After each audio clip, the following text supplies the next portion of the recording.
Hello, guys. What's up, gamers? What is up? Let's see. Why do I feel like I didn't stream since 20 years again?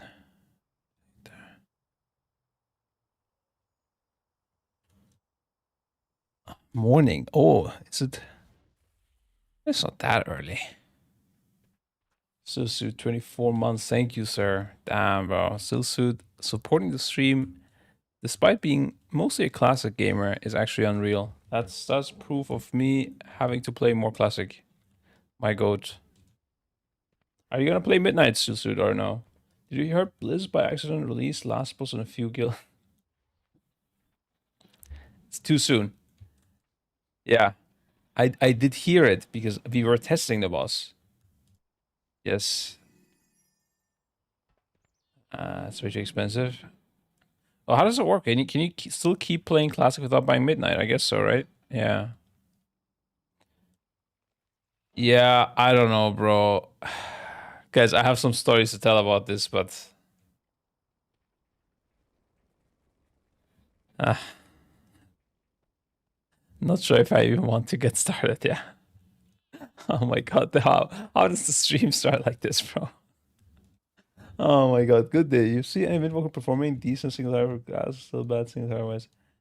I have not spent a single second looking at DPS, honestly. I don't think you should either, sir. It's too early. Like it's even too early for like it being too early. It's like ultra early. So I wouldn't be worried at all about anything right now. DPS wise. It's the thing that they do at the very end.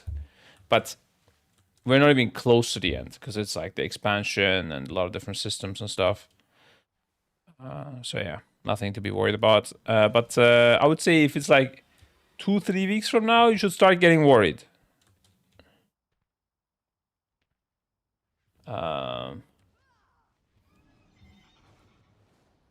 Threadripper processor. I don't know what that. Like, I don't know the tech details, bro. But the AMD Ryzen 7 is insane. It's so good. We are now all upgrading to it at Echo. We're also sponsored by them, so take it with a grain of salt, obviously. But it's just really good. So, like,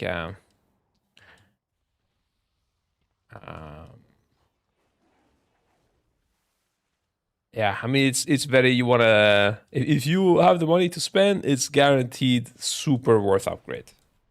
98 XD is what we have, yeah. I mean, I think there is also 9950. I'm not sure. There's like even better ones, but like this is like perfect for what you need, I would say. How on board behind you on table. This is what we got here. The Ryzen 9 and I would check this link because one second, let me open it up myself.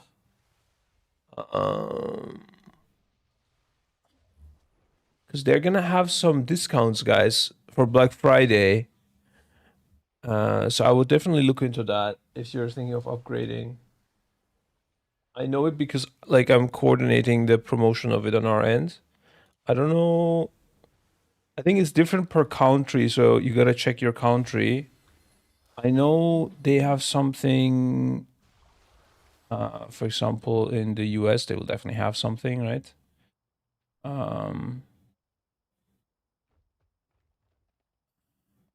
This is Amazon leaked my address. Okay, what the fuck? Amazon didn't even open up. 9950 XDs or gaming for 9800 XD ultra format in games, because it doesn't need signing cars. Ah, okay. Yeah, I don't know. We got the 9800. I mean, some people are also streaming and stuff. I think only Servo was like, fuck it, I'm gonna get a 9950. He paid for it himself even. Because but he also has like a multi-stream PC, and he likes to spend money on this kind of stuff. We all got the 9800, which is completely like perfect for what we need, from what I understand.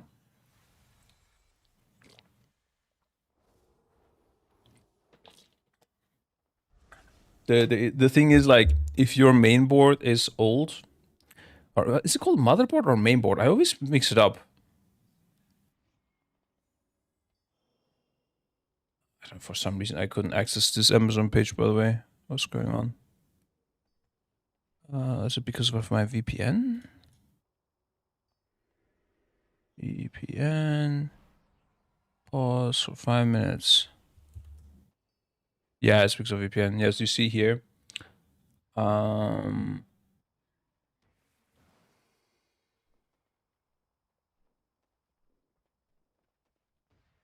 This is 9700. Oh, this is the 9800. Okay. I'm wondering what's going on with Black Friday. I don't see like a discount thing on this. There's supposed to be definitely discounts this week, so I'll just check like your shops and stuff that you typically use for them. Or I think the links to all of them are in there, in that link anyways, wherever they sell it. You know, just to show you the price. Ah, okay. It's motherboard, right? Yeah, okay. It's weird because in Turkish, for both mother and main, you use the same word. What is it in German again? You just called it motherboard in German. I don't think people... Mutterkarte? No way. Hauptkarte? Nee. I don't know. None of them work in German. How many PC can work with 15, 40, the Intel ones?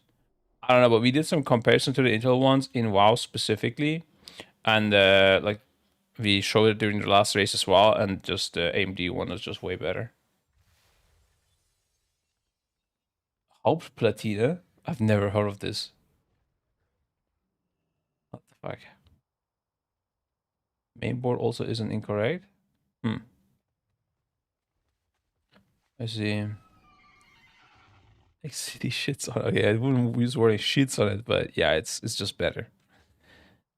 It's like I don't know about every single game. I just know in WoW it's just better. It's just really fucking good. Would get it for sure if you wanna get an upgrade for midnight. I don't know how much is gonna be necessary with add-ons and stuff. I also uploaded a video on Twitter talking about this, but like last race, we were doing 30-man raids, we were doing like split raids with like scuffed weak auras, tons of add-on shenanigans and everything. And despite that, we had no FPS issues. It was just so good, man. Like we knew it in theory, but also in practice it delivered. So happy, very happy with AMD upgrades. Now almost everybody at Echo will be on AMD. Probably next year we would convert like literally every single one, potentially like even trials potentially. I think now we have every Raider except for like one or two. They had like very minimal upgrades, so we just didn't wanna like it was really inefficient because they had to like swap a lot of PC parts and for minimal gain. I think it was just one or two. Everyone else was every other Raider is pretty much on the 9800 XCD. Let's double for my frames from 5800 to 5800 XCD, then another doubling to 9800 XCD. Yeah, let's go, dude. I'm not really good with these parts. Like, I don't do hardware stuff at all, even though I studied computer science. Hardware is not my thing. Like, I understand the principles of how they work. You know, I understand that RAM is a memory that is faster accessible and the CPU calculates things and, you know, all of the good stuff. But I don't know, like, of the technology. I just, you know, we had our tech lead. He knows everything. He tested everything. Yeah, it just seems to be really fucking good. Okay, yeah, enough AMD ad, bro. I'm not sponsored to say any of these things, by the way. This is just the truth. But we are also sponsored by them, so yeah. Don't wanna go full hashtag ad the whole stream. Okay, yeah, we had the first rounds of testing done last Thursday and Friday. Wait, no, Wednesday and Thursday actually. And I'd say it's gonna be a scuffed year, is my feeling. Unless they change a lot of things. Like Blizzard, their new system is needs development. It's a bit scuffed. One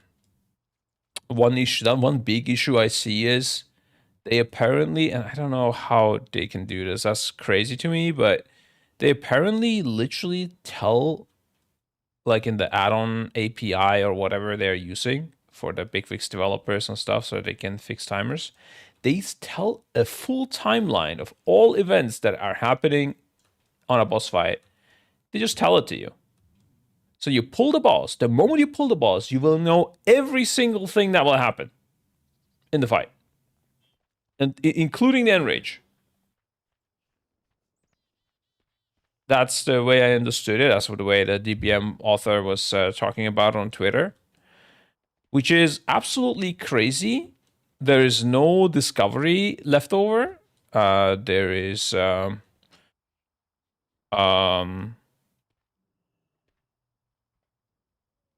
like nothing to like really react to, especially like on progress pulls.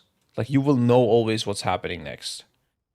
Now you could say like, well, okay, but what if the abilities are complex or they're like different variations of what is happening? Let's say a spell comes, but one time it affects like it is like, I don't know, it has 2 red debuffs, 2 yellow debuffs, and the other one it's 3 red debuffs and 1 yellow. So like you don't exactly know what's gonna happen. You need to do something different based on that. No, nothing like that. No, it's just straight up spells, very straightforward, and you know exactly what will happen. So I'm a bit shocked that this is the case. That also means, by the way, the last boss got leaked, right? Okay, I'm not gonna go too much into it. I'm a bit tilted because I expected that it could be leaked. Then it's fine. Like some things happened. We didn't get to test it. They ported us out every time we walked into it, even though other teams were testing it. I don't think Liquid got to test it either, so at least that's good. That's what I heard. We were all watching streams of people testing it. But they also leaked the full timeline of this boss because they tell the timeline of bosses at the start of the fight when you pull the boss. Not sure what the fuck that means. I haven't looked into it yet because everything is now recorded. Everything is downloaded. It won't go away from the internet. But it's, I don't know what they were thinking, honestly, but quite disappointing for Blizzard or the team that's responsible from this, rather. It is one thing, like, I'm already disappointed by them putting this on the journal. On top of that, also leaking the fight and the timers. Like, who even thought of this system where they give you all the timers from the beginning? That's ridiculous. I don't know. If they want to have it, I mean, they could just give the timers always, I don't know, 30 seconds ahead of time or something like that. That I would understand. But the full fight? What's the difference between DBM telling you everything versus Blizzard doing it? Because DBM doesn't tell you everything until you progress it and you code it in. Or, I mean, I guess for you guys, like, if you're not going for, okay, yeah, true. For non-war first teams, I guess, or for non-progress teams, this doesn't matter. You're right. You will just go there and you will always have the timers for the fight. To the war first teams, it is very disappointing because you're completely removing any sort of progression when it comes to gaining knowledge over what the fight will look like, or will, like the advantage we have by NA progressing the bosses for us and us getting the timers from that, for example. Well, like the timer part of that is completely gone because everybody will have that on the first pull. The race is anti-race warfare. No, it's anti-fun. It's anti-race warfare is fun. It doesn't really change anything regarding the race warfare. It's just less fun because we will know everything the moment we pull the boss. I will be shocked if they don't change this for future tiers. But at the same time, I am shocked every time they release the journal for the last boss, especially. That is supposed to be not tested. Why are we not testing the last boss, but releasing the journal for it? Like, either release the last boss as well and test it so we can test it properly, or don't release the journal. I do not understand why these two, like, why are we doing the one thing but not the other thing?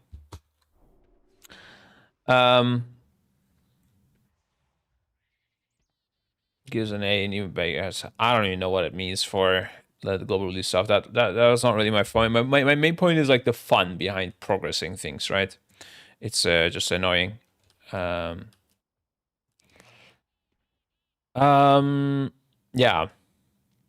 So that's one thing. Aside from that, let's see, how did the bosses feel? I mean, they are heroic fights, so maybe I shouldn't be criticizing too much. For heroic fights, I think they felt good. The fights themselves were good for heroic, also considering no add-ons. We had our first interesting discussion of how to dispel, because there's no dispel weak aura, like whether people should call it, or there should be a prio, and which healer dispels who. What if the healer himself gets the debuff? But you have a different prio technically. Because the healers in the VCORs we made always, if there was the spells to be done, but the healer got the debuff himself, we always like overruled the priority in the spelling and had an even higher prio that if you get the debuff and you're a healer, you always got assigned to the spell yourself. Also guarantees that you're in range and stuff. So, but without a VCAR, this becomes a lot harder to do, because if I'm a healer and Ryzen is a healer and I'm assigned to dispel, let's say, the first person in the raid index, and Ryzen is that person with a debuff, but Ryzen wants to dispel himself because that's just simple gameplay, then those two algorithms conflict. And I'm not smart enough as a human to see, oh, that's the first debuff. Oh shit, no, that's Ryzen. I need to go one more ahead. Especially if this is like more debuffs and more healers, and it's not the first guy, but there's two people that this applies to, and yeah. So that's that was like an interesting discussion. I don't think anything unsolvable, nothing like game breaking or anything there. Quite within the realms of having fun progressing the bosses. The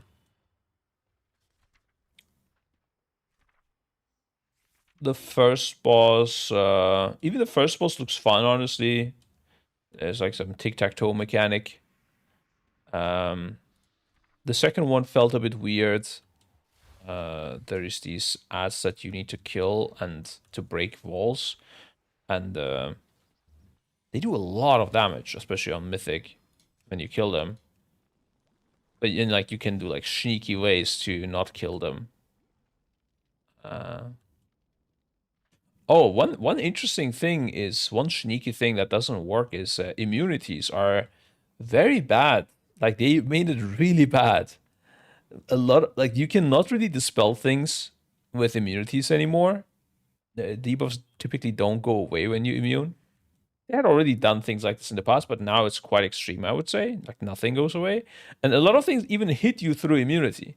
Like, we had Gubdai. He was in Ice Block, and he got hit by this random like raid damage, like just ticking damage in the room, right? Like throughout the fight, that gets stronger and stronger throughout the fight, just like on any boss, right? Like many bosses have just this thick ticking damage in the room. That just went through immunity and killed them, for example, like by 100k tick or something it was, or 60k, I don't know, it was something like that. You were having a long pull. That's quite surprising. Even that this kind of thing goes through. A lot of things go through. Obviously, like I would think even immunities might be worse than damage reductions, since they don't even reduce the damage, let alone get rid of the debuff. That might get fixed. I don't know, but looks like they have a big stance against immunities. I also understand it because immunities are really hard to deal with. They make you be able to exploit mechanics super easily. I think they might even, like, maybe they should not even exist. Perhaps, I'm not sure. Like maybe immunity should just be 100% damage reduction instead, or like 90% even. In PvP and stuff, it might make sense. Maybe in M+ as well. I don't know. But raiding, it does make things a lot more complicated. Only heroic raids. Well, yeah, it was only heroic raids so far. Mythic raids will be 2 weeks from now. So if we have next week is a break, pretty much. It's Thanksgiving week, so they don't work. And then the week after that, they'll do mythic testings. And so we didn't get the mythic timers leaked, at least on the like the end boss of March of the tier. Wasn't even Ilaria that got leaked, by the way, guys. It was like it was not even this. It was the end boss of the end raid, like the full last thing, the thing that we're gonna see in like even after this first raid has completed. Super crazy, bro. How can that get leaked, Blizzard? Last time this happened was on Sire Denathrius. We did test the heroic version, but the mythic one got leaked or something, I think. And again, we had we did not kill the boss before that because we were testing it, and the point is not to kill the boss. And some group killed it. I think it was Towley's group, and the stream leaked and stuff.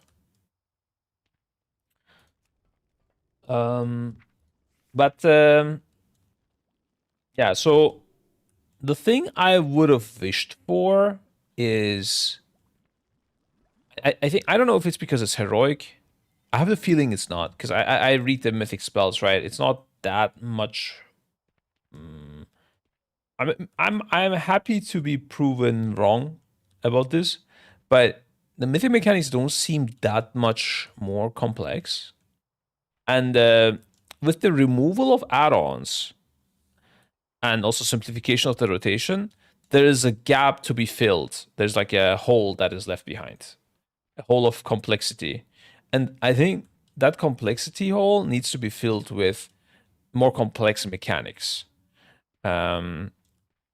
Multiple things happening at the same time, different variation of a mechanic,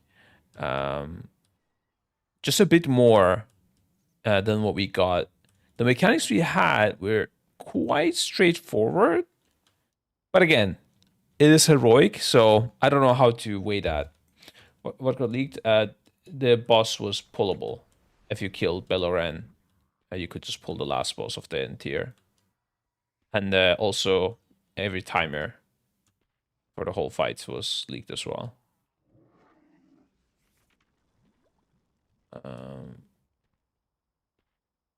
Something that's solvable by timers and force assignments. Exactly.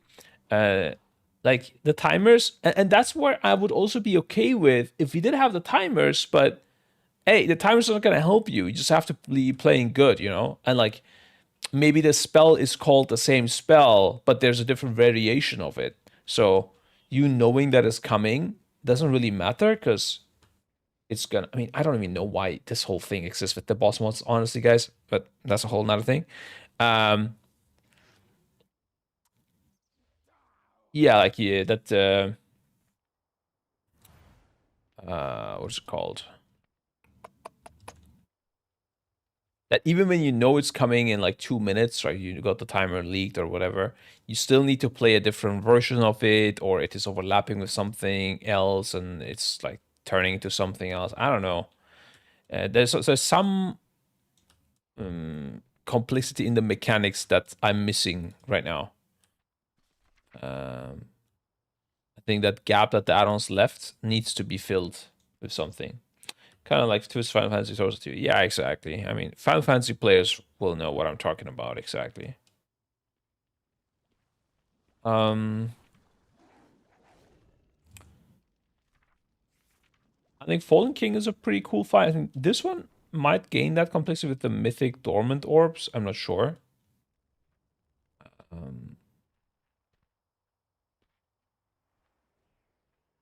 I think they also might need to make a lot of things like hard DPS checks. That's one concern I have, that the game is not going to be about strategy, complexity, or mechanic, like dealing with mechanics, but rather just about class balance, picking the correct comp, and using like your defensives at the correct time, just like a numbers game, basically.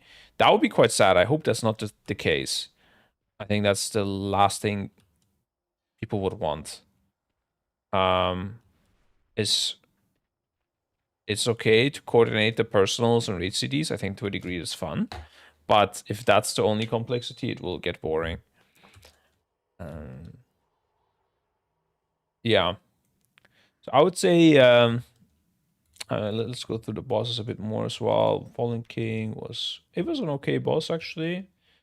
The ads here, if when you interrupt them, they disappear instantly. So it's like Razageth exactly.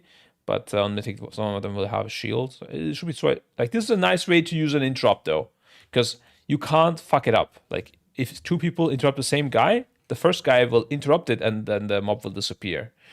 So it's like you can't miss your interrupt in a way. I think it's really nice. In general, like interrupts were done nicely. There's also an interrupt on this boss. You have to kill and heal absorb, and then you interrupt it. That's, I think, the right way to do interrupts. I think they need to do this style for M plus as well, personally.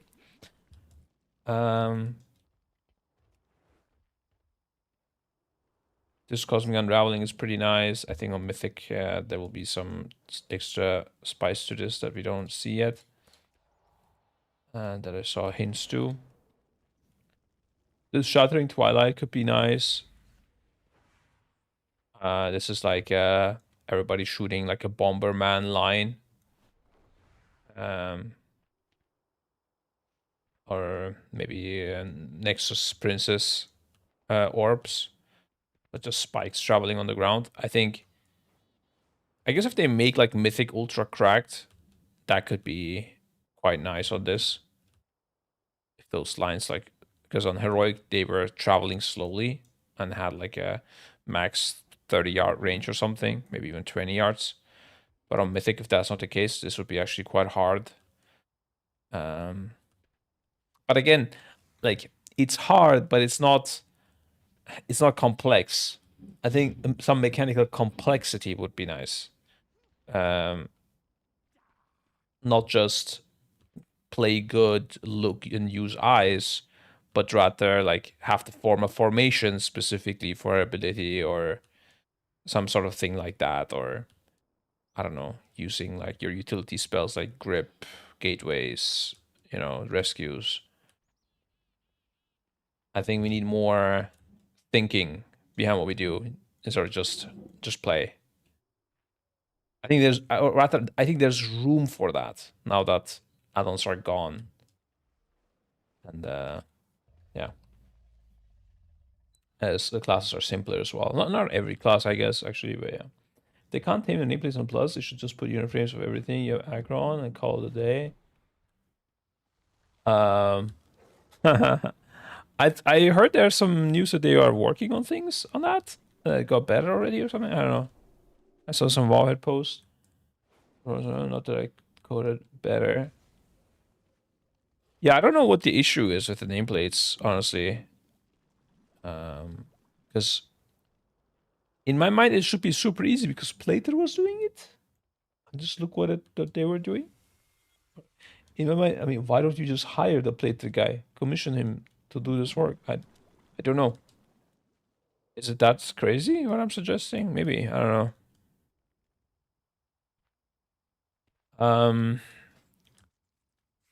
Then we have the two Final Fantasy dragons.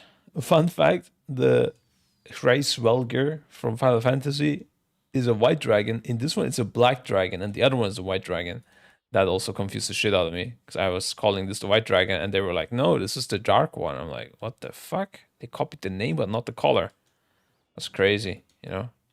Wait, also, what the fuck is happening here? Look, when I go here first... Oh. When I click on it, the model changes. They replace this model, it seems. Oh, they both look like void when I click it, and then when I click it... Oh, okay. Yeah. Anyways, this one...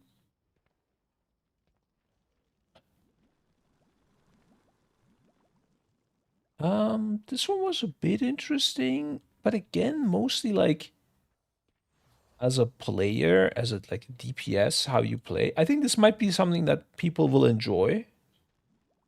But again, actually, yeah, this one's not bad. I don't know what it is lacking exactly. I think maybe it has nice abilities, has really nice abilities actually, but it just keeps repeating the same ones instead of like I think it needs like each dragon needs another ability, and then just less repetition because the fight was very repetitive. It just keeps doing the same things, which I think would be okay for like a second boss, but this late into the tier, I would expect a little bit more. Maybe the ad could do something that we spawn. I'm not sure. It was just meleeing. I guess it's doing this debuff, but I don't know. It was kind of simple as well. Other than that, just it felt like a bit like positioning is important here, and just a numbers game mostly. And just need to decide where to shoot the glooms. I don't know. It was it's okay, but just needs a little bit more, I think. We might not get that one though. And the paladins.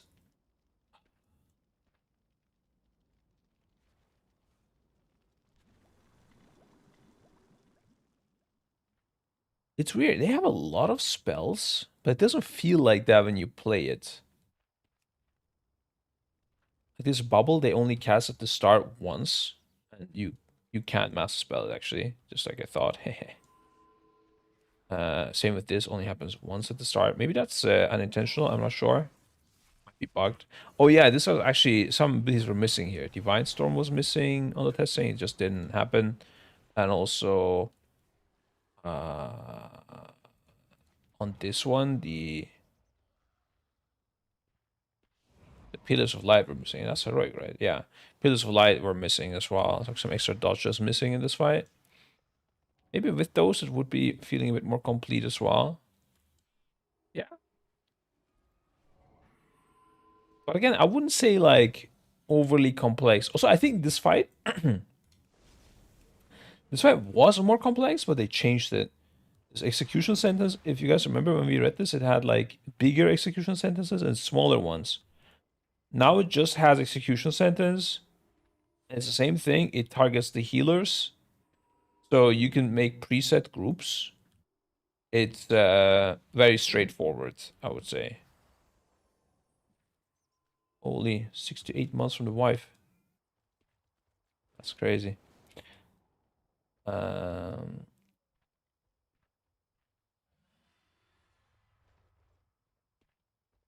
They can't. That's not how profit margins work though. Feels like they don't really think through the long-term problems this might cause. I don't even know what we're talking about. Walker and his friend was definitely the worst fight on testing. I don't know. I wouldn't say it was the worst fight. I don't know. I think it was okay. Just needed like less repetition, no? I think that was the only thing.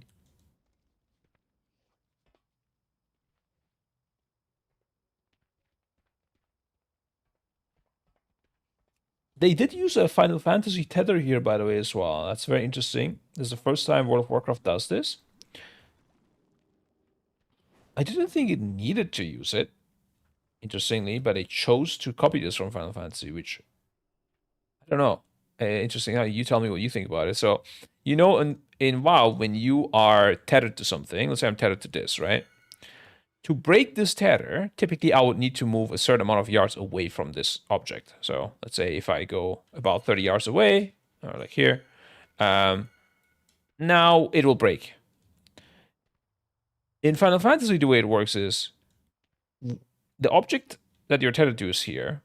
Wherever you are, when you have your tether apply, let's say you are here, you'll need to move X amount of yards away for it to break. Let's say, I don't know, 10 yards.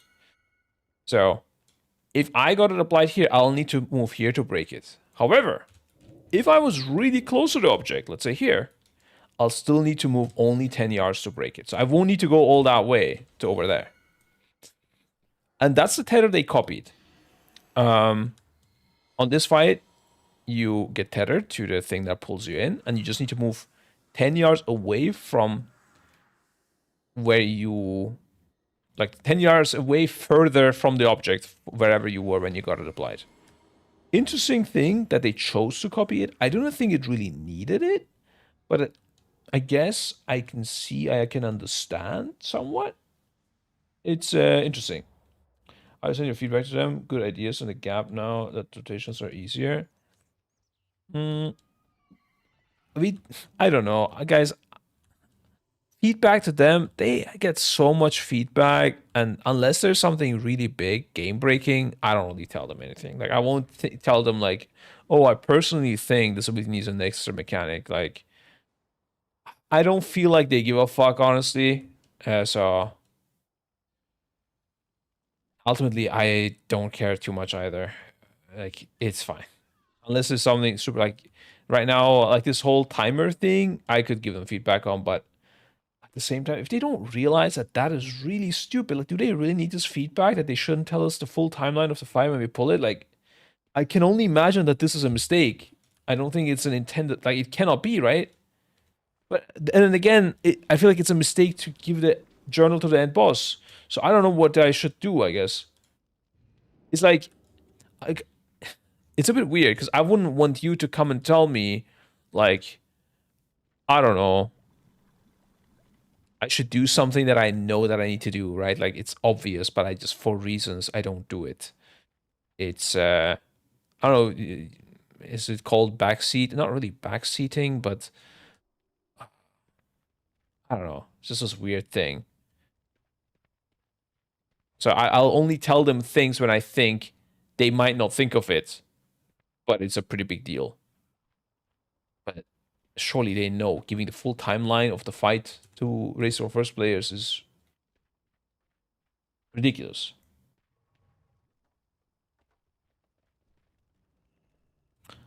But yeah.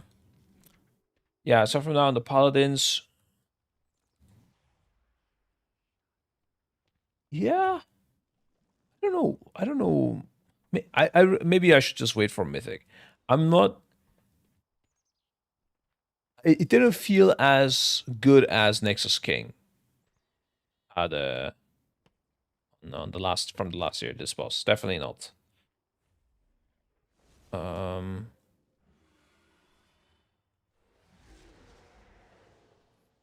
There's also maybe the fact that it's like a one-phase fight pretty much as well. I don't know. There was just more things happening in other fights. So if I'm comparing this to Battle for Omega,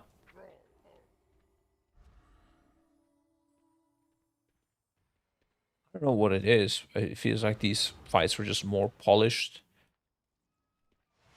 Even when I think even of heroic, I would say these fights are nicer. I don't know what it is exactly though. I need to do like a one-by-one analysis comparison. Maybe it's just less mechanics? I'm not sure. This doesn't feel like it doesn't have a lot, but it really doesn't.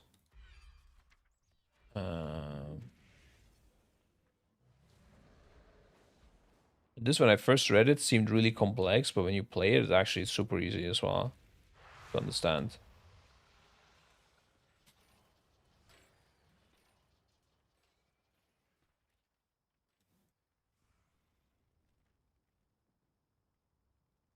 I think it's just the fights are, yeah, true. I think I got, I get it kind of.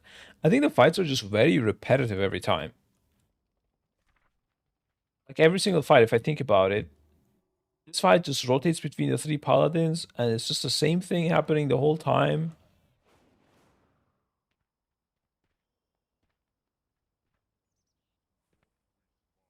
I mean, what might be like somewhat interesting is that it might like different damage events might overlap at different times.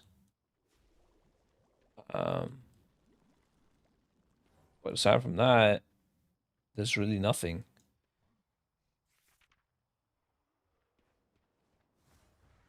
Same thing here, repetitive. This fight is full repetition.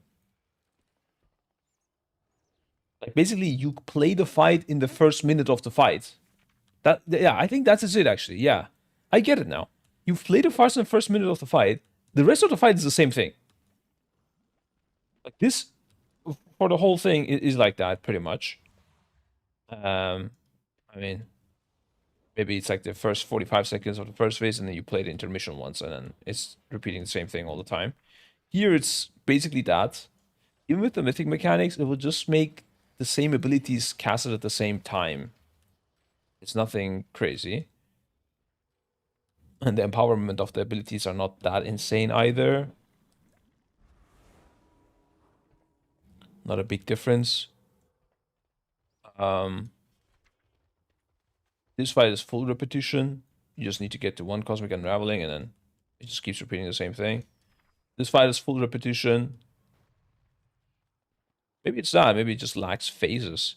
That might also be like another big change, I guess, also is that everything is now timed. There's no boss that is phased back based on percent. That's also how they are able to give you the full timeline of the fight, because your DPS is irrelevant. Like, at least back then, you would get the timeline until the phase ends, you know, not the whole thing. But now, there's no phases. Or, like, if there are phases, they are planned ahead.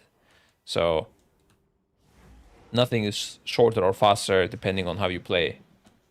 Which, I don't know if they want to keep that mentality up. That's a bit weird for sure.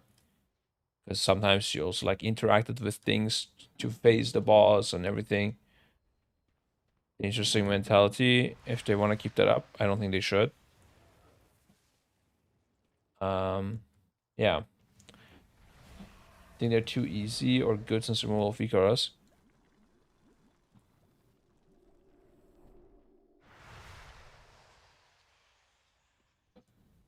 I think they are a bit too easy, yeah. But also it's heroic. So I really gotta see Mythic. Or rather, they are too simple. It's if the numbers are hard, everything is gonna be hard, right? No matter what. But that's a boring way to make things hard, just by them hitting more. Like it's like M plus, right? M plus 30 is hard. So you can always say M plus is the hardest thing ever. Like nothing is harder than M plus. You can always go higher. That's the feeling. Like that's what they might do. They might just increase the numbers. But mechanical complexity wise, I don't think. I think it's a bit too easy. Yeah. I gotta see Mythic. I mean, they might just change a lot of things. They might also change how they handle the timeline and stuff. I don't know. Um, yeah. Wonder how they are gonna do, like, if this is the way forward, how they're gonna do Mythic. When we pull the boss, are we gonna get the knowledge about the secret phases? Surely not, right?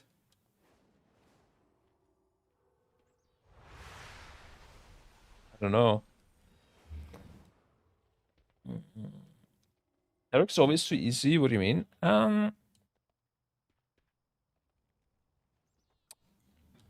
When you're scaled correctly, I don't think heroic is always easy. Like heroic Nexus King, I don't know. Was that too easy? Also, sorry. You're tricking me. And I didn't say it's too easy. I said it's too simple. I wouldn't say that like a Raz was simple, or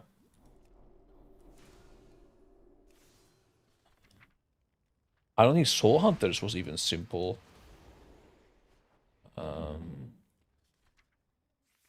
Fractilus would be.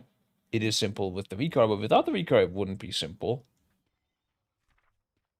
A Nexus King, okay, if you soak everything P1 like together, that's simple, I guess. Otherwise, that's a bit rough. You have P2. It is simple once you get it, but there's like a surprise effect to how the Dimension Breath works. And it also like kind of like looks nice. I don't know, it just feels good, that phase. At least from the outside.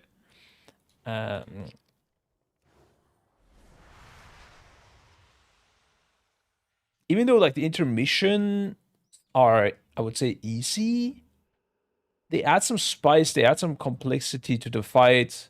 There's a damage amp on the dragon. There is the splitting the groups. You gotta figure out if it's worth killing them as soon as possible, or if you should wait for each other and stuff. It is worth killing them as soon as possible. But like I didn't have any sort of these questions or like, I don't know. The fights were just very simple, straightforward, which maybe is good for the casual players. I don't know. I think there was like a little bit more necessary though. Tiny bit too simple. You buy the big package for midnight. Are you able to play beta now? Yes, the epic version, I think.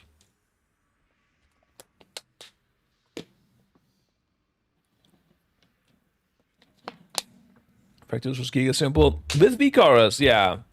But that fight without Vicaras would not be simple at all.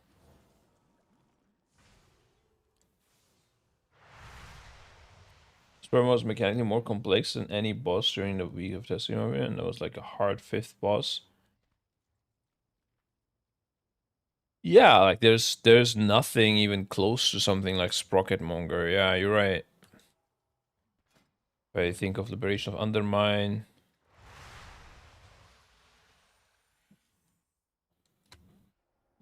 I don't know. I don't know what it is. I'm really curious what I will think after the race is over about this tier, but so far, yeah, Liberation of Undermine I also think was just better than this current like raid coming up.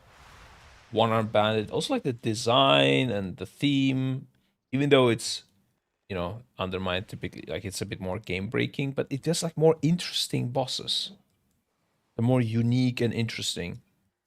Was here? Oh, sorry, not here.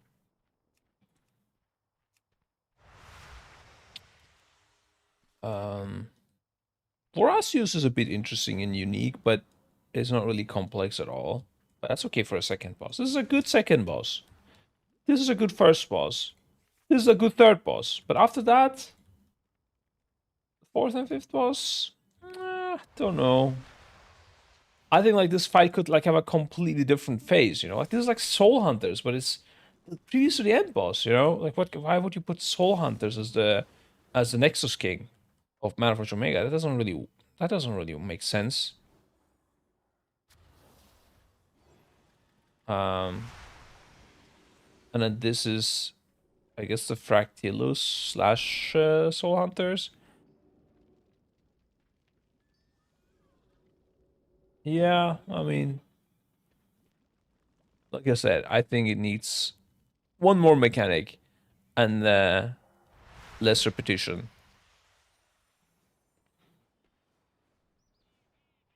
Also, less abilities are still the same.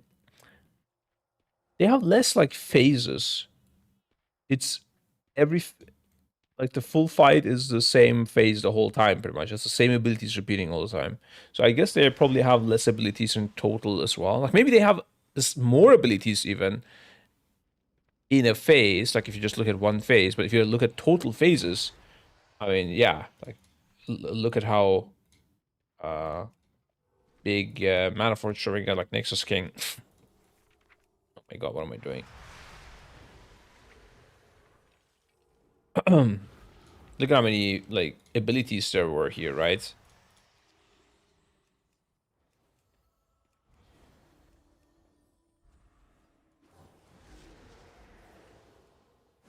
That's a lot of stuff.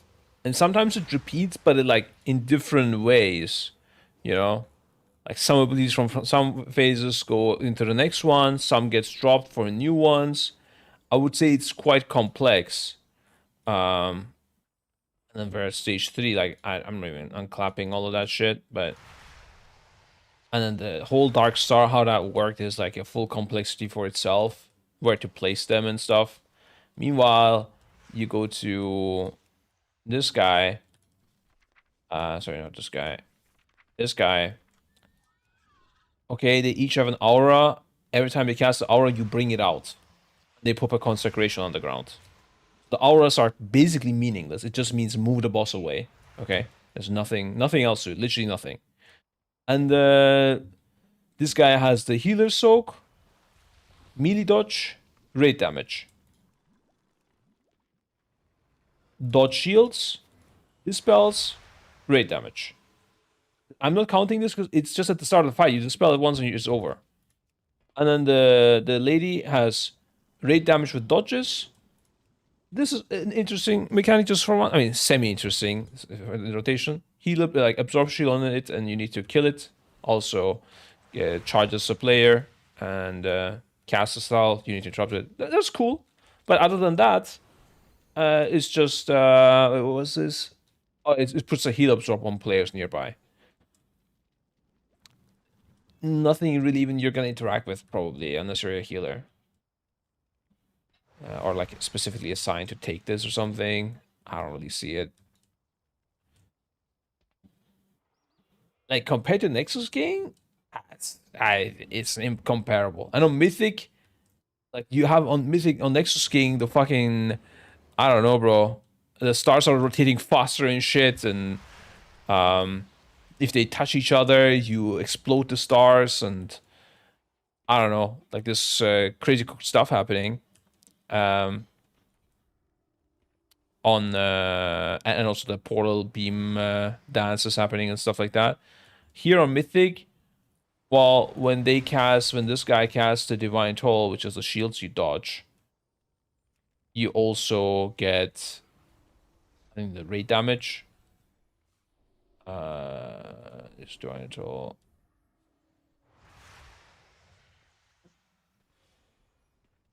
Oh no, on Tier's Wrath. Oh, when the heal absorbs are happening, also this guy will throw a shield. So just like more mechanics at the same time. And this is to a degree what I said before, like the variations of different spells. This is handling that, but I think the fight in general is just not complex enough to me. I don't know. There's the 5th boss, bro. This is 7th and second to last. What are you talking about? You have no idea. Okay, so this is a separate raid, but this boss is supposed to be middle of the pack difficulty of this raid.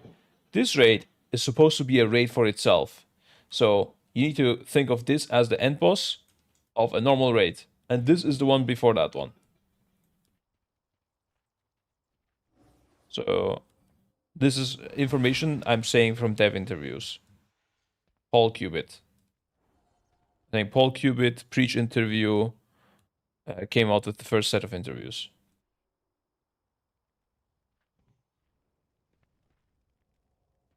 I mean, by that logic, this fucking bird has to be the like Ultra Omega Nexus King. It should be fucking Dimensius, because it's the 8th boss in the raid tier. It's not Dimensius.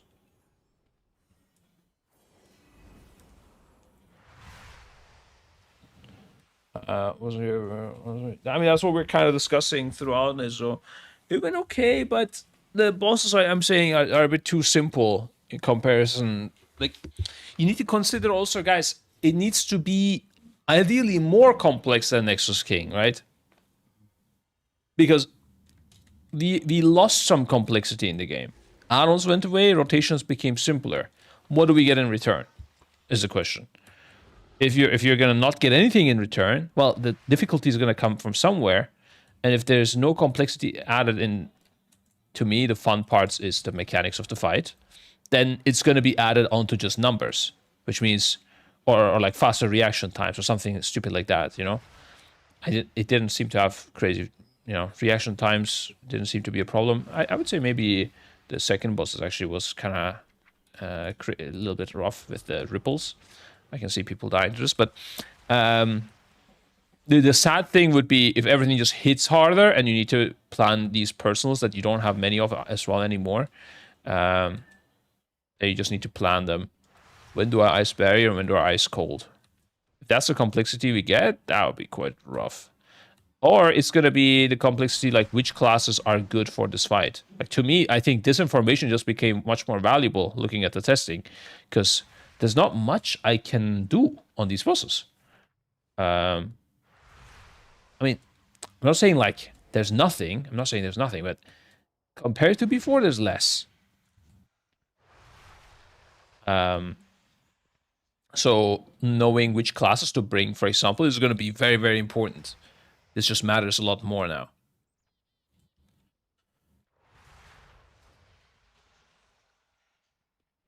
I wouldn't say the bosses have easier mechanics that we're going to see depending on the number tuning of Mythic, but they have simpler mechanics, yeah.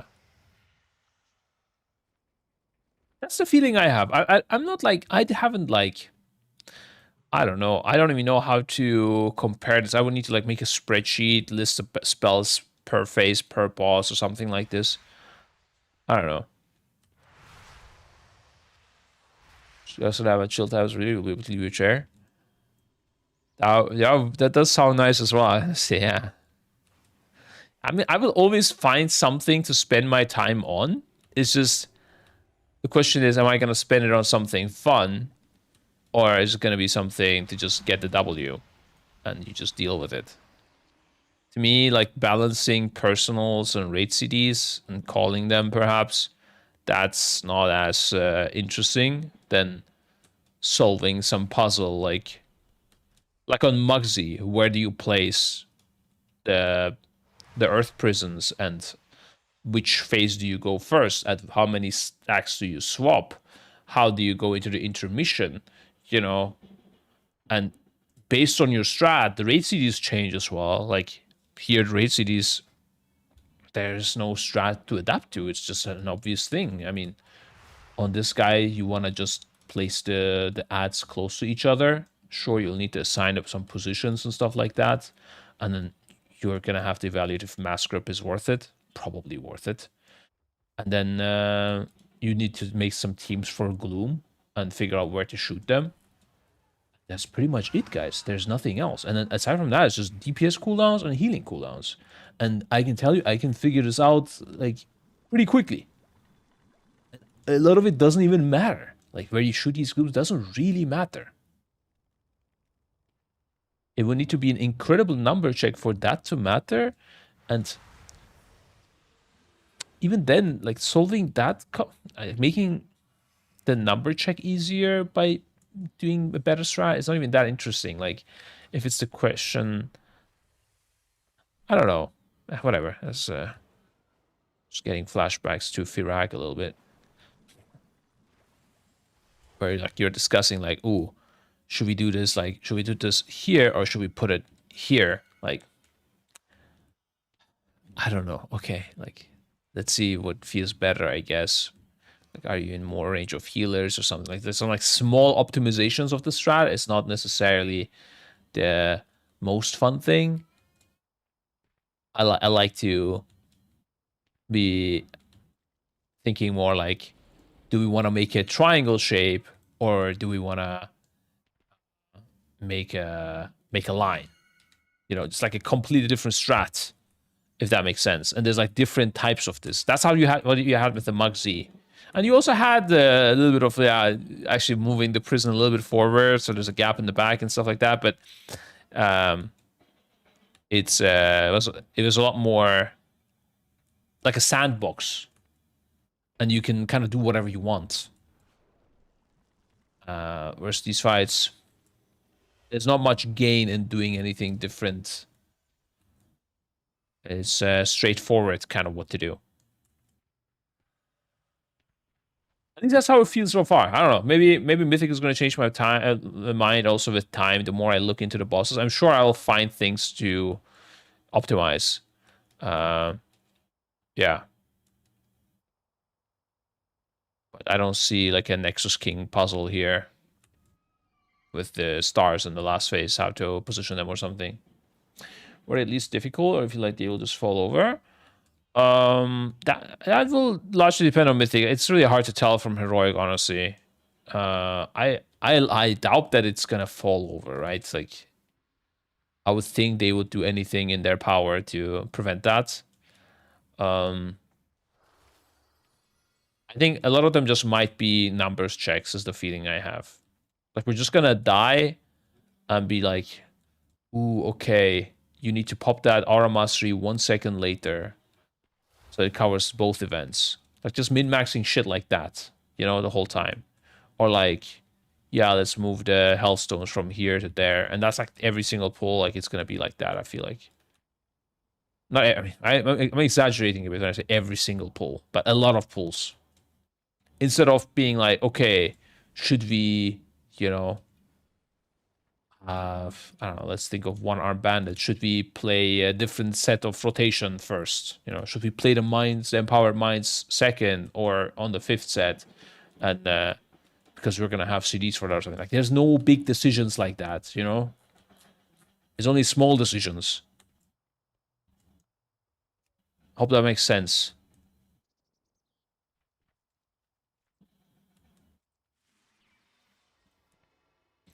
Will less tools to get a fight sound as mean, but it needs to be quicker with balance tuning during race.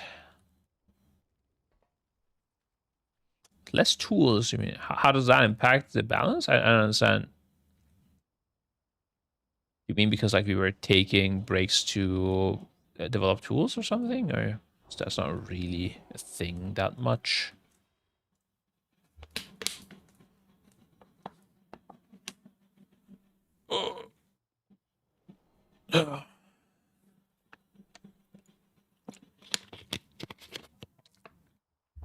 Like, you know how I was saying, like, that you will need to have a priority list for things, to assign people things. Like, there's basically no assignments to these fights. You just, or if they are assignments, they're like done pre-combat. It's nothing that you would on the spot need to figure out quickly. There's no like jailer bomb and you need to figure out which hole you need to go to, which I understand they removed that because VCars were handling it before, but I think they should just do it still and let the players figure out and give them some time. I think we can play Fractalus without VCars. It's just gonna be rough, and that's okay, you know. I'm not sure if they're like concerned that we're gonna use third-party software or something. Maybe, I don't know. I don't know where the concern comes from with all of this.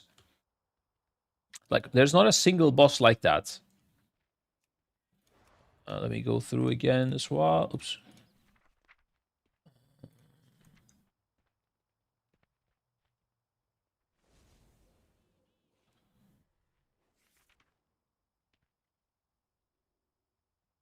Like, for example, execution sentence could have been like that, but it just targets the healers. It's targeting 4 healers. So as long as you play a 4 heal setup, you will know exactly who will soak who and where each of these are gonna stand.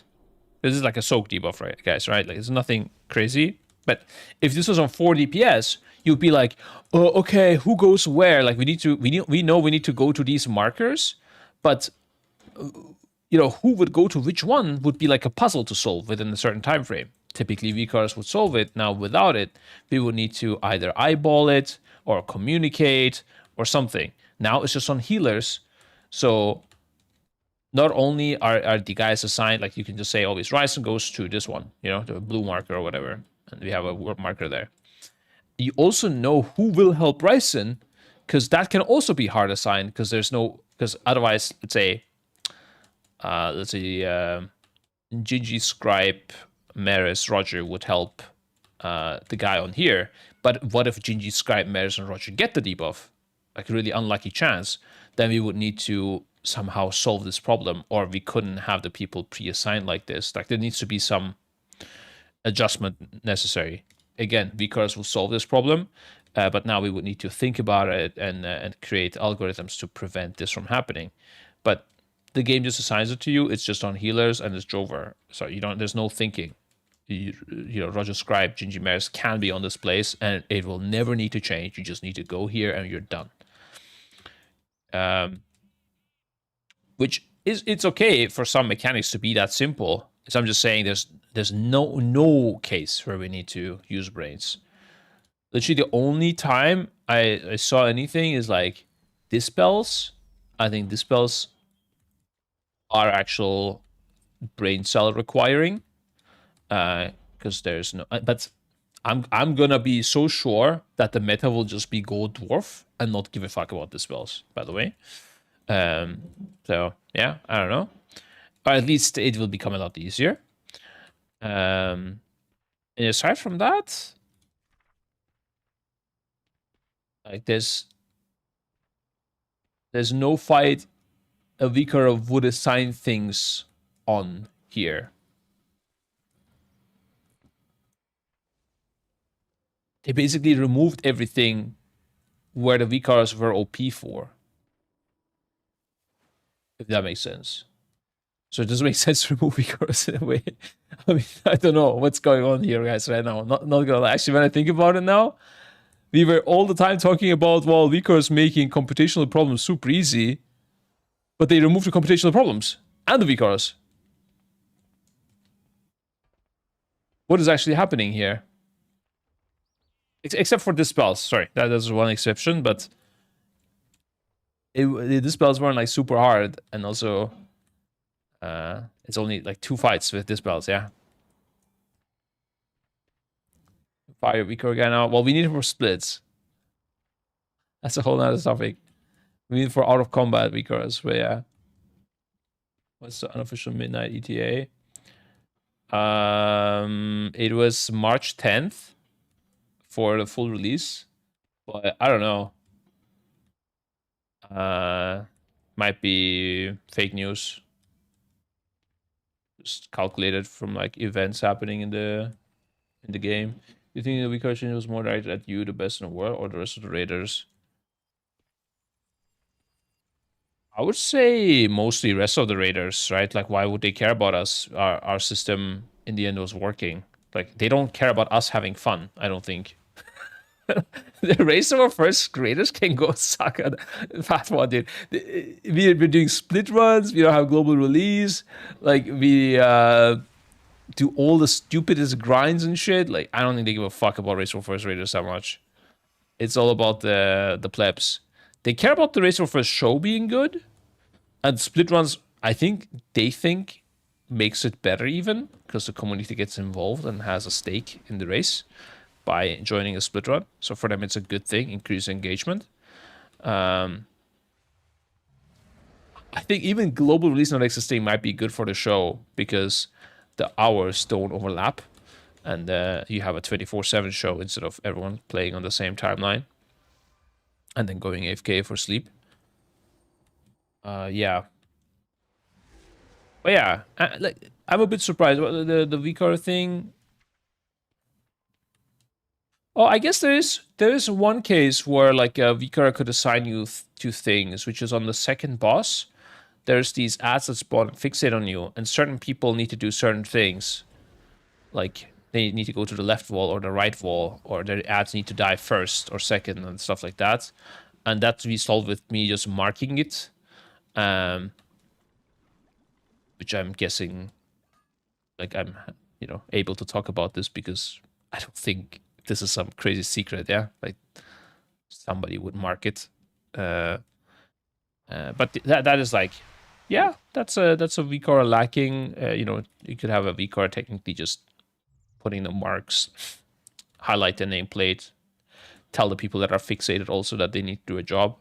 So that's a case where they took away that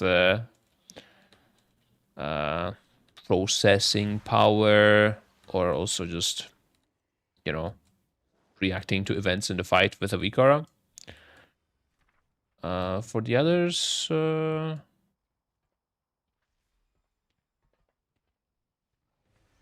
I guess technically the assignment of interrupts. Wait, how would that work? Yeah, assignment of interrupts here as well on Mythic. On Heroic, it doesn't matter, but on Mythic, assignment of interrupts could be something that Vikara solves that won't exist.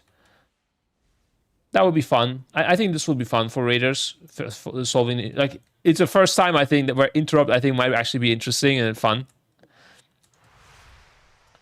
But aside from that,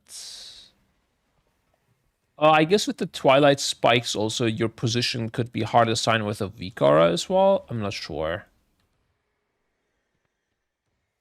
if we would do that. I don't even know what strat we're gonna want to use with or without Vikaras. What would make sense? No idea.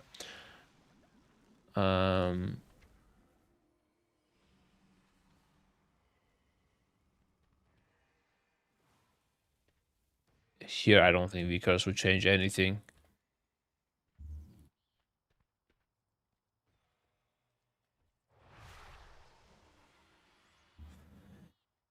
Maybe something with the Radiant Barrier. Like if you check if your team has a lot of Absorb and you don't, it would tell people to move out so you get bigger Absorb. But I don't really think so. You just stack up and just heal.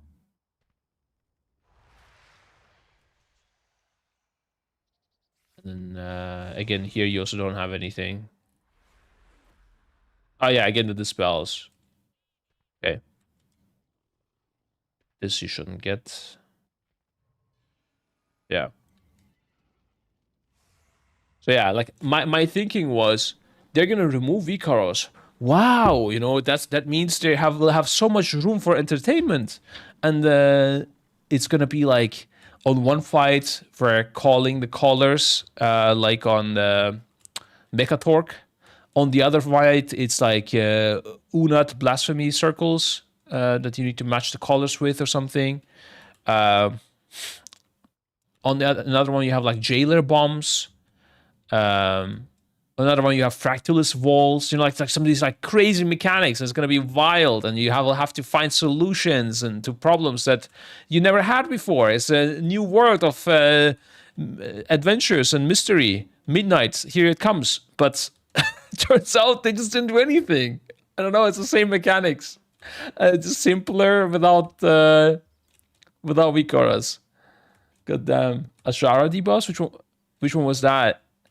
You mean like the stacking up and the soaking? Wait, how? I don't even remember how that worked, bro. What the fuck? Ashara debuffs? Which Ashara even? There's two. Queen Ashara? I don't remember how that worked. I know you had the line of sight and you had to like step into the bubbles and do something. Step into the machine and get a certain amount of stacks before it reaches full, right? True, yeah. That would be another thing, yeah. Where is all of that? What are we doing here? I feel like this was a raid they prepared with like questions in their mind, like, will Vikaras exist or will they not exist? We kind of don't know, because they didn't know if they can get the add-on shit done or not. And I'm guessing this raid got developed like without knowing if they're gonna have Vikaras or not. That's a feeling I'm getting. So maybe, or maybe that's a copium I'm having. I'm not sure, because that would mean later on it will get better. On the second tier of Midnight, we're gonna have fucking fractalist walls, jailer bombs, like left, right, center, yeah? In different phases, different mechanics. I should just ask, does a new Frost makes you better in Raid than it usually did in the past years? Honestly, I didn't play Frost for the past years. It was never really meta when it was like early on in the tier.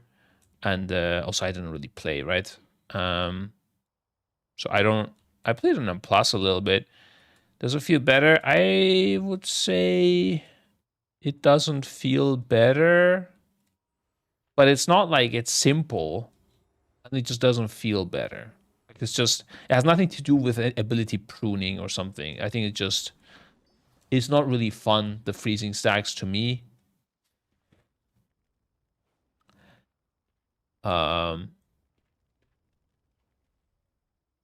Yeah. Ray of Frost feels nice.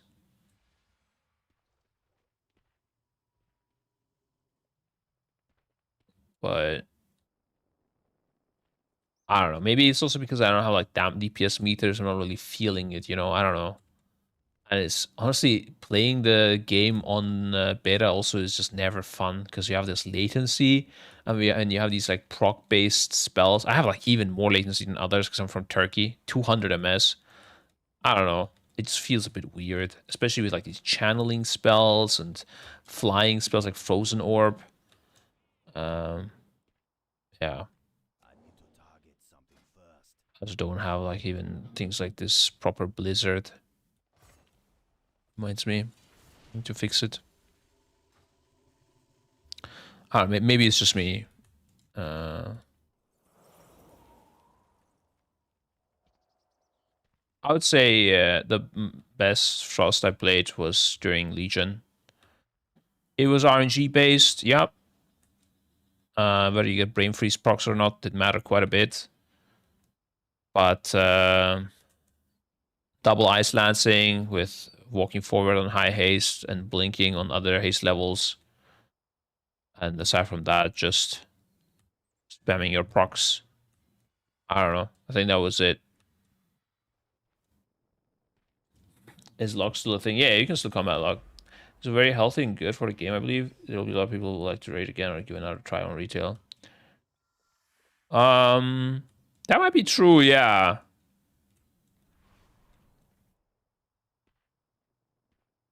It might be true that I just don't know, like, because they said, I would understand it if they said they will just make the game easier.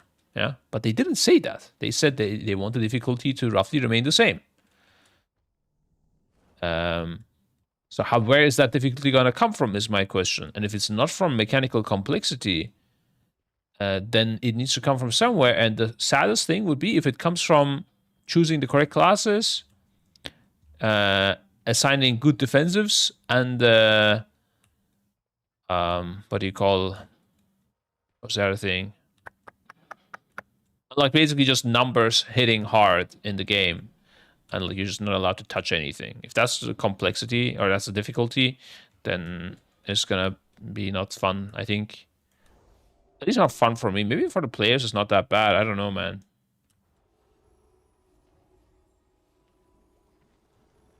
All the things you said. Let's see, more reaction time. Yeah, the more reaction time did not feel like a thing as well, guys, by the way, yeah. Bro, this second boss, the ripples, you don't have much reaction time there. And my immediate thought seeing this, like what the boss does is like it does a stomp on the ground and then it ripples out, okay? And that ripple, like the animation for this ripple starts before this one completes. So it's a bit like hard to see. Like this one needs to hit and need to see that and then move and not react to the next one spawning. And next one spawning, there's like it changes things on your screen as well. So it's a bit unclear, like not unclear, but it's a bit harder to see. And also there's other things happening, ads fixating on you and things like that. So I was immediately thinking, you know, we would want typically a bar with ticks and a bloop sound every time it hits, but obviously none of that will happen. But also I didn't feel like the reaction time was slower, especially for a second boss. That reaction time requirement was quite high, I would say. In general, regarding reaction time, I've not seen anything that I would say is like, yeah, you get a lot of reaction time on this. I don't know. But the thing is, there's also not something complex enough that would require reaction time. That's the thing I'm saying. Like, if they gave you jailer bombs, I'll expect instead of, I don't know, 6 seconds you had back then or whatever, I would expect like, 15 seconds. And then we solve it. I don't know how many seconds you have in jail. Probably more than 6, right? Or like 8. I don't know. But yeah, it's just there's nothing that would even need longer time to plan out anything. And that's, yeah. Now I'm wondering how much time did you have on Jailer Bomb? Guess us in the chat, boys. How many seconds did you have for the bomb on Jailer? I'm saying 8. I feel like it wasn't 8. I think it was 7 or 9. Yeah, we only have Kuba guessing, and it was 7, dude. 7? Was it 7 here as well? Oh, this was not the whole jumping. Last phase was 6. But this was the spread. Okay, so this was actually 7. The whole jumping. Yeah, so I would expect this to be like 15, you know, and then I would be like, yeah, there's a mechanic that's you need to figure out how to solve it, and they give you extra time because Vickers doesn't exist. There is not a single mechanic like this. That's what I'm saying. Like, where did those go if we're not gonna have Vickers?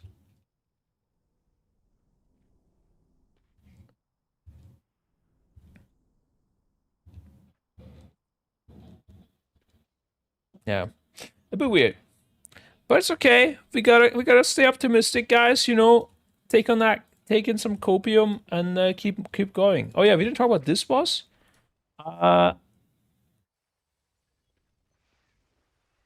Similar vibes to what I was saying the whole time. Very repetitive. There is an intermission, or stage 2, but it also is just a repetition of stage 1. And mechanics are the same mechanics. It's just, there's one breath that's happening in the middle of it.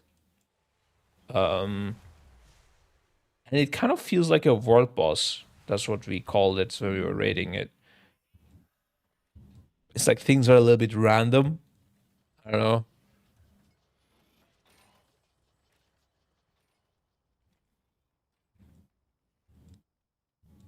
With the Rift Madness, it might become a little bit interesting, though. Yeah. Or like a little bit harder. Also, it seemed bugged, so it's hard to tell. Like, it was the consumer was consuming ads that didn't exist and was giving him power. But yeah, weird that there's so many phases lacking. What about the last one? This one has phases, right? Stage 1, stage 2.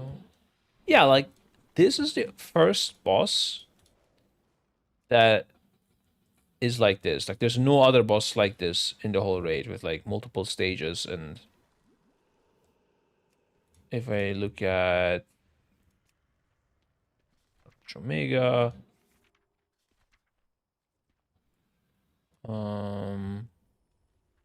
I guess you had it on Nexus King and Dimensius, and then on Araz you had, yeah, even something like this where there's like a burn phase type of thing doesn't really exist either. Okay, yeah. Fractalus is kind of a random boss in here, so it's a bit hard to judge this one. The difficulty is so weird on Fractalus. It's a full Vikara boss.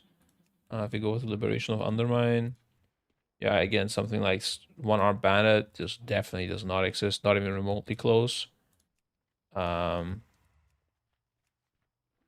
This also doesn't exist where you're like progressing and then an ability in the fight like gets stronger. Like the weapons in this case were swapping, right? This also is not a thing, and like different variations coming with where you go on the platforms and stuff. There's no boss like this either.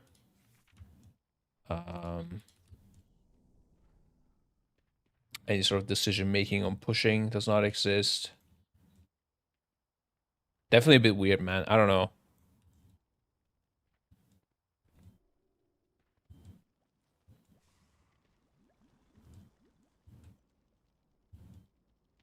I would say the focus was definitely more like not on the raid so much and more on the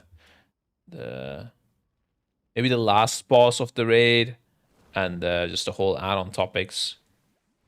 The one thing I did still not check is this last boss. Also, I didn't speak about the bird. The bird also, again, very simple, like very similar vibes to the rest. P1, P2 alternating. In P2, there's no mechanic. It's just dodging things. And then P1, I would say it's fairly hard. But it's, again, like, you have no development throughout the fight, really. It's the same things, just repeating. You have feathers. This is, I guess, something where like a VCAR could tell you what to do. But you need to now check and remember your color and be doing the things depending on which color feather you have.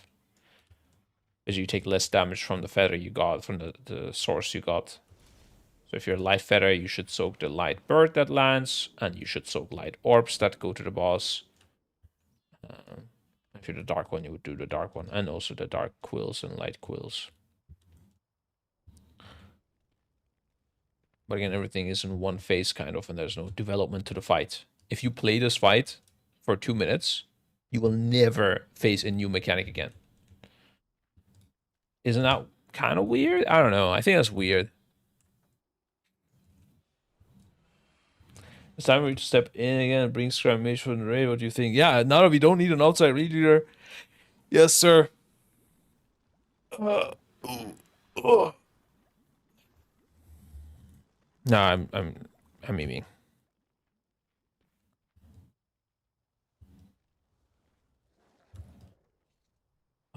The one thing I didn't check is this boss. I have no idea about it. You saw the leaked footage of this? I can pull up some spoilers if you guys want. Do need to look at it as well. There's a really cool mechanic on this, and they I don't want to say it, guys. Maybe people get triggered nowadays when I keep saying Final Fantasy, but they like 1000% just copied Final Fantasy. Like a base mechanic from Final Fantasy again. Which I'm completely fine with them doing as well. No problem for me, dude. Keep it up. Because this is a thing that makes sense a lot, I would say.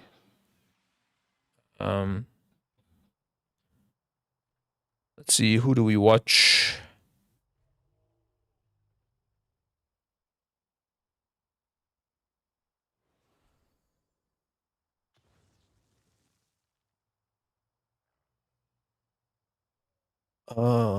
There is a Northern Sky Pool. Let's see, there's this guy. Holen und freestylen, einfach mal ein bisschen gucken. Oh my god, what is happening? Yeah, I think these guys had a long pull. I'm not sure if it was these, but this is the end boss of the tier completely. And you see what it does is like when you pull it, it will show you marks in a specific order. By the way, you see the full timeline. You see like first you got a moon shape, then you got the diamond into triangle into X. Okay. And then people get affected by this debuff. And now the boss will make a beam. And like that order that it showed will be random each time, right?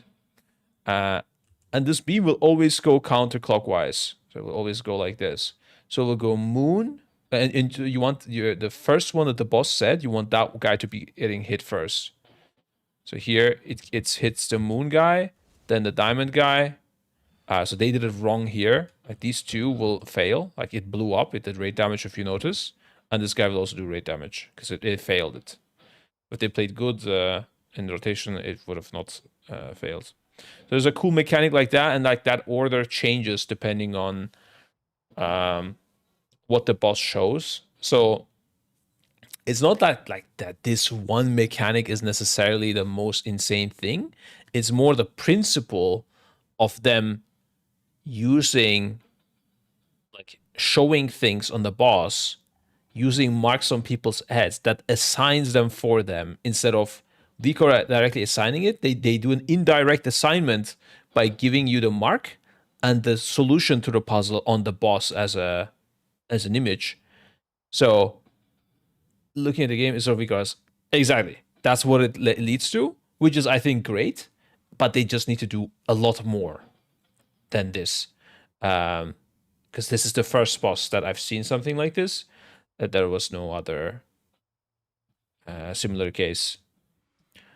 This one I don't even know. I guess you just have shields that you just keep interrupting, or what? I don't know what you do with them. Or purging.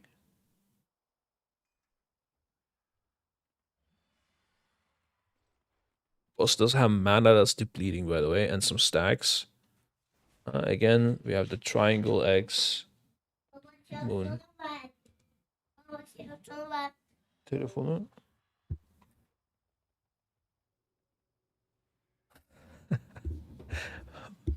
I don't know. She's so cute, bro. It's unreal, yeah.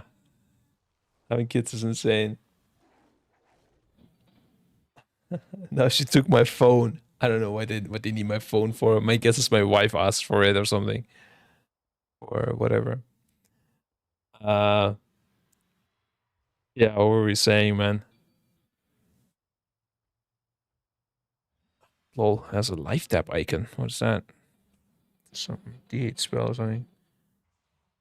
And then they line up. I think they are doing it wrong, right? Yeah, this blew up. This blew up. This blew up. It's still alive. Heaven's Glaives. So what would make sense, for example, here also is on Mythic. Let's say this is going always counterclockwise right now on Heroic, right? But what I would expect them to do is that it can sometimes go counterclockwise and sometimes go clockwise, depending on another thing that the boss does.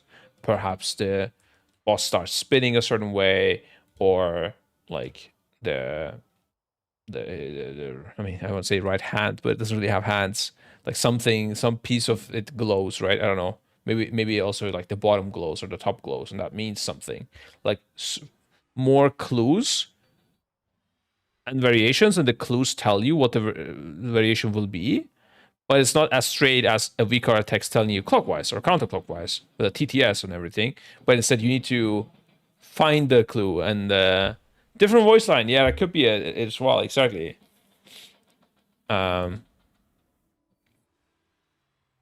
There's a lot doable here, like a lot doable, and it's the 100% correct path. I have no problem with it at all. I fully agree with Blizzard, but so far, Voidspire and this Dream Rift place, so far that's not it. I don't even know. Like I said, I don't read. These looks like these guys were in a different realm or something. Everyone got zapped. I don't think going close to it did anything. Just keep getting zapped. Some ripples going on. This doesn't even seem fully done, maybe, because there's no effect or whatever when they explode. The D8 spec looks trash. Yeah, I don't know. Not sure about that one. Yeah. But of course, very disappointing that it leaked. This was quite sad. I mean, I guess we could just look at this boss as well while we're here. I need to do this anyways. This is the only boss I didn't look at, and because I thought there's no way like this is in any shape or form relevant, and then it got leaked.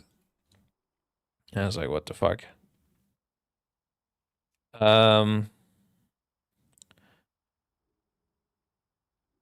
Okay, yeah. So this is giving you the mark. Also taking dot.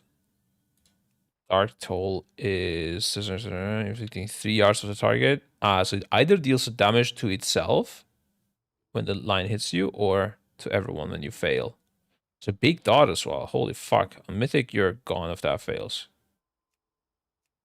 Then we have those dispellable shields. Application is gain of elimination. Is it loss of interruption? Source matrix. Oh, this is just spam purges and interrupts. Again, a great way to use interrupts, by the way. Props to Blizzard on that. Because you just gotta throw your throw your interrupt out and then fill the rest with dispels.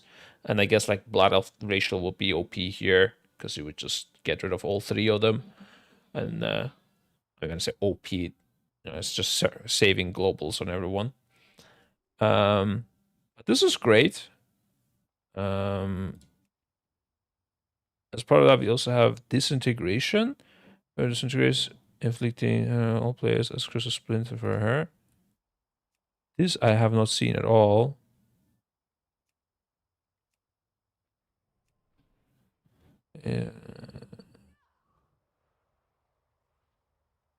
Wait, what? Fortification, disintegration. So when you... I guess each of the matrices do something when you deplete them.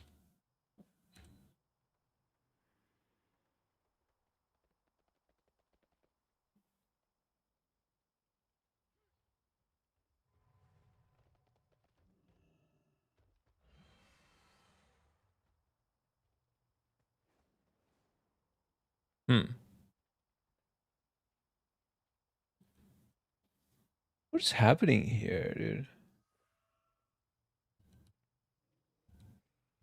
Like, what are these 3 orbs here also? There's now 4. Oh, is that the nodes? Interesting. There's like a 1, 2, 3, 4. Is that the time until the next spell or something? There we go again. Oh, maybe it's just it's 1 again. 2. Could be some tank mechanic thing as well. I don't know. 3. Oh, it also has the 3 stacks here. I guess that's a separate spell. Yeah, I don't know what this is. Gross fortification disintegrates, inflicting all players. Crystal for her. We did see the damage of the disintegration, but we didn't see any crystals, I don't think. Marfuck up is supposed to leave a dot too. Yeah. I don't know if it didn't have the dots. Hard to see dots. I mean, I would see it if I look at it, but I didn't notice anything. So there's one crystal that just does damage to all players and a big dot.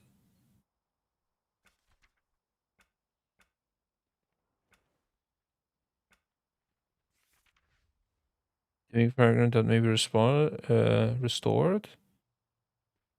Causing to suffer. Death and refracture is triggered. Oh. So this is what happens when you fail it. This one you're supposed to heal. And when you heal it, it turns into a Dawn Crystal that you can carry. The darkness for long. This will hold lights during dire moments, so you can cast Dawnlight Barrier. Spheres of Lura when hit directly by cosmic, a shadow or cosmic. Should I fail to hit at least one player erupt with Naru's Lament. Every time you get hit, while carrying this, every time you get hit by something, you shoot out some projectile that people can soak. If they do that, you're good. But if not, it's Jover. So it's kind of like a Halondrus bomb that doesn't insta-explode when you get hit, but it shoots a projectile out. And if you don't soak that, then it instantly explodes. And it also gives you access to Kansas Barrier, which decreases your damage thing by 99%. And also consumes the crystal. Interesting. Okay. I don't think...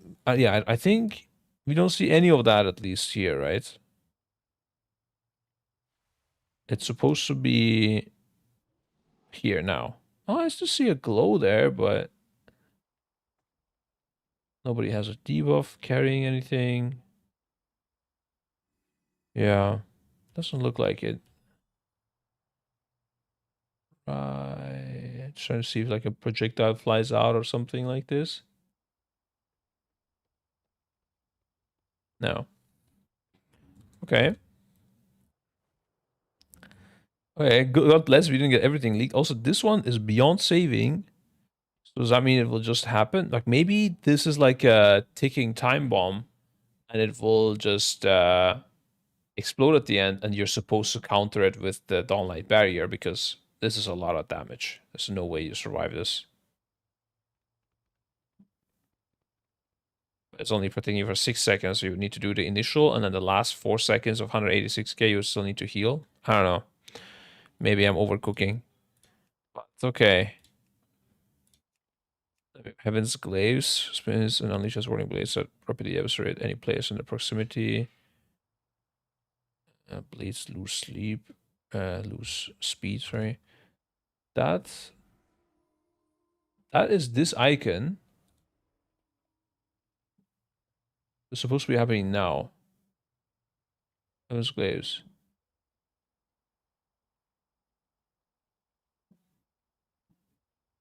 Yeah, this is also a case of half cook, I guess. I'm checking the rate frames. There's some stuff raining, but yeah, there's no glaives to dodge.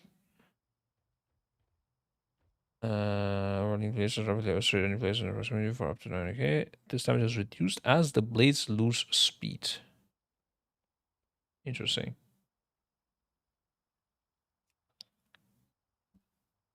And Heaven's Lands, is that the stack the boss had? Yeah, this is the stacks he keeps getting. Lunar is a halo of glass armaments over time. Upon reaching 5 applications, her next mean attack forges the glass into spikes that fire into the target. Each spike inflicts 100k and is impaled. Embed deep in the target, inflict 11k cosmic damage every second, and increasing damage from Heaven's Lands by 50% for 30 seconds. Okay, it's most basic tank swap. This is a big hit, I guess. 500k. Okay, Infinite Darkness rains down. Oh, that's the raining thing. What's every second for 25 seconds? Okay. Is that like a dot? Guess we don't really know either. Oh no, it's a buff on the boss here.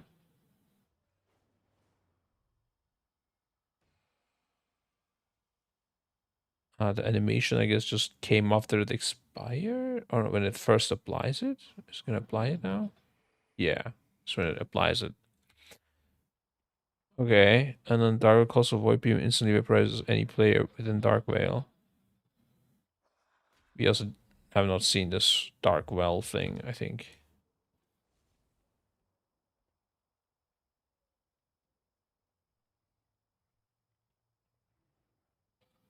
This big wig placement is not that great. Okay, then we saw this, Black Aperture.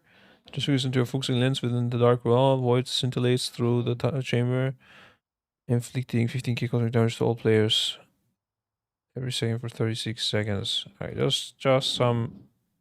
This is the length of the phase, pretty much. Lura converts electric energy into potent beams, inflicting 200k upon impact with a player. Impact with an Oblivion's mirror reflects the beam and its effects to all players. Oh shit. I thought it'd be reflected to the boss, but it's a bad thing that happens. I don't think... I guess we have the timeline. Let's see, what do we get first? We have this plus thing. Black Aperture, okay. And then we're supposed to get... Oh, PogChamp, there's no timers for this. Okay, we didn't get leaked the whole thing. Let's go. Like 10 seconds of the intermission is secret.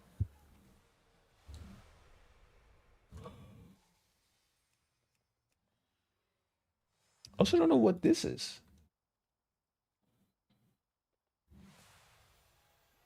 As soon as it's up?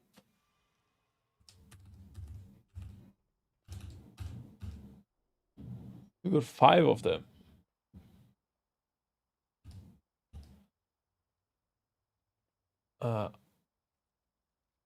Ikmax. Yeah, this is the last boss. They are playing it. Is there going to be a restore for first year midnight, or is the starting release going to be not possible? I think we do it for the first raid, and then maybe we do a small event for the last boss, or it will be lining up that we just chain the events, depending on the timing. But we're waiting for news from Blizzard pretty much. I don't think we do any raid fully from home. I don't see it, but who knows? I mean, yeah. Okay, so this thing that people get is actually not in the journal at all. They get put into a different realm for this. Not sure if this guy's outranging them. Oh, wait a sec. Oh, look at that. The moment the cast goes through, look at the minimap. Ah, when you touch this, you port over. Diagonally. And you gain this debuff. Doesn't look like the debuff protected you.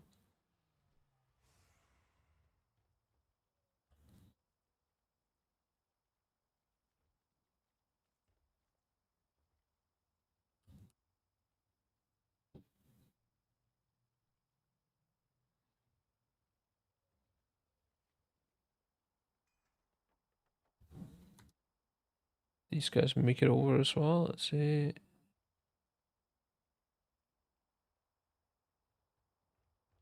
Yeah. Okay.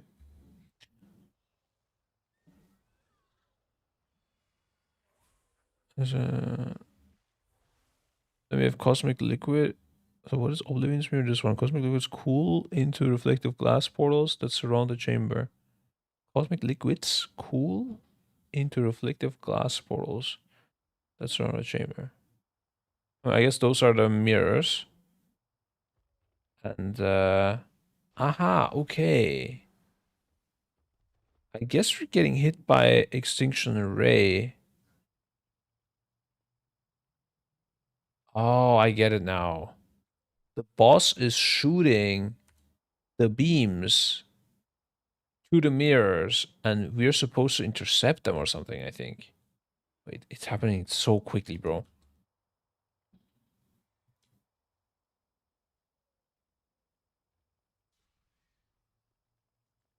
It already happened. I'm an old man, guys. Let's see. We're doing it in slow motion. I can control this better on YouTube, but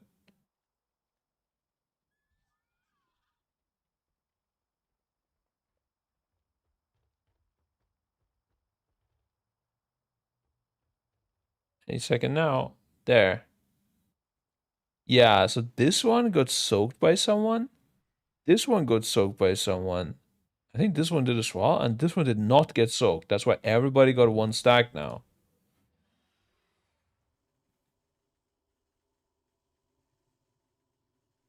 My goat is trying to go in, but that's not necessarily the play. You just got to be in front of it. And now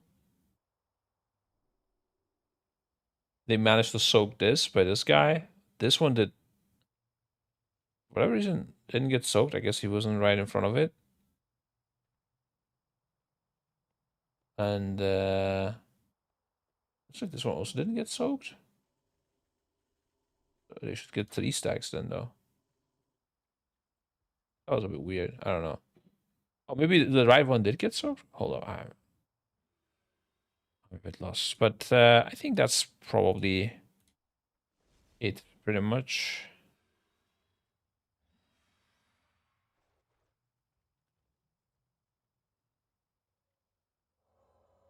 Yeah, I think this one got soaked. Oh, this line is just going to the player here to hit it. There. This line is just zapping the player that was soaking this beam. Yeah. And the other two got soaked again. Okay. That's looks pretty simple. Just soak the beams. And yeah, I guess we don't know what else happens. I don't know. I think there's might be a longer pull. I don't know which one though.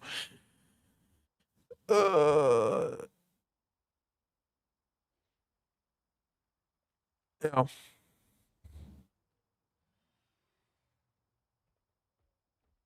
And then after that, we have phase 2, which is turns into an unholy weapon of godlike destruction, firing attacks when it blasts that inflicts 20 million cosmic damage to all players. Okay, I take it back, guys. You need the crystal for that mechanic.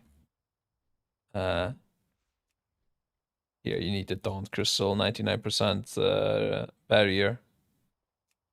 Sounds like that's how you do it, and the other crystal you just have to kill or something, I guess.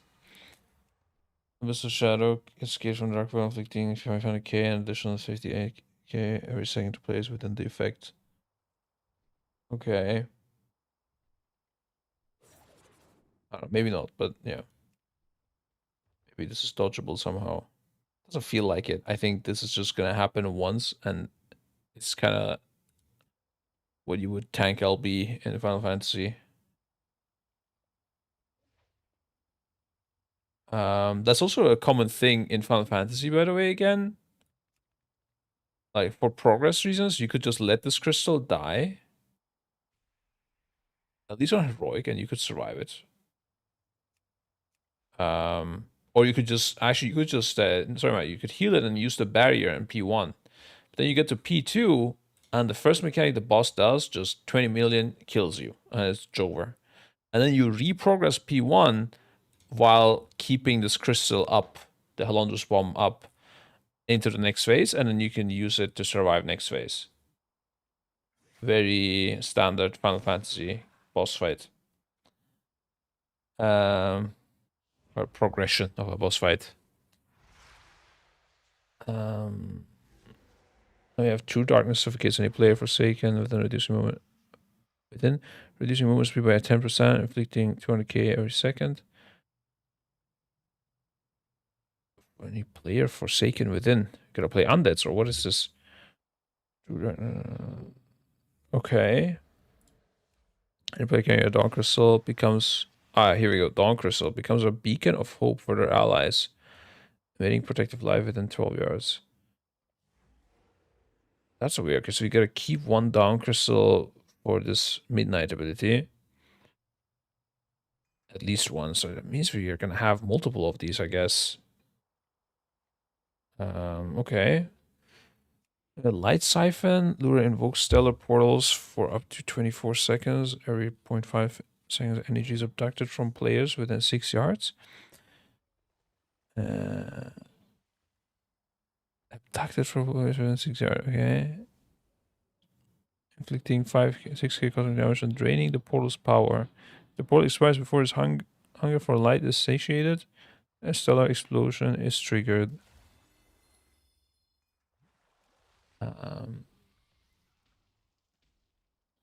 Expires. Okay, so just this is like antimatter, pretty much, it seems, from Dimensius.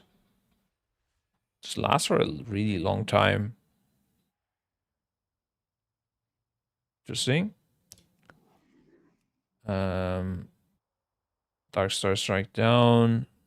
2 yards of each impact. Starts to interconnect with Luminous Void, inflicting 150k to players within the patterns. Oh, that's cool. It's like things land on the ground, and then they connect with each other, forming like a tether between. And if you're in that, you also die, or you just take damage. That's how I understand it. Lure originates a Halo of Glass. Oh, that's the tank mechanic, same as P1. Yeah, same as P1. What the fuck? Void beam instant vapors any player within Dark Well. Dark Well thunders with rage, inflicting 10k to all players every 2 seconds. That's a bit weird. Okay, what about Mythic? Oh, with Dark Schism instead. Gave its alternate dimensions unseal, inflicting 1.1 million cosmic damage within 10 yards. Allura transcends, directing her being into 2. The violent division inflicts 310k cosmic damage to all players as they are split between her realms. Holy moly. Collision between players in opposite realms triggers an atom-shredding rupture, inflicting 2 million cosmic damage. Beings interconnect through the fabrics of reality, inflicting 100% of their damage taken to each other. Okay. Guess the boss will hit only one phase at a time. Whereas you double the damage.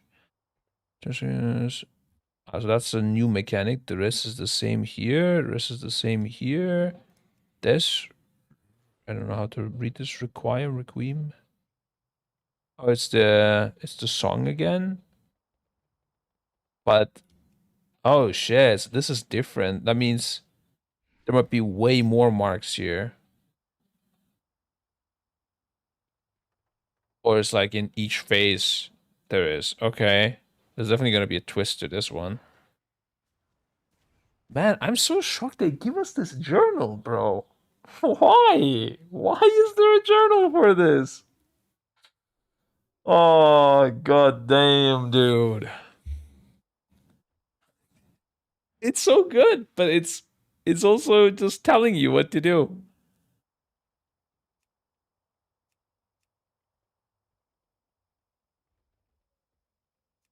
Uh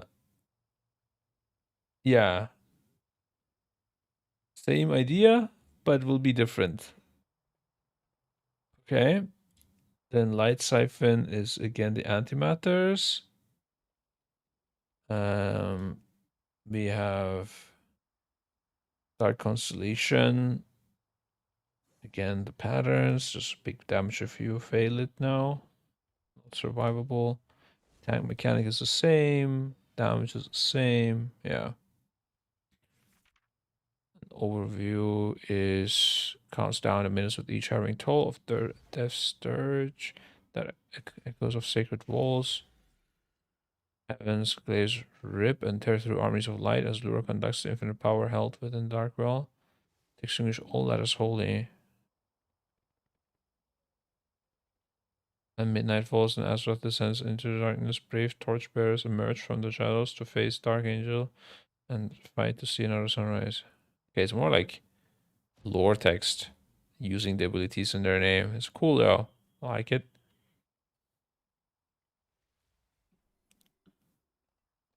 If not destroyed. Yeah, exactly. We need to DPS the ads. That's where we also have our first ads that was missing. At least the ability, at least they weren't finished with the boss. They leaked the boss, but it wasn't fully developed. That's good.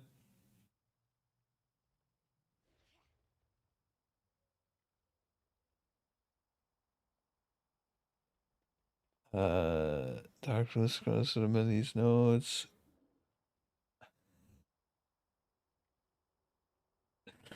So good that the journal is telling you to look for it. Yeah. God bless. What else would we need to do if the journal didn't tell you? Everything nearby us from midnight. Yeah. Touch from midnight. Yeah, okay. Not much here. Alright. Honestly, it's again not like a very complex boss. I would say it looks cool. But guys, there must be more to this. I think it looks like the big difficulty is gonna come from saving this crystal for sure. I guess that it's the Halondrus bomb. Sorry, not saving, but holding this crystal rather. But how they're gonna make these bosses super hard? Let's see. Why having a journal bad? It's because they're like trying to keep the boss secret and creating secret abilities and phases, and then they're saying what they are.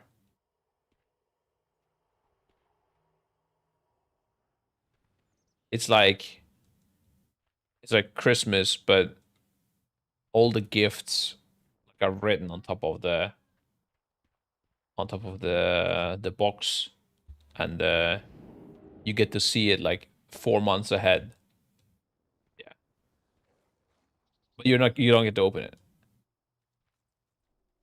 Yeah, think of it like that, I guess. Like your parents bought you gifts. They bought the Christmas tree. It's all in a box, and the gifts inside are listed, and you just get to look at it for 4 or 5 months. And for an hour, 4 months ahead, for an hour, you get to look inside even the box, and then they close it again, and you just see the notes again, what gifts are inside. My question is why? Why do you do this? It doesn't make any sense to me. Either give the gifts or don't, you know? Or don't say anything about it. Say it's a surprise. Okay. But good stuff. I got to finish my homework as well. Now I read officially every boss of Midnight, and I'm ready for the race. GG's. Or rather, ready to make strats. I do need to prepare this character. How do you get the PvP rings where people are saying that it exists? Where are the PvP items here? Is it this guy? It must be this guy. PvP also has no tier set, right? Yeah. Back then you would have PvP sets specifically. They fully got rid of that. Guys, you know what would go hard right now is some black tea, bro. Do I go and make myself some black tea? I feel like I deserve it after this boss.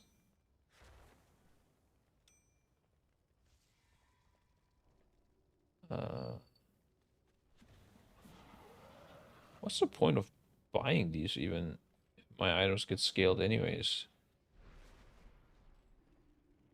Maybe I can't apply the sockets or something.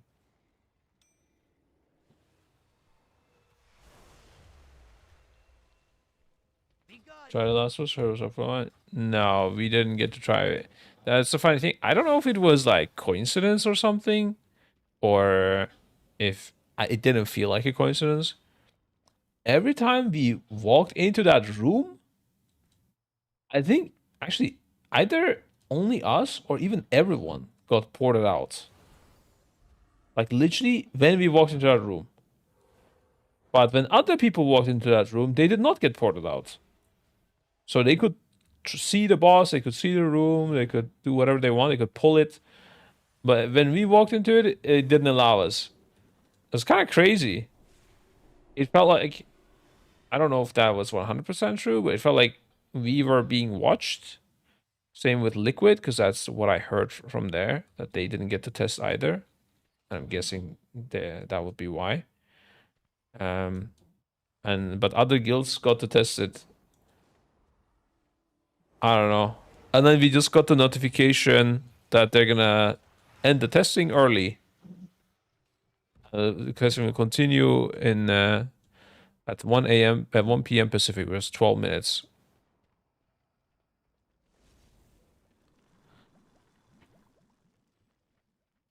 It seems like they just couldn't shut it off, that boss. Instead, they just kept kicking us out. And I don't know if they were unaware that other people were pulling it. I don't know, bro. Full crazy stuff. I don't know if this is like some 900 IQ marketing trick or something, but I don't think it worked. I don't think anyone gives a fuck, and they just leaked the boss. We tried the same thing with Illyria, but we couldn't get there. There was no way forward. Yeah, this is something that does rarely happen. That's when you kill the boss before an end boss, they forget the end boss inside the raid, and you can go and test it. Kind of crazy though that in this day and age they still make this mistake.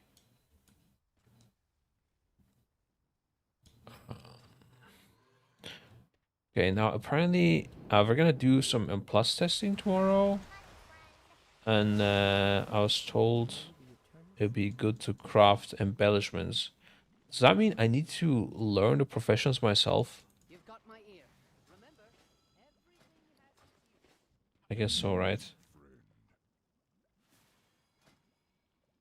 Also, I was told you're not supposed to craft a weapon for whatever reason. I don't know why, though. So let's learn tailoring and what inscription for the weapon.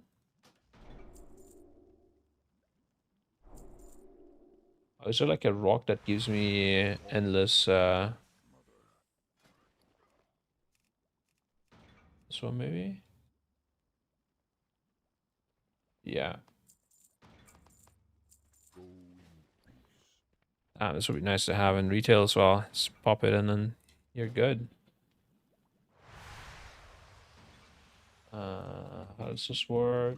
Go to tailoring again. Is gold a problem? Actually, no. Wait, didn't I get full tailoring? We shall meet again. I thought that gave me full tailoring.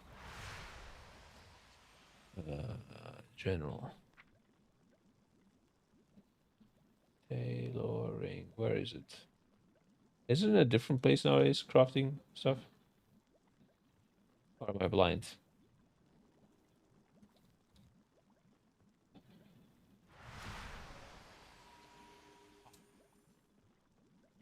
Oh, you can select for these. That's pretty cool, actually. K for crafting. Yeah, it's just K is bound, apparently, bro. I have the weirdest keybinds. Professions. What the fuck? They have professions a different tab now. I didn't even notice. I think since they made this change, I never crafted anything, dude. That's crazy. I thought I learned this professions now, though. Let's learn description as well. I just do engagement survival, regaining full concentration. Oh, it's concentration. Oh, I have just the thing. we need to get the full knowledge at this one. It is. Ancestors watch over you. Choose me up, sir. Yeah.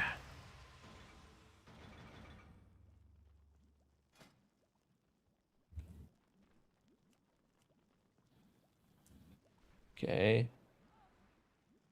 Dear God, how many materials do you need to craft these things?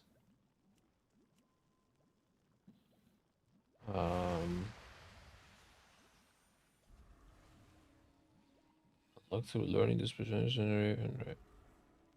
There's no way, bro. I need to get the specializations as well. Where's that now? There.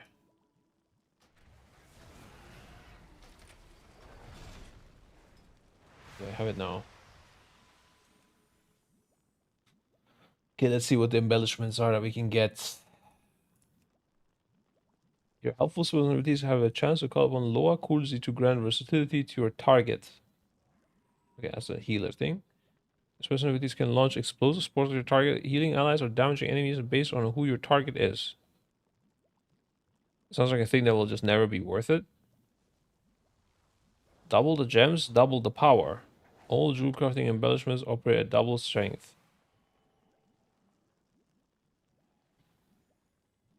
That sounds pretty decent. Not sure if it's all jewel crafting embellishments operate at double strength. That could be interesting, I don't know. And then there is you're supposed to have a chance to draw in a mana worm that will empower you and an ally with arcane weave sight and increasing your intellect and your ally's primary stat. I'm a selfish player. I just want to buff myself and I don't have anything else. What the fuck? What is the good embellishment? I don't even know. Also need 2 sparks now. Oh really? What the? What about inscription? Wait, why did I not get inscription levels? Why did I need to like learn Midnight description first. Okay. The eternal sun shine And then upon get the thing again. Attack. walk with the earth. Press this.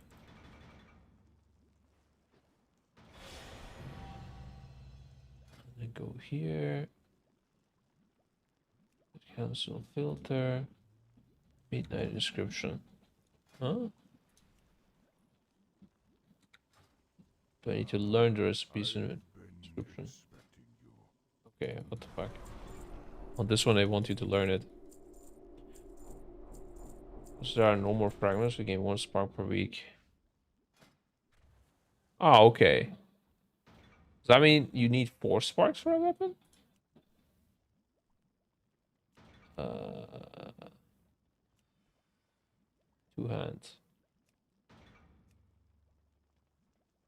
Is that it? I'm lost, bro. Do I need to buy something or whatever to get the best weapon?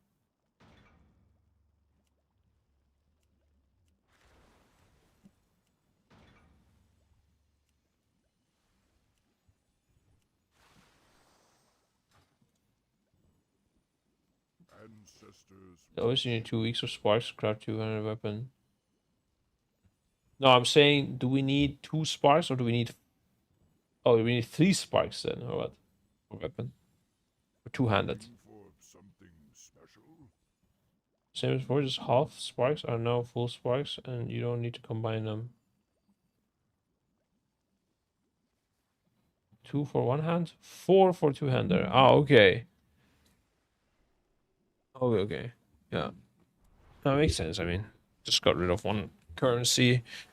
That makes sense. But how do I get the weapon recipe, bro? For some reason I don't have it.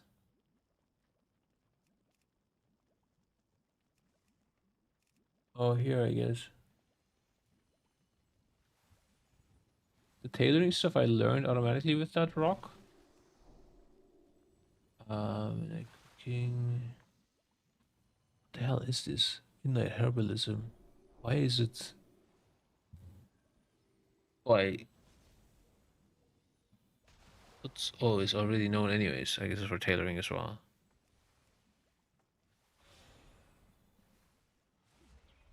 These are not known.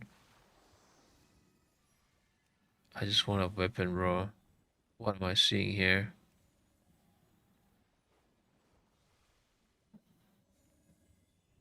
Engineering is... There's too many... Guys. This whole crafting thing. Can we just agree to kill it, bro? This whole like fucking finesse and multi-craft and ingenuity and deftness and perception. Can we just not just fucking get rid of it? Do people actually want this? Do you guys like enjoy this? Any big crafting enjoyers in the chat? You're like, yeah, like I'm really looking forward to it.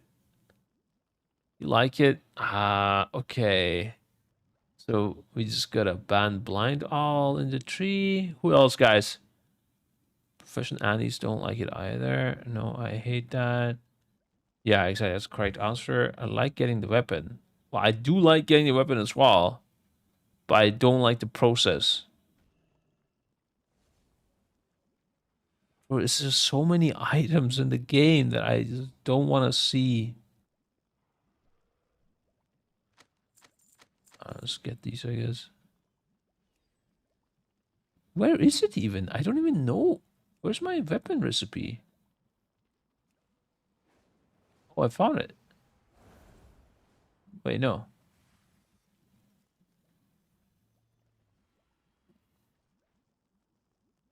Wait, there must be like... It's not usable.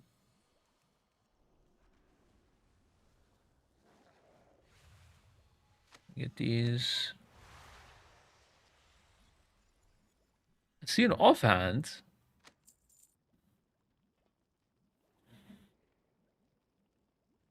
Can make agility and intellect bow. Guys, what the fuck is happening here? Why can't I make an intellect bow as an inscription person? Something is cooked here. I don't know. What is happening, dude?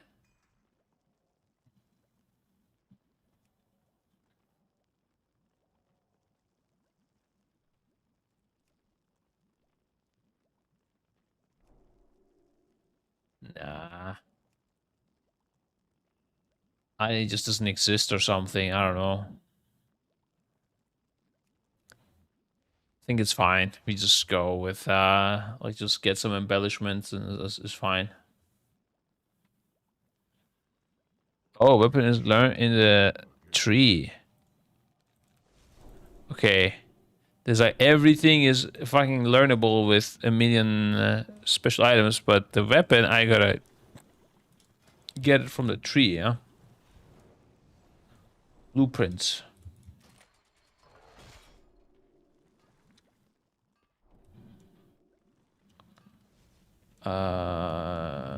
Alchemy quills, inscription quills, crafting.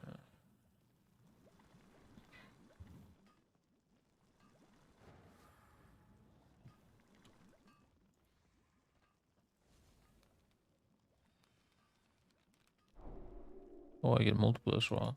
Why can I not apply them? Oh, need to do this.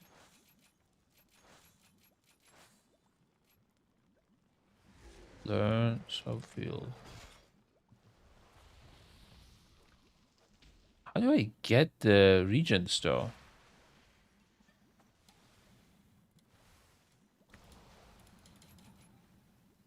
Maybe here?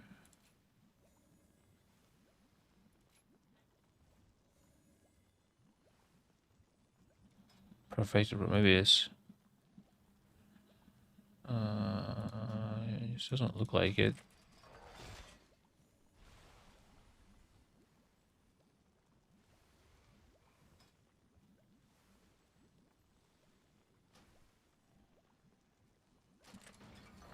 Yeah, unlock all of them at least, yeah.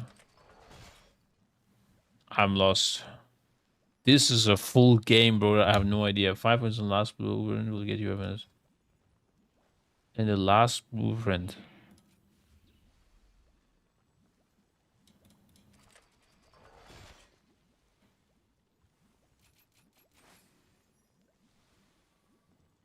Damn, you're right. How the fuck do you guys figure this out, bro? That's crazy.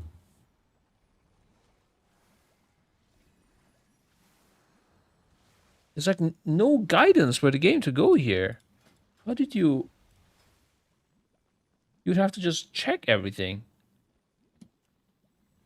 You're a crazy man, sir. A crazy, crazy man. That's the last expansion. I guess, I mean, okay, yeah. Interesting how they do these things. I would get it if the first point, first like unlocking gave it to you. Shit.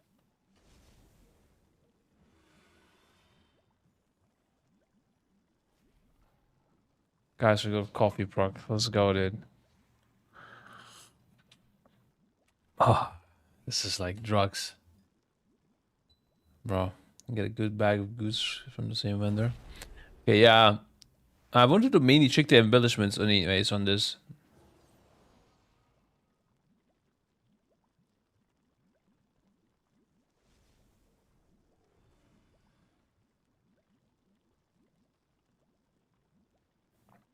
The boys were saying like weapon craft is not that good or whatever. I guess because these things are not that good. Double the gems, double the power.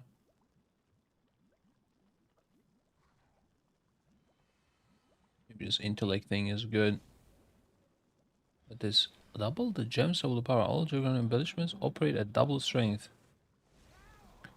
This you gotta combine with jewel crafting, I guess.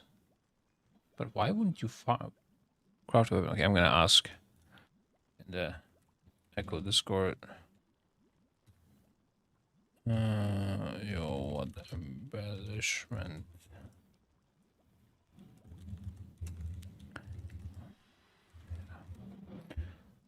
The only problem is time getting, and if you don't play from start every week, you'll fall behind and can't catch up. Yeah, that's also a thing. I don't think it's the only problem, but yeah, I mean, I think this crafting thing is just not gonna be my my cup of tea. It's not what I enjoy, I think. I used to enjoy crafting, but I like it again. Very simple. They were saying that they put some stuff in the guild bank. Let's see. Am I not in the guild, bro? Echo, I am in the guild. These fuckers not giving me a... I'm rank officer as well. Okay, sorry. I keep wanting to flame our team, but I guess... Oh, is it because they are an alliance guild? Can I not use these banks? Is that a thing? There's no way, right? I don't think a guild is alliance or horde, or is it? I have no idea, bro. Should I go to maybe a beta? Joe, go to the portal room. Go to like a neutral city and use the bank from there. I guess. I also don't have the portals. I don't know why they didn't give mages all the portals. Donegal, my goat. Exactly. I was just gonna take a look see inside, you know, but I need to get the ring and neck thingies, sockets. Do they exist at least? Wait, actually, what items have sockets in next expansion? Is it rings and necks that you can apply it on still?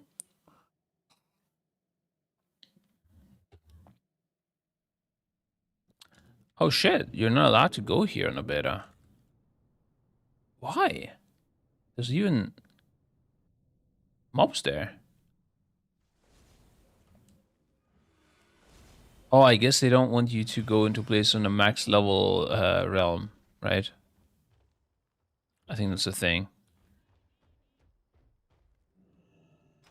Oh, what the fuck? It just worked now. Boys, we take it. It's fine. So I have some enchants. This Far Strider Hunt. I don't even know what it does.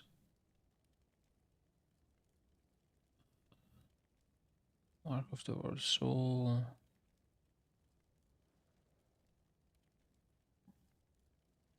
Equity of the Run Ray. Do you have anything else? You don't even have the ring stuff. What the hell?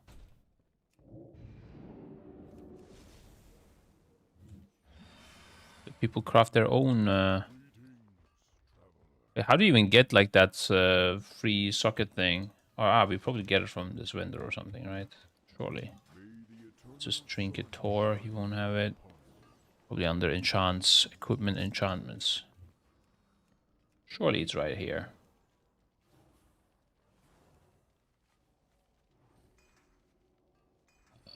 What's this?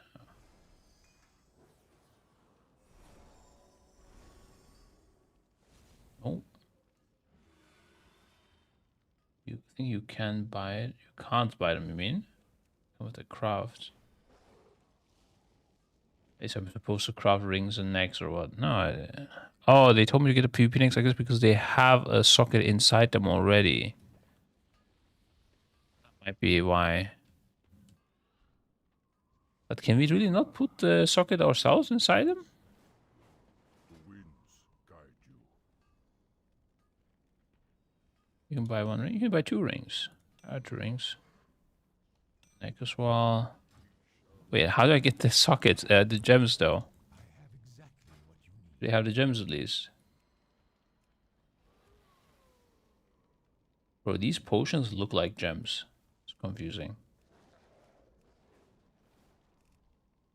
Also, I bought these, but I forgot to apply them actually in the raid.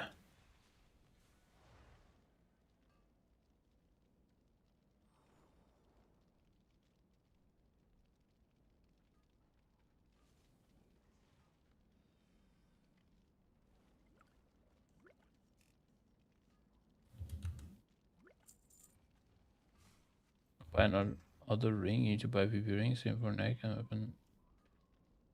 Yeah. No, I just wanted to add the socket to the ring with the item.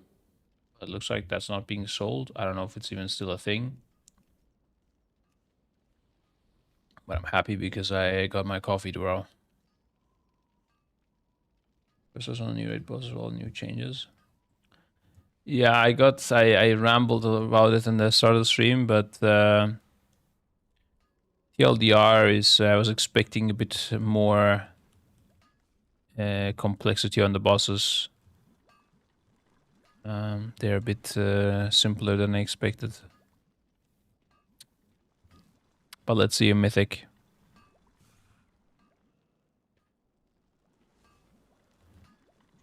I also got this grief torch trinket. I guess I could have bought it as well, but I got it from the boss. That's really let's see how that works. I guess I should maybe just use all the trinkets once. Oh, there's a lot of them, bro. Fuck it, we get all of them. I'm gonna fill the bags up, and then I'm gonna do 1, 2, 3, 4. These we don't need to test. 5, 6, 7, 8. These we don't need to test. 1, 2, 3, 4, 5,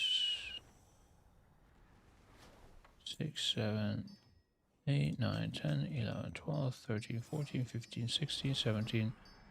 17 trinkets. Oh yeah, that's a lot of things actually.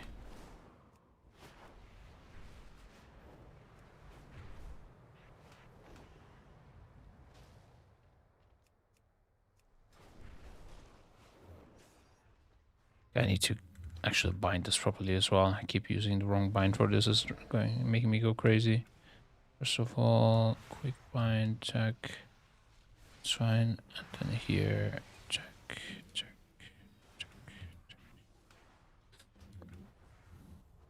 They need to make quick bind faster, bro. You go into the edit mode, right clicking, and then quick bind is too much. I just need to be like QKB. QK. KB. Yeah, I need something like that. Not sure if we get sockets outside crafts. Looking at jewel crafting. Yeah, also I don't have gems, I guess. I guess I need to get jewel crafting, yeah. I didn't craft anything as well. I'll figure this out off stream. Let's see the new trinkets. First of all, grief torch. Actually, while that's cooking, let's already prepare the next trinket. I'm just gonna go in this order. Inspire core. Okay, are we ready, guys? Let's do this on a... What is going on with my nameplates right now? Oh, I need to change this as my nameplates are always active. I don't know why it's only in combat. I didn't do this dirty setting. On combat. I want it always on. Always show nameplates. Is that it? Yeah. Now it's not showing the name. And I'm not in combat. Are they fucking trolling me, bro?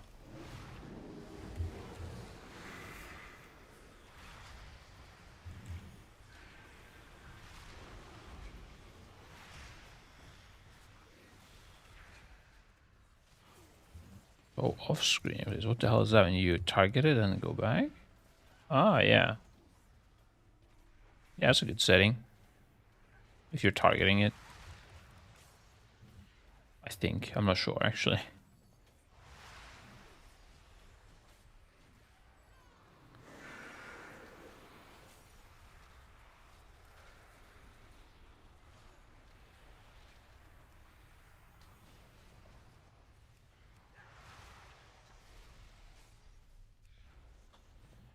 Why is the default giving you the rarity icon but not the health or the health value? Bro, listen, come on, bro. God damn.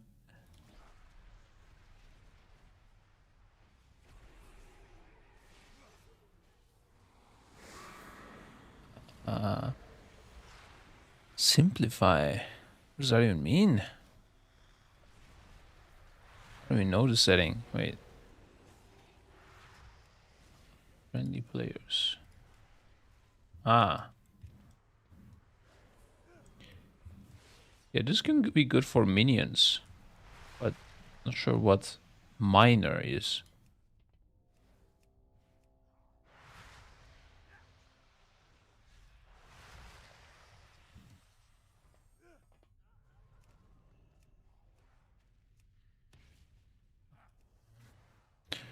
Oh shit, quick posture check.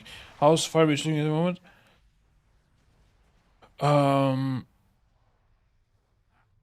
Yeah, it's lacking some abilities.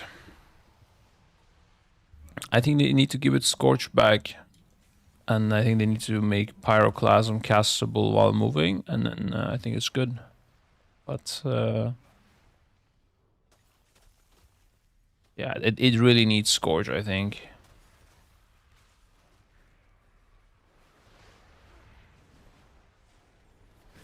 Big mistake with Scorch, in my opinion. That they start removing that. Anyways, okay, the nameplates are fine. Let's try Grief Torch. Disable the friendly nameplates, make it more visible. Hot damn! That looks nice. That's even more effects than Grief Torch, actually. It's a lot of hits, dude. At 150k. Okay, the damage is not like... It's not insane, I would say. What does a Glacial Spike do? Okay, what the fuck did I just do?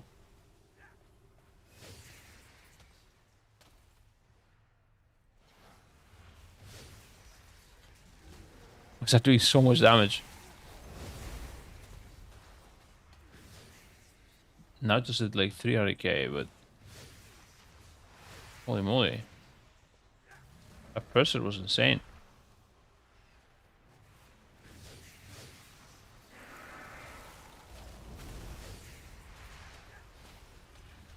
Guess a lot of good crits there. Oh, this is the light that gives me mastery. That's the other trinket I have.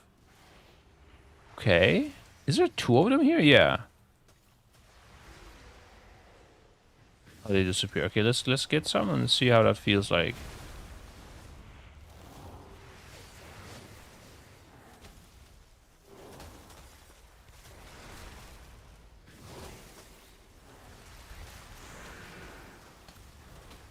Sure if ice lancing is still not worth it, but you press it.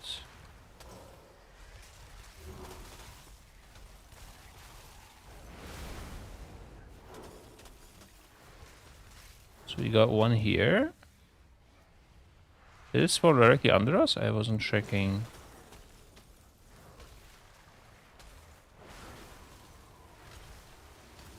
Guess last, so we get a higher chance of getting it.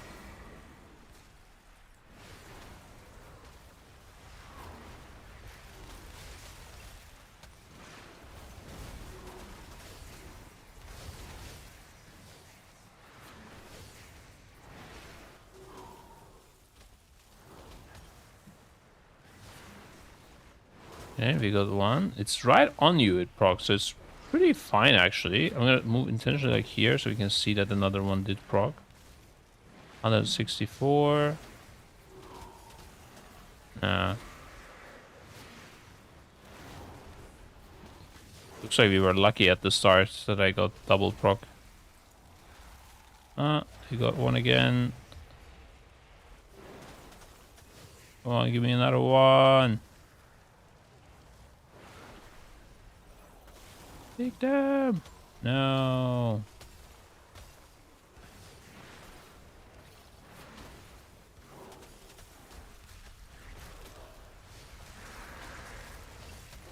Grief Torch.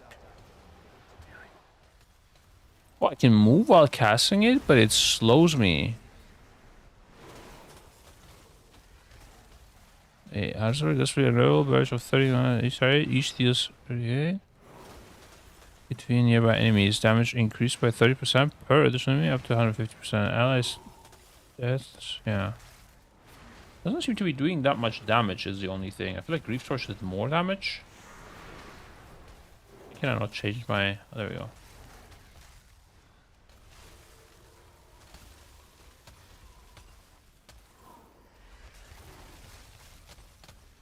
Okay.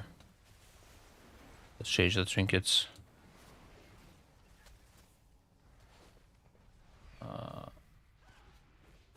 This has mastery and gives you more mastery when you stand in it. Okay. Oh wait, can go nearby so you light this.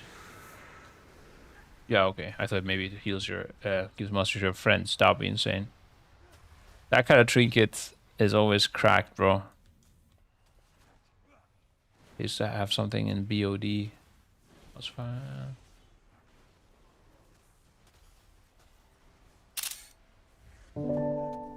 Sec, gotta link something to.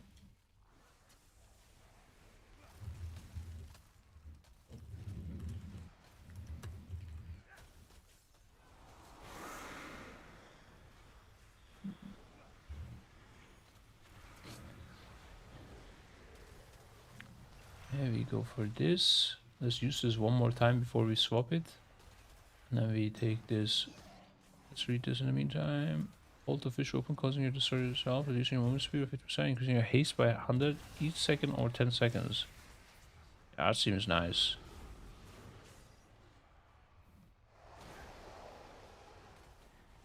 Okay, so this stops your, like, it lets you move. Also, chat. Now I need to want to know. There's no way you can cast during this, right? It was like a channel or something. Okay, let's try this. So I'm just slowed and I get more and more haste. Very short though. Just 10 seconds. That's so weird. That's so short. What could be interesting is at the end of this,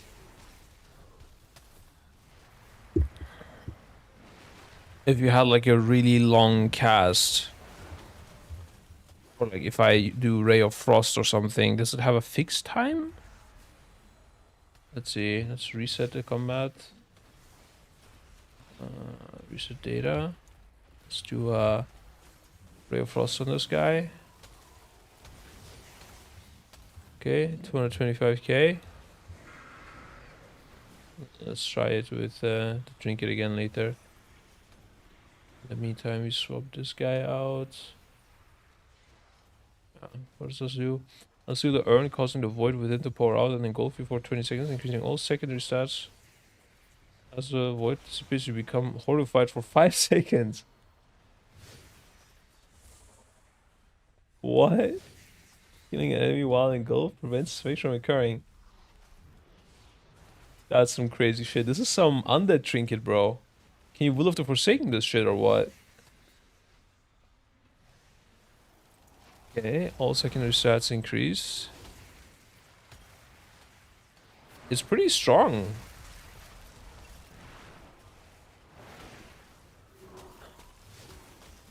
And I get horrified at the end.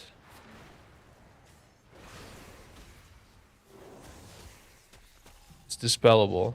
Uh-huh. That is a cool trinket. I like this. They should make this OP, dude. Okay. Okay, I'm gonna try this Grief Torch thing one more time.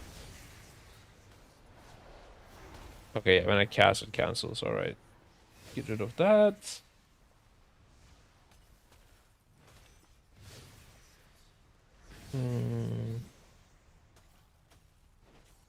How much do we have? Let me just try it again. Reset data.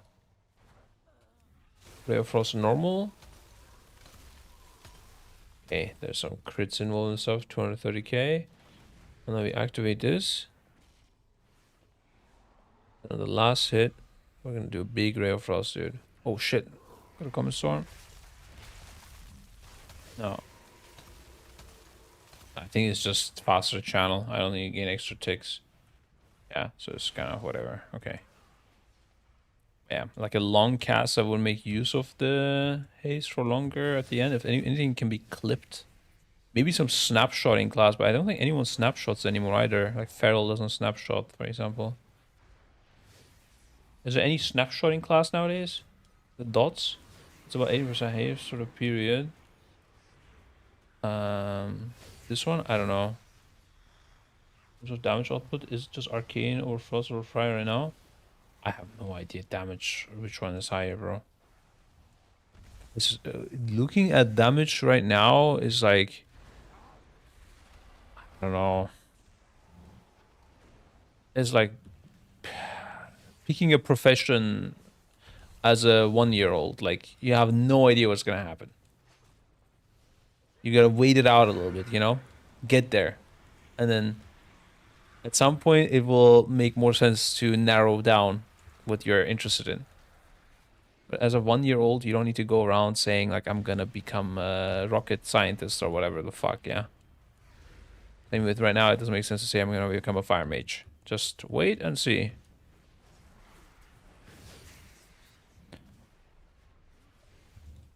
They're literally changing things like every fucking day, bro. That's crazy. If anyone, I mean, I guess you can look at the like public logs of the raids and stuff.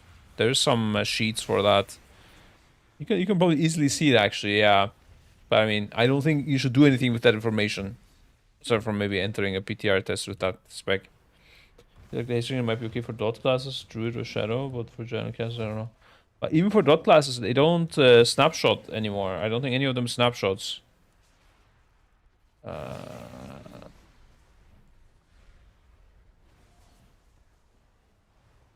Thinking, was there one exception maybe, but I don't think so. So I don't know.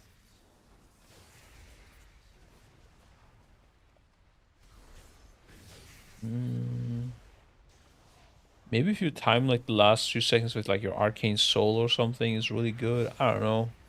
I don't think so though. I doubt it. Next trinkets, what is this? Actually, let's swap this one as well for this guy.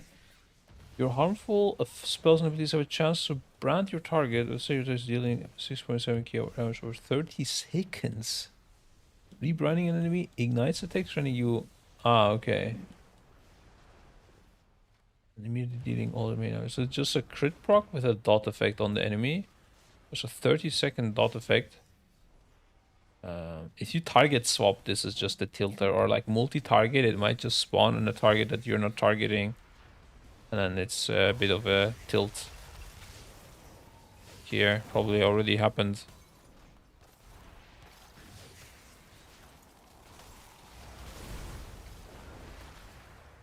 Oh, now it happened on the sacred text.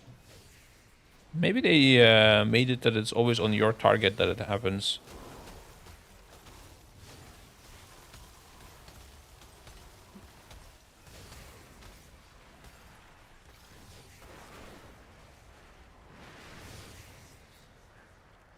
Not even triggering it, bro. Yeah, I wasn't doing perfect DPS or anything, but... Yo! And it just expired! What? Oh, it went on this guy. Yeah. Oh! What's this? Filled with Berserker Frenzy. Oh, that's thing, I guess.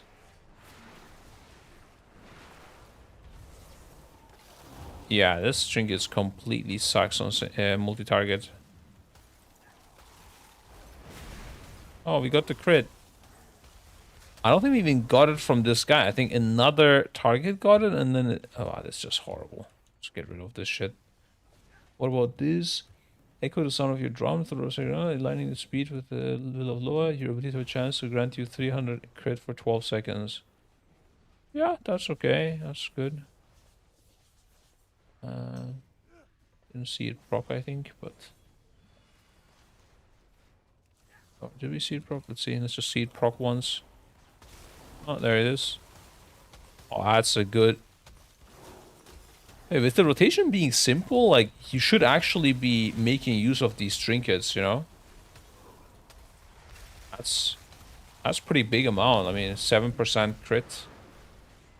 You actually have some good overlaps.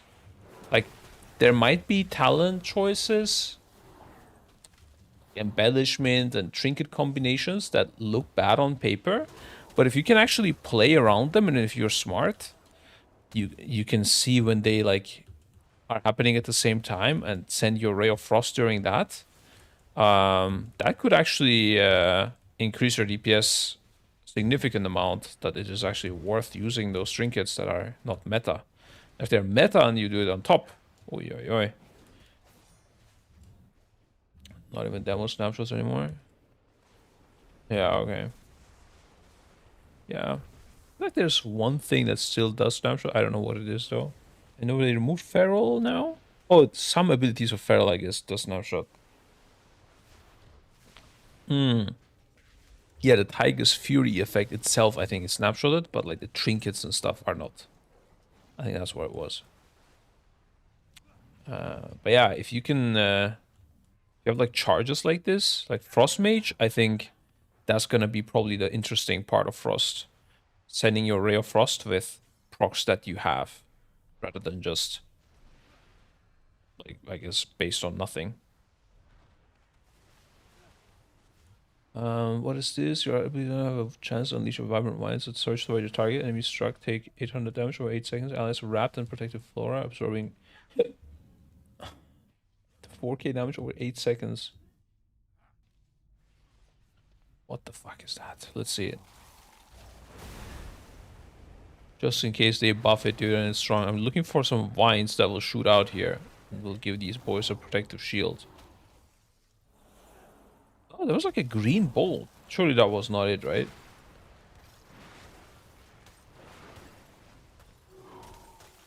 I guess we should see this dot on the target when it happens.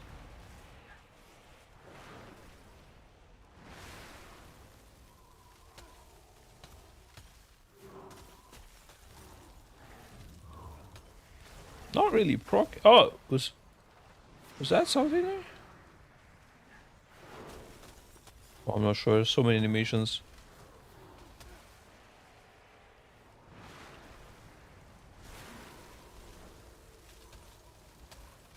That's the Hand of Frost.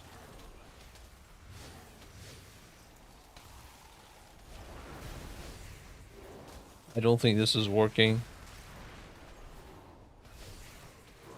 I mean, this trinket can't be that strong that they made it proc so rarely. I think this might be healer only or something.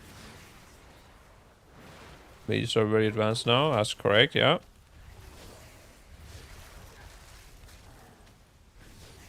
Yeah, no, this is just bugged. I'm pretty sure it's not a waste time. We use this. This we already did.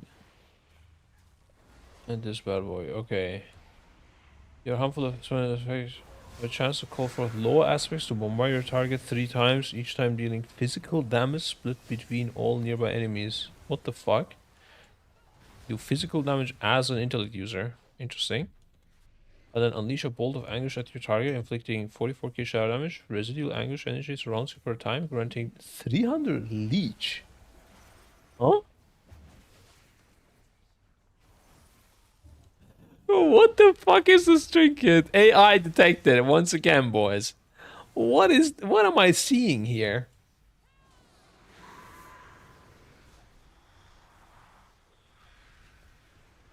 What does this mean?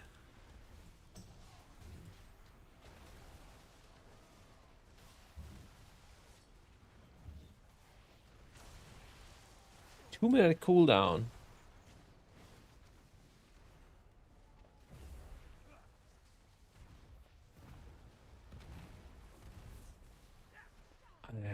It's unlocked. Okay, let's try it. Look at my leash now. We're gonna pop off, boys. I'm gonna do it on multi-target as well. Maybe it cleaves. That would maybe be more like better. Sending it now. What the fuck am I seeing, bro? There's no way, man. We're just getting trolled by Blizzard. What was that? What? Nah. Am I missing something? Residual surrounds your time. Nah, yeah. This is a bit raw. This is raw, bro. Not even undercooked. It is raw. They forgot to put it on the pan. 300 leech.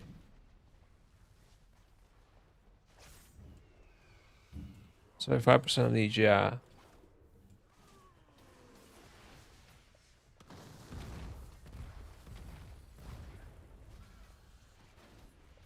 Maybe it's like a... It's like does good damage as a healer or something. I don't know, bro.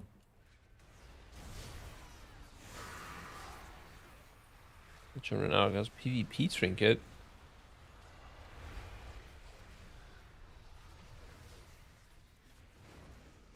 I don't think so, but if you want to tell yourself that, yeah, to feel happier inside, yeah, we could say that, I guess.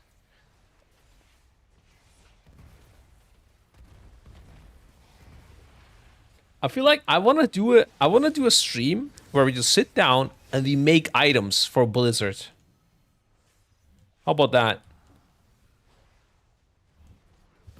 We make like we steal an icon from the game, right? Just like random icon that we like for the thing. And then we write like the RP text and we make it like actual good trinkets. So I think we can do much better than this. Like what could be cool here is instead of giving you 300 leech for 15 seconds, what you could do is like first of all, it could give you like 3,000 leech, right? Then I would be like, oh, no, ho, ho, ho. You know, it's interesting. Or it could give you kind of like that warlock spell.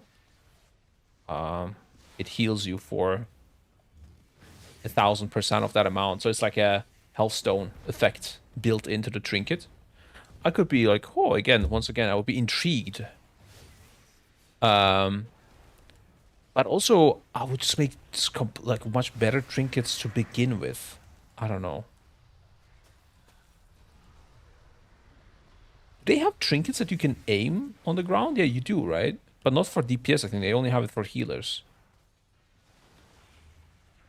I don't know if DPS has any trinkets that you can aim.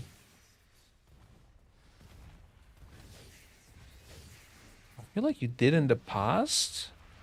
There was a trinket that was shooting like a bolt in front of you. Silencing or doing something. Yeah, like I imagine I could do way better trinkets than Blizzard.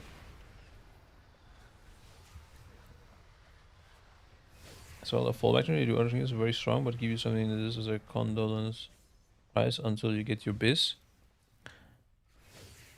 Yeah, no, that's fine. It's not about the strength of the trinket so much. It's just a random 300 leech that does nothing. Like, I think this trinket would be better if it didn't give you any leech. And it just said unleash a bolt of anguish at your target, inflicting 40k shadow damage. And that's it. It's a simple, straightforward trinket. You get it. It means it's good single target damage. Not as good as maybe the Grief Torch trinket or other ones. But it's, you know, it's okay. But what is this 300 leech? Like, if you write text, it needs to be worth writing it. Does that make sense? It's the same mentality I have for quests. Like, people create quests, and it's just there just because we have to create like 100 quests or something. It needs to be worth having it.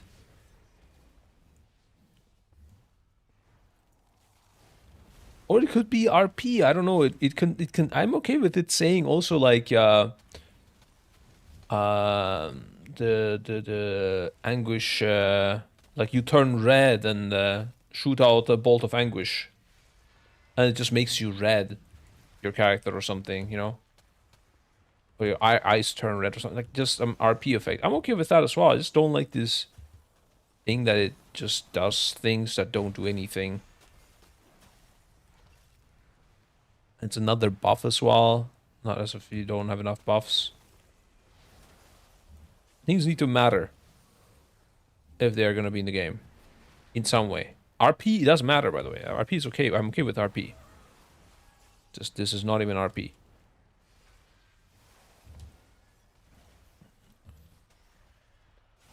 I think I can design better trinkets than them. That's all I'm saying, guys.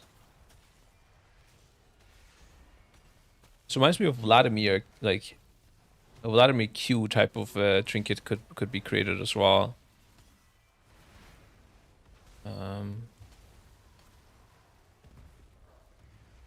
That'd be probably like a tank trinket, I guess, though, if it heals you.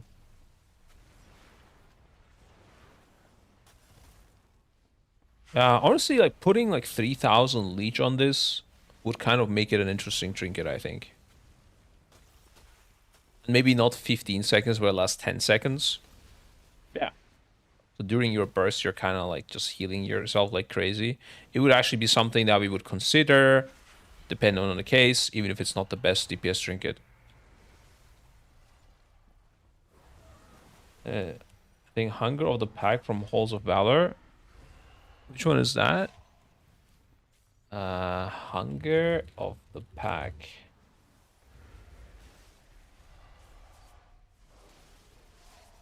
Increase your speed by 11 for 10 seconds when you kill a target, gives experience or honor.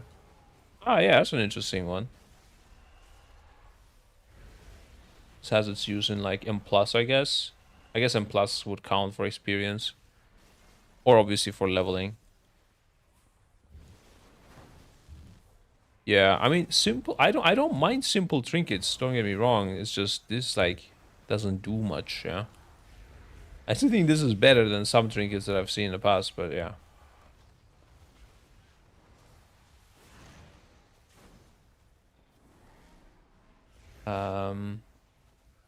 Okay, this was the weird physical spell thing. Let's send another one, dude. Just like the animation also doesn't look like anything special. It's just, I don't know, bro. It's a bit random. Maybe these things at least look good or something, you know. Little red blob.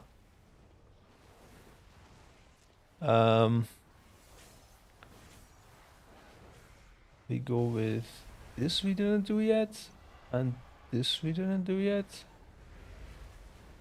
Okay. During combat, you have a chance to become consumed by fanatical inspiration, increasing your highest secondary by 225. Party members also equipped with the keepsake have their lowest secondary increased. Yeah, I mean, they recycle these kind of things quite a lot. I mean, honestly, I'm okay with it, man. Just do whatever. It's fine. Damaging spells and abilities have a chance to tear open. Rift of the Void with your target, erupting for 5k damage, split among nearby enemies.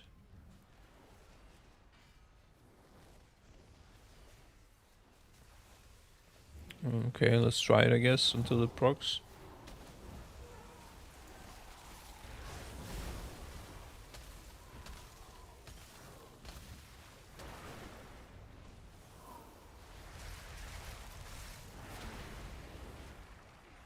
I'm also swapping nameplates to see if it procs on somewhere else where I'm not seeing it.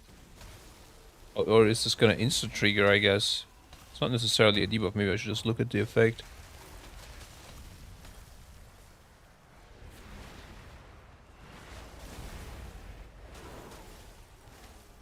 That's just weird eye. I have a feeling it might not be implemented as well.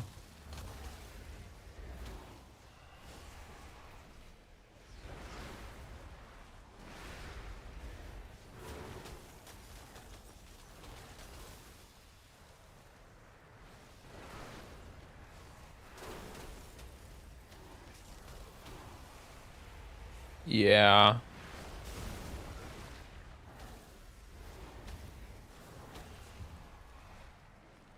What is it this? I was running. Oh, it did happen. 30k. Oh, I didn't even notice, bro.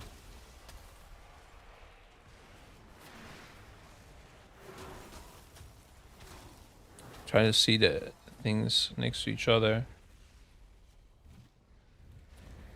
This just keeps disappearing, dude. Oh, it just happened there. Okay, yeah. I think it's something you really interact with. It's just damage. Did like 8k there. Okay. The tuning seems pretty weak on these trinkets, but maybe I might be wrong. Okay, let's try these here. Your spells don't have a wind to chance to awaken out of wind surrounding you with strong gales and increase your haste by 240 for 10 seconds. Okay. More balanced haste. And the damaging spells have a chance to haunt the target, dealing 100k over 12.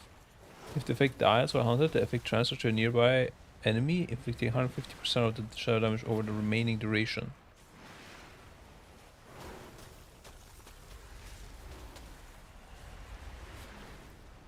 I mean, that could be interesting. It's just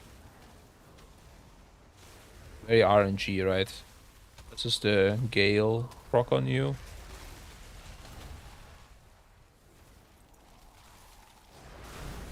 Yeah, I'm not gonna wait for this to proc, whatever.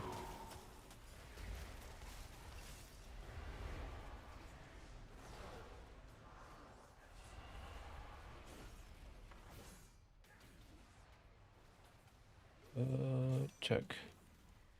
So we have a crit increase for 900 for 20 seconds. That's a lot of what? Every time your non-predictive spells deals a crit strike, the bonus reduced by 186. Oh, this could be really interesting for Frost. I don't know how much crit we need, but the crit is increased for Shatter only. So for like Ray of Frost, if this is only consuming one or none at all, because channel spells often don't consume the stacks, this could be really strong. Let's see.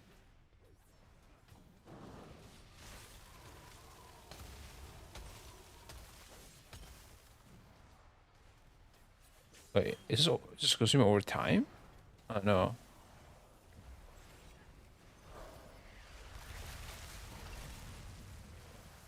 Ah, I see how it is. Okay. So it seems to be getting consumed for from any hit, except there's like a global cooldown to it of 1 second. So if you throw a lot of spells at the same time, you have a big burst, then that will only consume one stack, and you're gonna get really good use of this crit. So any class that has like massive burst, this must be really good for.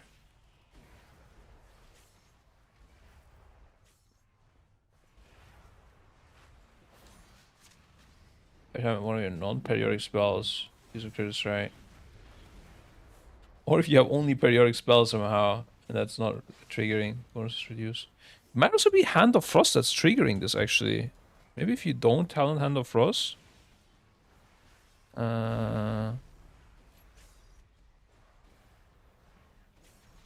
Why can I not apply these talents? Oh, it's probably this move. Those are kind of like as the numbers in MOP. I think MOP you had less HP, or actually I don't know.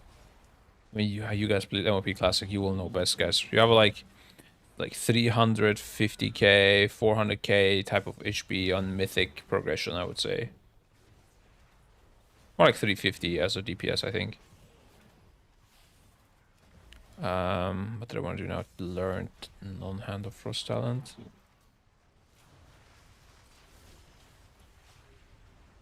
Also, just unspec the cleave, go full single target Ray of Frost. Yeah. Gonna big juice now, guys. Get ready. Oh, it's no CD.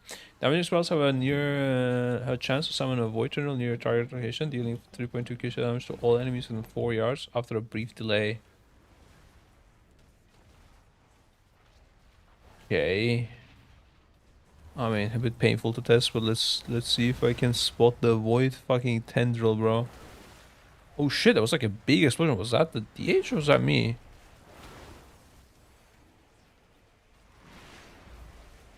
There's no way that's me. Okay. My trinket did not even happen yet, and I feel like I won't even see it. Oh! Apparently just procced. Too many people here, man. Need to fly away.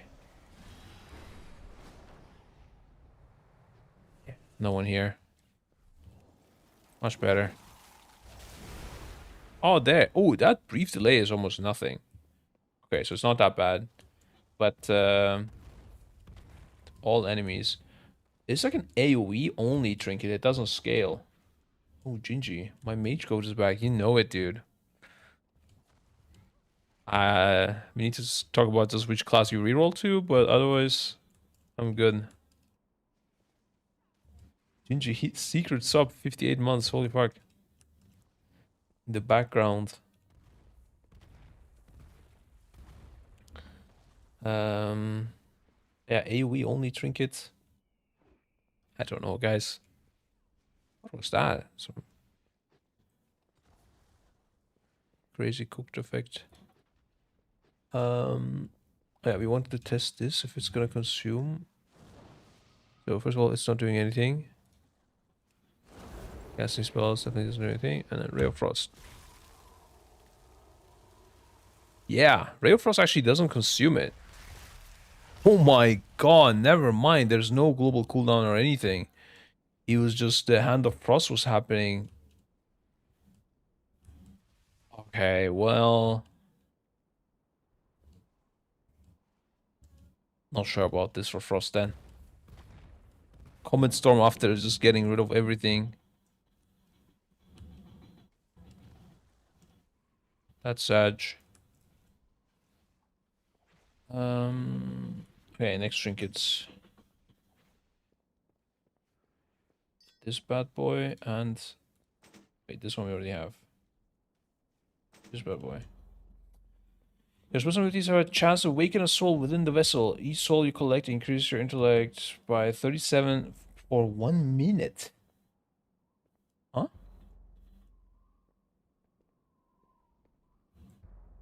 Okay, I guess it will like proc randomly and I get it. Oh.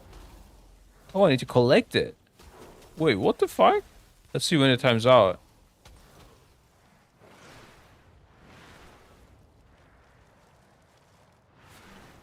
Okay.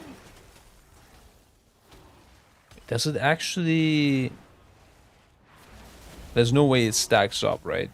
It must just be like multiple applications may overlap type of thing. Oh, there's one behind me. Yeah, otherwise... Either way, this is really strong, actually.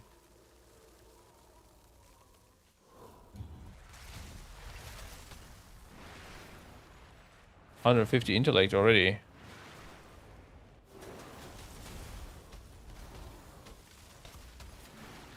Pretty sure I'm gonna get more of them as well. Damn.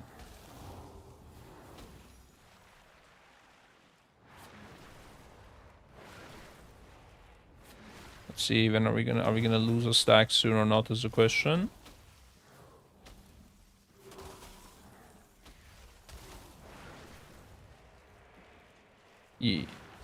Yeah, we lost a stack, right? Gonna lose another one now.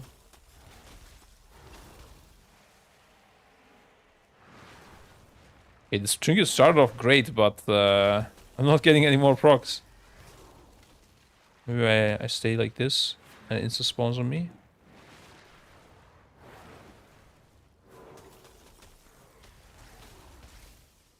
If I go on top of these crates. Found the hack tool, boys. There's no way you can't go on top. There we go. Look at this now. I need to collect them. Let's insta get it. Yeah, I got it actually. Didn't need to do anything. Trinket is OP if you can find a rock or something to stand on. Nah, it procced a lot more than I thought initially. Then we have this. Take a sip of the drink you swiped from the fry, increasing your crit 407 for 15 seconds. 1 minute 30 cooldown only. Interesting. Yeah, this might be a really nice one as well. Just 1 minute 30. I don't know which class overlaps with that. But you could play Frost Mage as a 1 minute 30 somehow with the 2 stacks. I guess. In a way. Or can you? Yeah, you can. right? I'd use it, then I'd use it again at 1 minute. I'd use it at 1 minute 30 again. Yeah, surely. 1, 0, 1, 130, and 2, 3 minutes. Yeah, can always overlap with the ray of frost with this. See how it looks. Pew. Huge. And then look at the crazy crits I got. Amazing trinket. And now this. Pew. Was the least amount of crits ever, bro. Fuck this trinket. I think it's giving you minus crit. Don't use it, guys. Then we have this gaze. And eye. Yes, your damage and healing has a chance to grant you on-site. Oh, we checked, by the way. This doesn't work as the same on-site that's on the Dream Rift boss. So since one active casting spells and abilities manifest unstable, unscorned, and consumes their essence to grant you 66 intellect for 12 seconds. What is he saying? Casting spells and abilities manifest unstable, unscorned, and consumes their essence to grant you. Fuck it. We just pull, do damage on C, I guess. These the eyes draconic power, granting you 1.3k mastery, diminishing over 15 seconds, allowing you to see hidden enemies. That's interesting. On the first boss of this raid on Mythic, you have some hidden enemies, which you can just spot with like a bunch of things probably, or like just AoE damage maybe as well. But could also use this trinket. Let's use it and send. What does our mastery do? Sort of freeze your enemies and sort of shatter your enemies. Basically every spell. Which spell doesn't do either? I mean, I guess this does it only with a talent. Not sure if that doesn't count. Does Frozen Orb freeze enemies? Yeah, it does.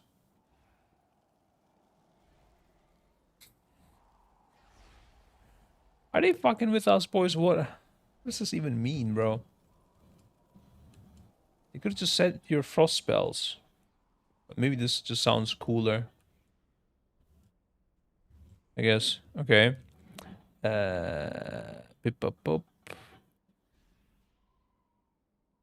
Use this and look for the on-site stuff after. Okay. Yeah, I was doing significant. I was doing 6k more damage with that. That's crazy.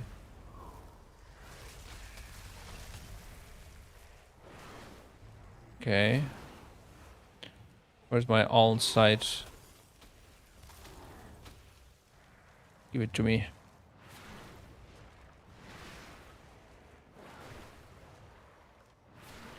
I think we sent the last.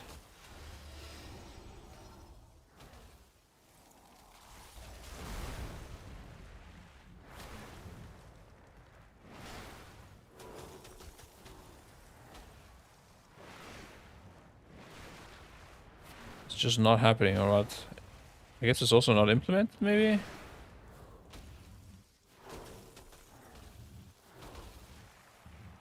Oh! Casting spells, there you go. Oh!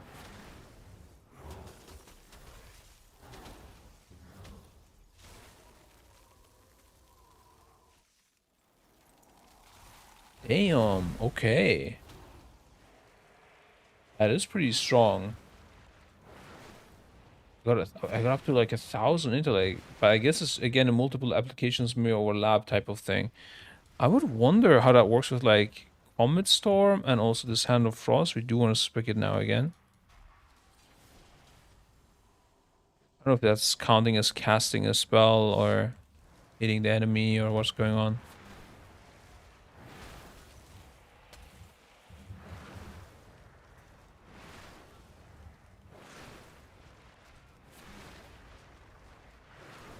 We're just gonna send everything when it procs. It's weirder because you would want to use your spells at the end of it. There we go. And that.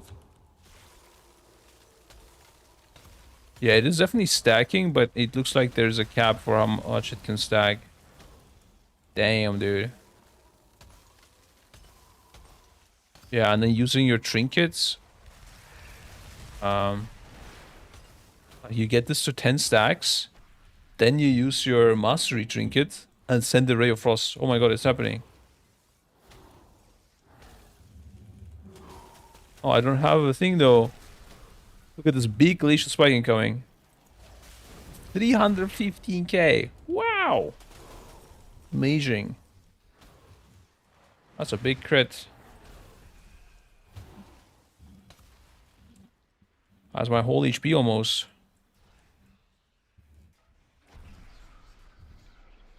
Those are abilities. Interesting. What else we got? We got not many left, guys. Okay, Locust Focus Ribbon. Casting spells has a high chance of tempting within the power of the void, increasing your intellect by 268. Each temptation permanently increases effect by 5% up to 10 times. Oh, an execute trinket. This is kind of like Eye of Kazan, but as a proc.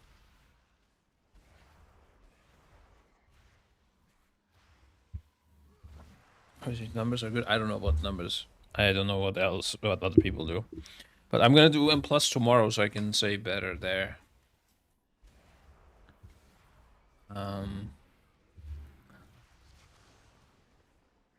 So it's up to 50% increase. That means, okay, that's not a lot though. So 268, it will just do 134-ish more, so yeah, like 400 basically. 268 to 400. Still some execute there, but doesn't matter too much. Not as OP as I have Kazan, which starts with 1 stacks and goes to 10. How much is that increase? That's like a 900% increase in Kazan. Here we have 50%, so whatever. Your harmful spells have a high chance to call cosmic shards from the heaven to slay your target and one nearby enemy. 11k. If either enemy is below 35% health, gain 11k haste for 12 seconds as you speed them to their fate. This number must be wrong. Yeah, they just took the cosmic damage. I want to see if that's the real number right now. If that's the case, this is gotta be OP for PTR. I'm guessing people would have pointed it out if that was the case. Let's see. Drift Walker's Temptation. What is that? Oh, it's the other trinket. Oh, haste increased by 135. Okay, yeah. Never mind. Yeah.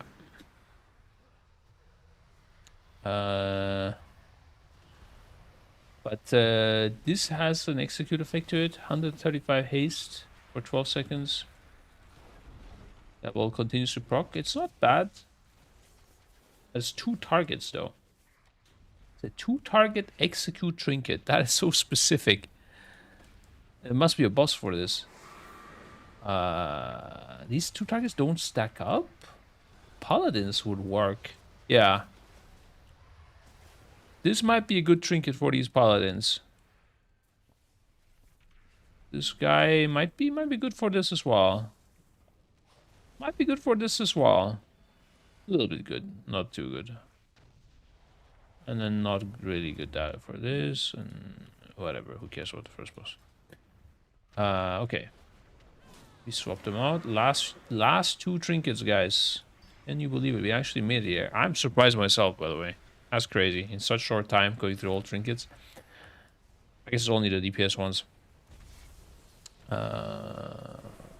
Damage is supposed to have a chance to stir the void near your target, erupting 70k shot damage, split among nearby enemies. You siphon energy from the void, gaining 300 intellect for 10 seconds. Yeah, it's okay, but nothing crazy. Suppose we have a chance to uproot a light spawn lasher to aid you in combat for 50 seconds, dealing up to 14.5k physical damage. Light spawn lasher then withers, bursting into light infused sap and inflicting 3.8k holy damage split among nearby enemies. This is some Delph trinket, isn't it, bro? There's gotta be some Delph trinket. I hope it is one.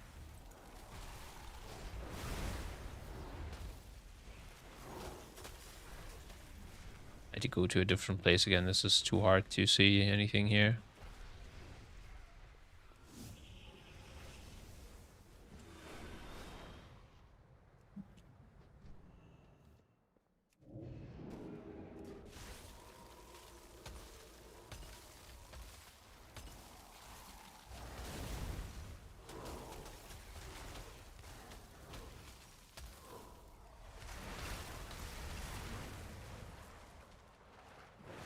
Any trinkets in the chat? Where's my oh, is that the lashers? Yeah, they're exploding and everything. Bro, lashes are hitting hard. There's so many of them. Scribe's minion.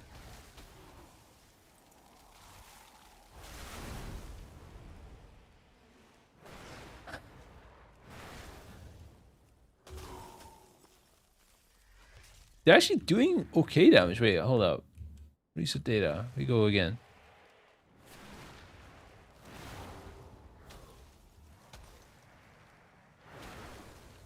Give me some lashes again, bro.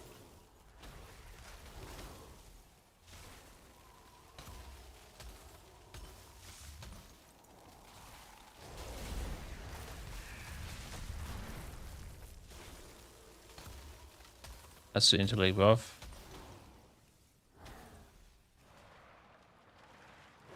I'm getting no lashes or what? There we go. My god, finally up.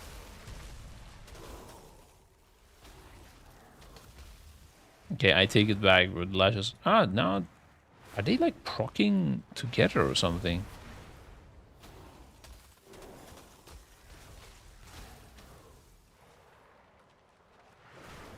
Why is this not sorted? What is going on in these DPS meters?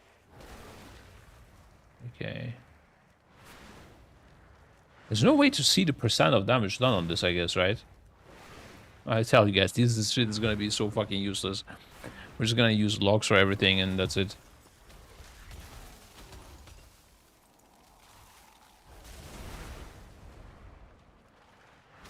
It's doing almost... Yeah, okay. Not really Comet Storm damage either, because Comet Storm does other effects. Yeah, you'll definitely play around your procs as Frost. I think that's gonna be fun. I take it back. Frost is not that bad. I just don't like the shatter, man. Just get rid of these stacks. And just make it stack to 3 or something max and... I'll just remove it altogether. Honestly, I don't know what was wrong with the old system we had. It was completely fine, I think. Okay. Are we done with all trinkets? Yup. Nice.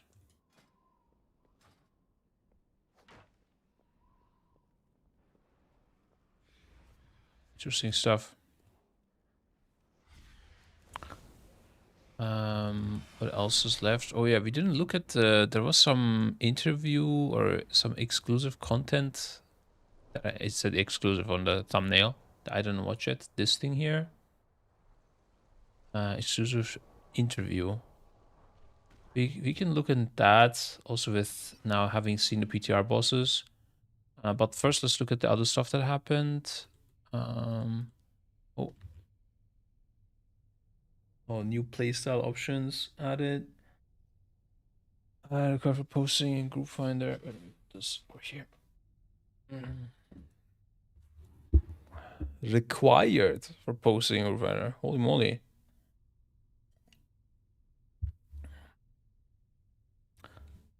Hope I don't need to select it every single time. What does carry offered mean? Is that literally like you're boosting? I don't understand. Some terminology from another game. Learning, obvious. Relaxed is obvious. Competitive is obvious. This I don't understand. Offer a carry. Offer a carry. Like a gold boost? Wouldn't that be kind of like relaxed? Or I don't understand the wording maybe. Or the noobs.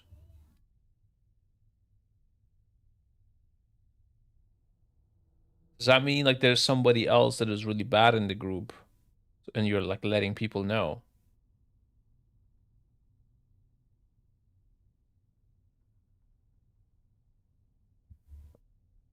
This is why you need weak auras. I don't even understand the problem yet. Can't comprehend carry offered without it. Okay, that's a bit unnecessary, Flame. I don't think you understand it either. Okay, this should be boosting. I'm not sure what it means. I'm getting flamed for it.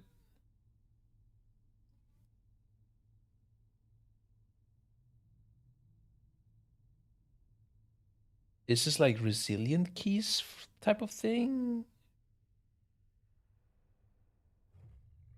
Careful, might be 4-stack, allowing some random person to join to be boosted for free.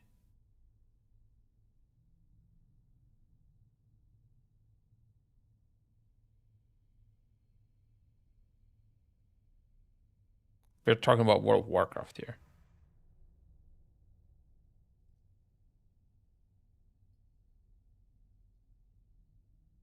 Yeah, I don't see that being a thing.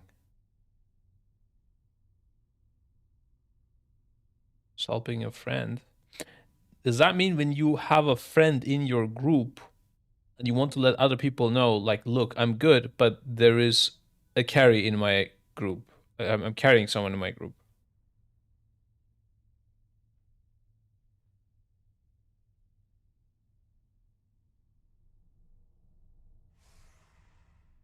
Okay. I'm guessing this is from like some other game where it is being used. There's likely one rat character and 2 or 3 overgeared. But it's not like they're not offering it to you in the group finder. You're just letting other people know that there is a noob inside this group. But also like you're carrying them, so it's gonna be fine. Yeah, I think that sounds about right. But honestly, at that point, I would just like select relaxed. I mean, if somebody, I don't know, it sounds like if I was like not aware of what Blizzard generally intends, I would assume that the person that's selecting is selling a boost and is advertising it. Before will carry you for this 5-man content for predetermined reward for us. They never. That's like selling a boost basically. But they never do that stuff. They never allow that kind of stuff in the game that you're advertising boosting. That's why I'm surprised that this is in here. That's what I understand as well when I first read it, but I guess maybe simply put, you will be carried through the content by others who know what they're doing.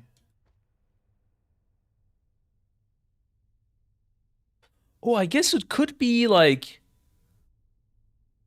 a group of high key pushers want to do a weekly key and they need a 5th person, and they're like, look, just come in, just get in here. I don't give a fuck who you are, just get in here, you know?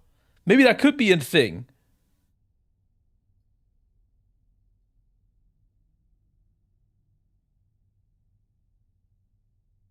It could be like for like some fight also that's like you just need to fill people for whatever reason, I guess. That is actually a thing. Yeah. I guess so. I mean, I would just call that relaxed. Like, why do you need that distinction? It's a bit weird, right? It's just telling others, like, yeah, I'm actually better than you. If the thing is, if you select relaxed and you see in the group finder this guy has high score, it's basically this.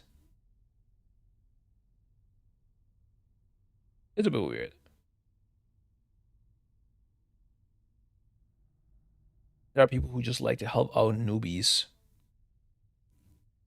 Would again be relaxed for me.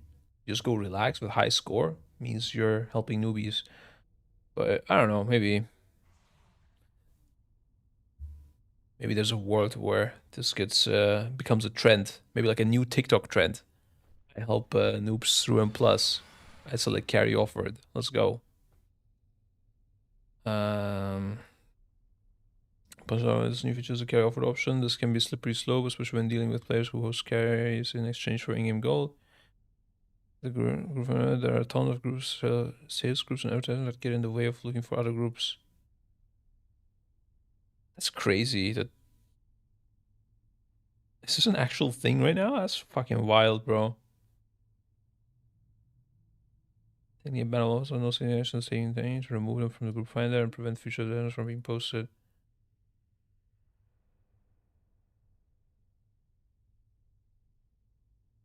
I think, like, listen, if they can't beat it, like, if they are not gonna take these people out, I think it's okay for them to exist, but they just need to put it away from the standard group finder. Like, just add a separate place where people can post their stuff and it's fully allowed, and everywhere else don't allow it.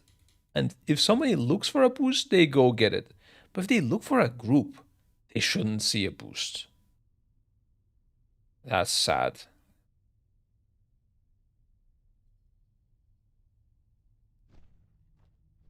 Most of this, once are not maxed out characters.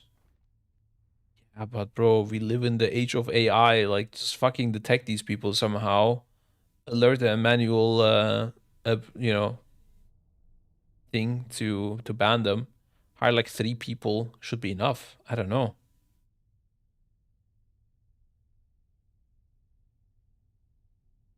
There's a service channel for this, and it's not allowed enough cheap. If this just doesn't punish them. Yeah, that's stupid. That's just stupid. That's it. Anything else interesting here? No. Which are in place already isn't being handled for the players who want to help. Or you may have to scroll through. Yeah, okay. What is this? Beta. Yeah, damage meter now available. Yeah, we did see it. It doesn't give you many information though. Like, you know, like you don't see if how many crits you got with this. You don't see how many hits you had. You don't see your crit percent. You don't see like how many casts you sent. If it's a dot, how many times it ticked. Like, current DPS meters are so much further ahead. It doesn't look bad. Also, like interacting with it is also really weird. You need to right click it here. When you right click it. Oh, I thought when you right click it here, it didn't work, but it does apparently. But when you like select some here to turn your camera or something, it will go away. I guess you can make it bigger. I didn't know that. That's nice. And that's it. It's like a very simple, basic understanding of what happened. But yeah, also for whatever reason, the trinkets are like this separately. Which is not that bad, honestly. Not even percentage damage, like percentage of thingies in here. How much percent of your damage it is. I think this needs the percent and also another level of detailing. Or, yeah, it's just not usable for a bunch of things and you just use logs. It's Chris's information cloud for Blizzard. They want to keep it logs on the game. Yeah, I can imagine that. And honestly, with them being behind on things, I'm okay with that. Like, it's okay. They also got your damage taken. I actually did use this in the DPS testing to quickly check. Healing done, HPS absorbs. Also, by the way, like you should be able to see damage and DPS at the same time. I don't know if you can do that. Also, bro, every time I turn to like settings on something, I don't want to see this whole fucking thing. I want to see the settings for this one thing, not everything. Where is even the DPS mode here? I don't even see it. It's here. There's no. Yeah. This must be like. Surely this must be just a work in progress. That's why it's scuffed. Yeah. 100p. Edit mode, right click. Also, when I want to edit something, I don't know, seeing everything is a bit of a tilter as well. But maybe that's unavoidable, I don't know. Show spec, visibility, complete. I don't really know what the difference is. Yeah. Exit. Then we have action interrupts and dispels. Big thing missing here was death meter for sure. Let's see, what did they say on it? Let's outline a few features. Allows players, new interest there. Allows players to try combat statistics for themselves and their party members. I guess it's the first time they talk about this, as before that it was always just data mined. It can be enabled under options, Various things are available in data mode. Current categories include these. Supports tracking within individual combat pools or across all pools. Supports up to 3 windows at a time. Primary window can be removed, resized in edit mode. Secondary windows adjustable outside of edit mode. Adjustable outside of edit mode. Okay. That's weird. How does that work? I want to add a window. I just move it here, and this I can't move. That's so random, bro. Make it all movable in that case, no? Yeah, it's weird. That's definitely weird. Okay. Right-clicking on an individual entry in the image field will open a separate window containing per spell breakdown. This feature is still in active development. Various pieces of the UI are still work in progress, and the combat statistics shown may not be completely accurate in some cases. Yeah, I know. Like burning rush and stuff is increasing your DPS right now. It's definitely scuffed. Is there a lock when you resize second window? Yeah, there's a lock.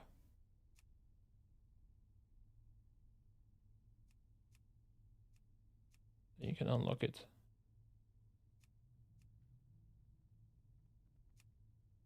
Resets the whole data. Delete window, unlock window, remote settings. Yeah. Yeah, definitely a work in progress. I wonder how they tune shit DPS wise. Do they have an in-house damage meter or couldn't polish and use it for us? They just use logs, I'm pretty sure.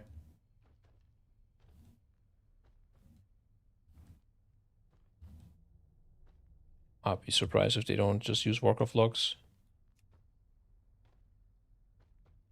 My god was DMing me to help me out. Okay. We're done with that. Solo Delve Hall of Fame reduced to 4K players. Yeah, they must have matched our stream. The 10K was way too insane. I was already saying it. Like, I think people, there's not even 10K people attempting it. I don't think. I don't know. Maybe I'm wrong though. Apparently WoW has millions of subscribers, so maybe I'm wrong. I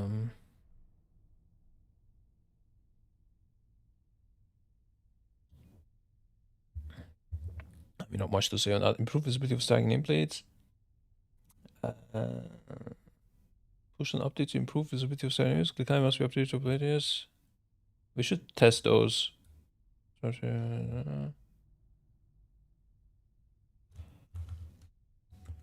see.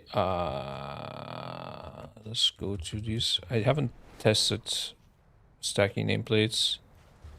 So these are overlapping right now because stacking was horrible.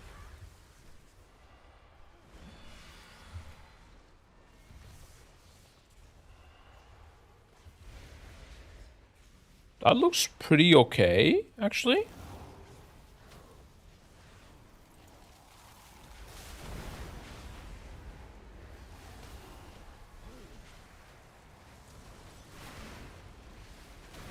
This looks completely fine to me, guys. I think they just fixed it.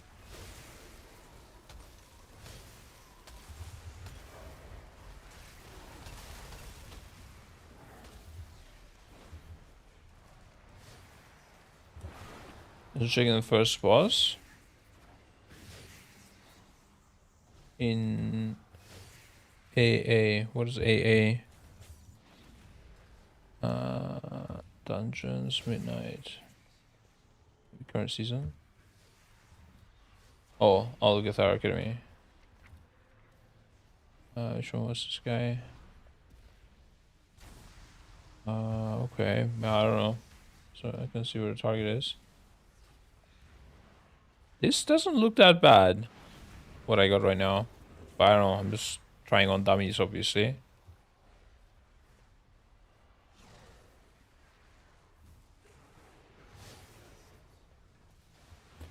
My issue is also with clicking them. It's like something is weird about it. Did the nameplates on...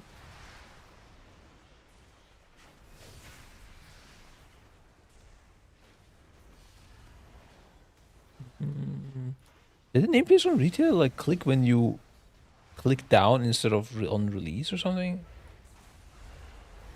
Something is weird about it, bro. Oh yeah, like this, I'm clicking right now, guys, yeah? And the click zone is just very... Oh my god, how small is it? Wait a second.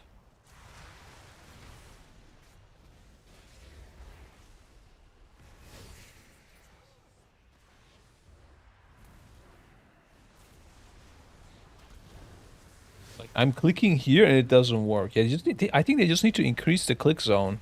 That's it.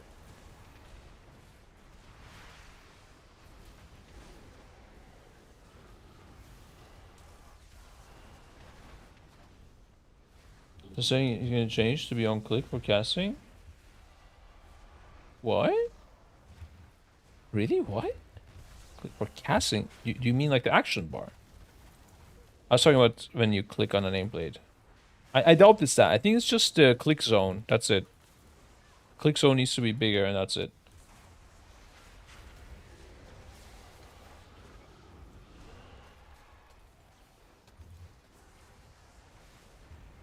So, yeah. So I'm gonna try something.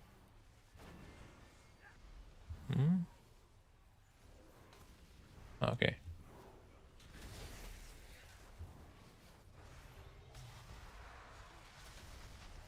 Okay. Now all good. Yeah, no, stacking so far it looks fine to me. I don't know, I gotta test it in dungeons, I guess, with also interrupts and trying to aim it and stuff. But the biggest thing is the click zone right now.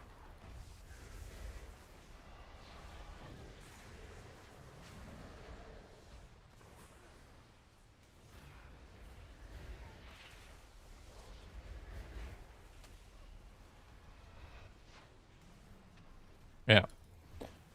On the clip. But from when is this though? Before the fix or after?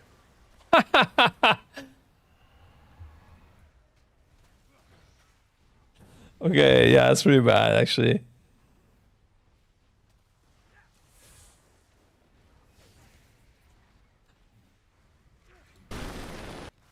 He's also just laughing, dude, but he's sad.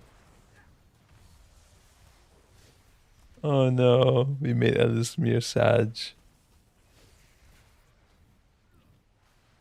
Yeah, okay. That's not great, of course. But hey, still much better than the way it was. I'm telling you guys, it was fucking horrible, boys. They just need to add some nameplate spread to it. That's it. Blizzard is currently figuring out all the console variables they had for this that Plato was using. I guess they forgot about. Okay. With that being done, we watched the Ian video.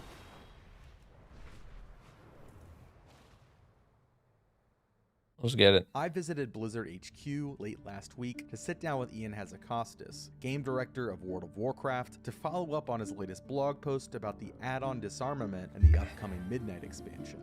I asked him to elaborate on a few of his points and to speak to some of the community's feedback directly. I guess starting at the top, why is now the right time to address the add-on situation as opposed to introducing it later on or earlier at the start of the trilogy? it's a mix of things. I mean, so to be a little bit flippant about it, it's like, you know, best time to plant a tree was 20 years ago. Second best time is today. We probably should have done more along these lines like 8 years ago, when we started seeing add-ons pop up for the first time that weren't just making it easier to parse what was going on in a raid encounter, but were like very directly trying to solve problems and tell players just run to star, run to diamonds. This is how the mechanic is going to work. Because we should have been able to see where it was going to lead.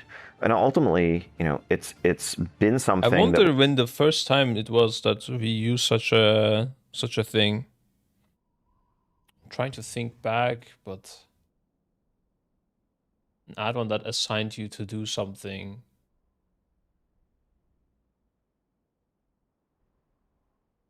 Did we have something like that in MOP? That's when I kind of started.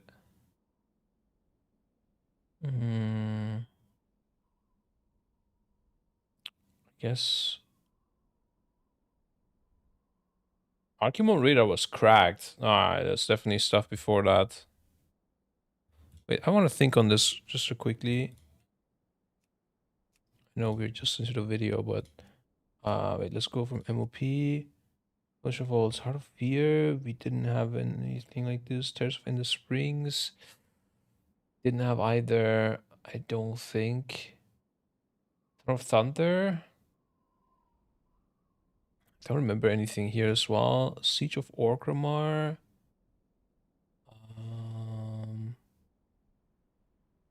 Daria, Throg. No, I don't think so either. Like even on Param of Claxi, I think you were helping people, but we would just use the rogues for it or something. Garishol Scream, also not.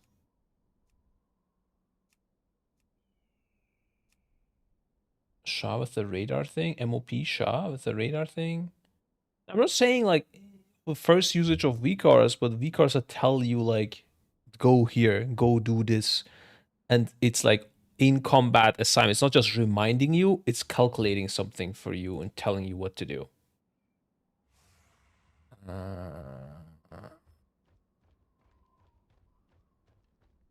Damn, here would have been so good, bro. That's crazy that we didn't use this here. Or did we? Or like the melee baits of the orbs and ranged baits? I think we probably did.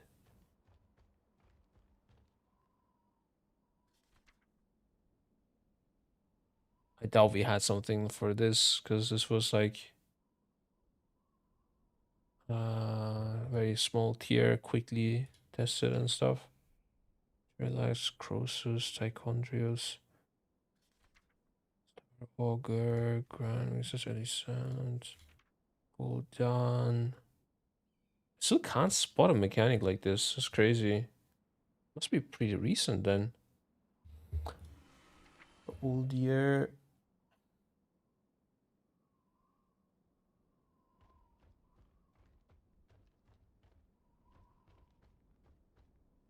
Here, Zul marks, like when you get a debuff, you got either circle or star. But I mean, that was super basic. Just, it's nothing smart. Mithrax. Goon was also pre-assigned, nothing on runtime. Zergos, Vectis. This was a cool boss, by the way. I think Fetid Devourer, man, was like a simple, nice boss.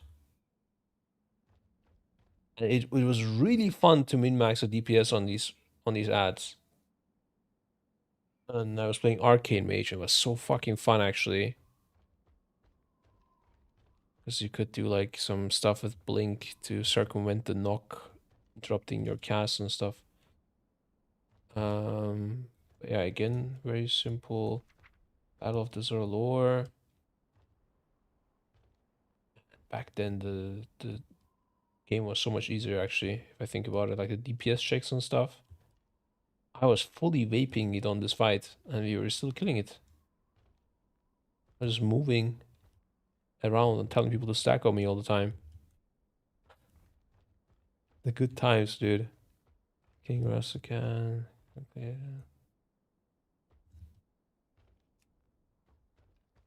Crucible of Storms.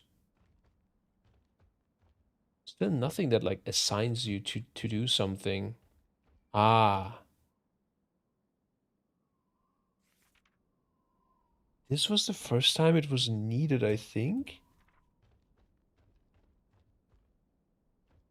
Yeah, I think it might have been Queen Ashara that started it all. Queen Ashara. How did that work? What is this? My commentary on this was.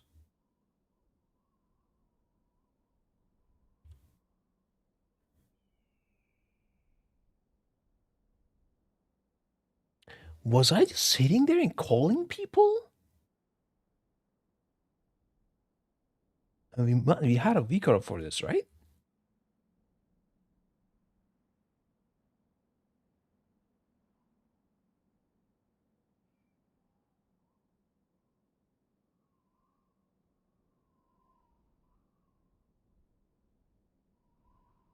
Yeah, it's because circle was still filled, yeah, by Kuris. okay. I was trying to soak. I did. see.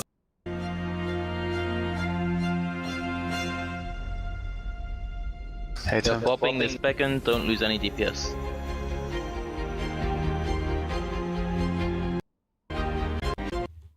One sec. Grip the 500k one. Maybe. It might not be. Was it during the intermission where Oh, thank fuck. we were soaking like crazy? Nice. 161. You've only just come my- to Oh, this red dot, bro. This was it. Fast and faster. You see the truth Yeah, now, bro. don't you, heroes? Every move you've made has been according Wait, it's to green. mine. Oh, now he's soaking. That lumbering I think that fucking dot was the beginning, boys. It told you when to go soak. dwarf believed you could save Azeroth by empowering your shining little heart. The gift of a sleeping titan's heart, but to such Go on, Venom, now. delicious irony. The diamond Okay, king Bear's coming. has been made a pawn. The Graphic ritual Live VCAR, nears completion. no Yeah, we use fucking nothing, way. which is Black Empire rises, and the world awaits its true queen. Man, this was some crazy shit. Now you Ajari. know what it means to be trapped, Ajara. Wait, oh, you see the green. You Ajari. know what it means to My go to Vigland. Yeah, we were all using this fucking VCAR. That was the first time. Wait. But that was BFA. And kind of crazy that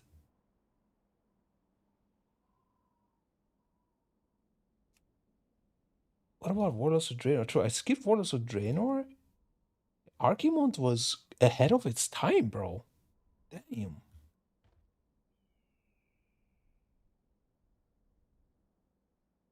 Even here, like we had the interrupts we had to do here, but I had it all listed.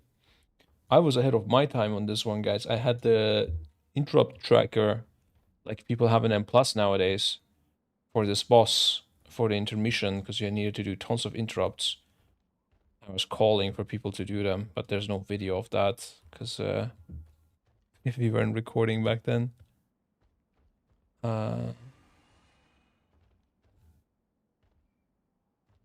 Legion BFA method better than current method? No. No. Things developed a lot since then, bro.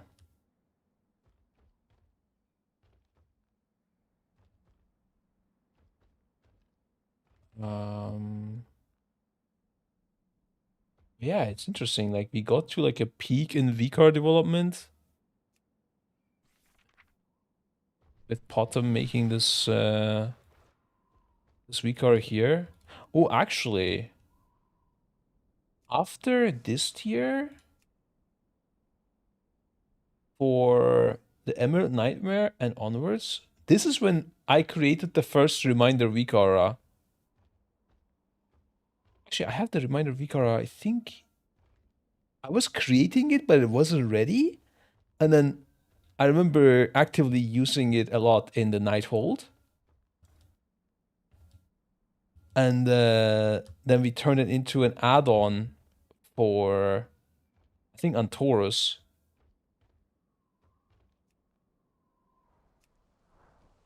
And throughout this whole thing, I think we were the only guild that had a reminder add-on. And then eventually Liquid also started doing it. I don't know when they started doing it. We lost that advantage. Interesting stuff. Where's Potter? I don't know. He's playing classic all day, bro. He doesn't want to play retail. Interesting. We had to grapple with in designing the game. Actually, wait. What? After that, so we do Queen Ashara, and then for Neolotha we had reminders. We had did we had any automatic assignments still? Still not really, right? We had a lot of reminders, but we didn't have automatic assignments for any bosses. Not maybe like Raden, I guess. Raden you could argue it was. And for N'Zoth, we had again just a lot of reminders started popping up. Yeah. It's reminding you to go in, to do this, to do that. This is also priority based. Where to place this thing? The ground thing was fully weak aura.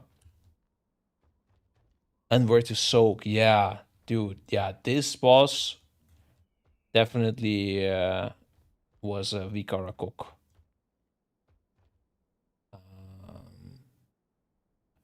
Cymox, not really. Yeah, this was like weak aura playing for you. For a healer, the spell assignment weak auras.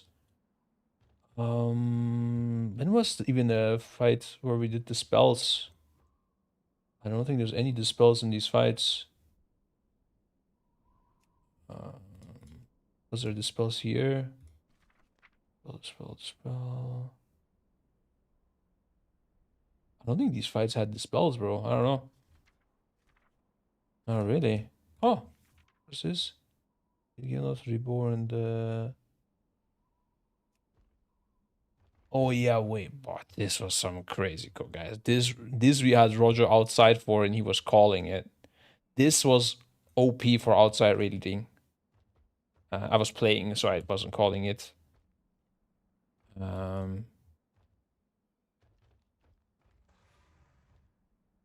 don't even remember how this worked anymore, but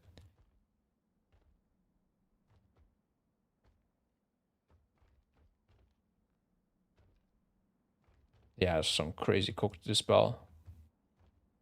This Titanium, back then we had some crazy cooked mechanics. This boss was really fucking hard, by the way. Holy. Looking at this and looking at Midnight, it's two different worlds, bro. This mechanic was crazy.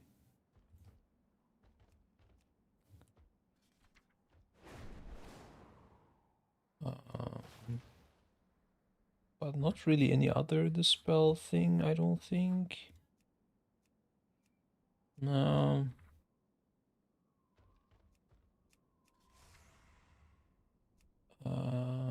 Before that, Eternal Palace, we have a dispel here. I think Zakul had some dispel, no?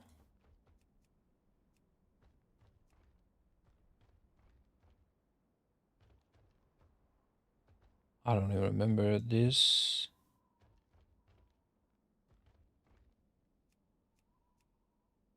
I don't think it had any fight had like some dispel assignment, did it? I don't know what is this? Random enemies. Oh, were we like delayed dispelling this or something? I think you just had like first dispel is Ryzen, second dispel is Suri, third is Gain. this type of assignment, but not who dispels who. I don't think that was assigned with any tool. Also, you didn't need to communicate. Like, you didn't drop a target location. I don't think you had to after resolution. Damn, what the fuck? It does sound like it's a cool method. Let's see. Come in as well, Swag. Did he drop something on the ground?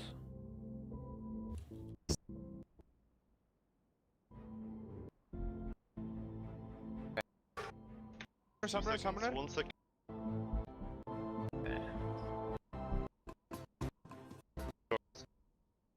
There. He just must have spelled them. Never mind, bro. Twins? No, dude. I don't. You got one of them. Kidding me right now, yeah. You're all taking my shit, man. At least The good comms back then. 5 people inside, whatever. What is happening? I don't. You got one of them. Kidding me right now, yeah. You're all taking my shit, man. You go back in time and this is what you see, bro. That's crazy.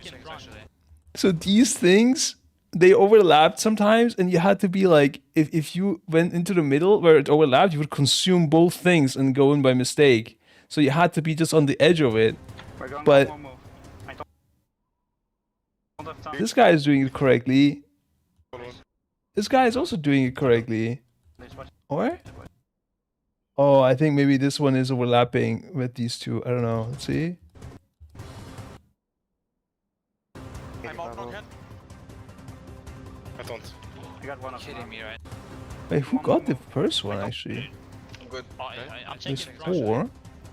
We're going one more move. I don't have. Oh, I'm what? checking actually. 1? We're going one more move. I don't have time to fight on this. I don't fight on this. Watch it, boys. But there must be someone unassigned going in here. I don't. You got one of them. Kidding me right now, yeah. You're all taking my shit, man. At least 5 people inside, whatever. Put back in, maybe just. You look exactly the same. That's true, bro. Actually, that's crazy. I haven't aged a single day. What the fuck?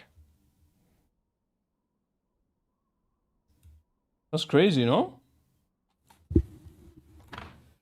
I look like this? I look younger now because I had a haircut. Crazy stuff. You haven't used Healthstone yet? Use it. But, yeah, I don't think that these spells were complex back then. So we had Queen Ashara, we had Nyalotha. Yeah, and then we had assignments on Stone Legion. And then we had, I think where it really developed was on Jailer, that's for sure. I remember introducing the priority system on that one. Kel'Thuzad might also be a thing. But I'm not sure. We had a lot of prep for this tier, bro. This tier we played so fucking good. Damn, guys. Damn!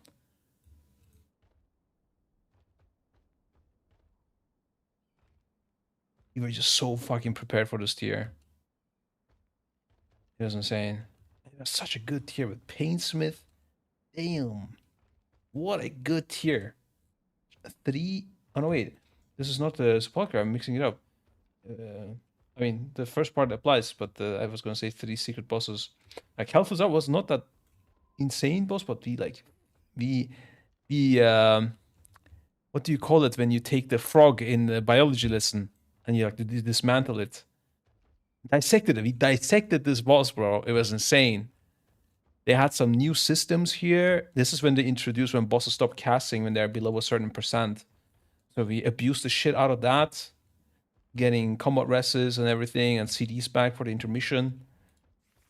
The abused cheat trinket, cheat death trinket for the first time here. There was like a trinket that would rest you or something. It was some crazy cracked shit. We were using it and then soaking things with it, dying, and it didn't matter. You just completely had the full game awareness. We dissected this frog, guys. Had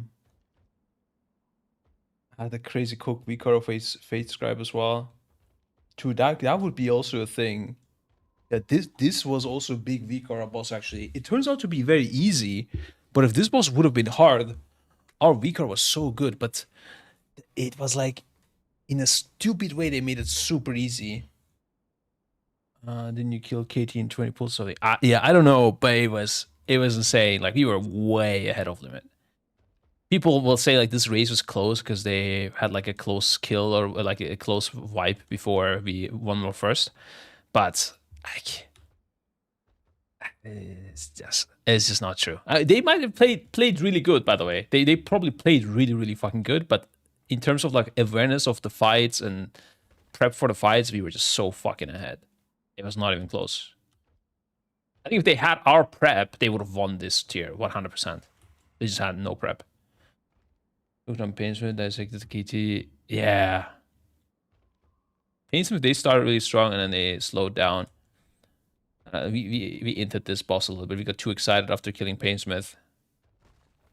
And then we played a little bit bad on this one because like we prepared for something much harder and it turned out to be super easy. It kind of threw us off. But then on Kel'Thuzad delivered again. Yeah. Was good tier.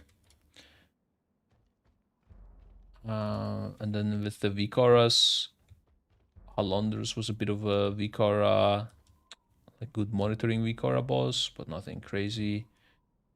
And of course, Jailer was. Oh yeah, for Anduin we had another radar-like boss. By the way, I don't know if people kind of like slept on this.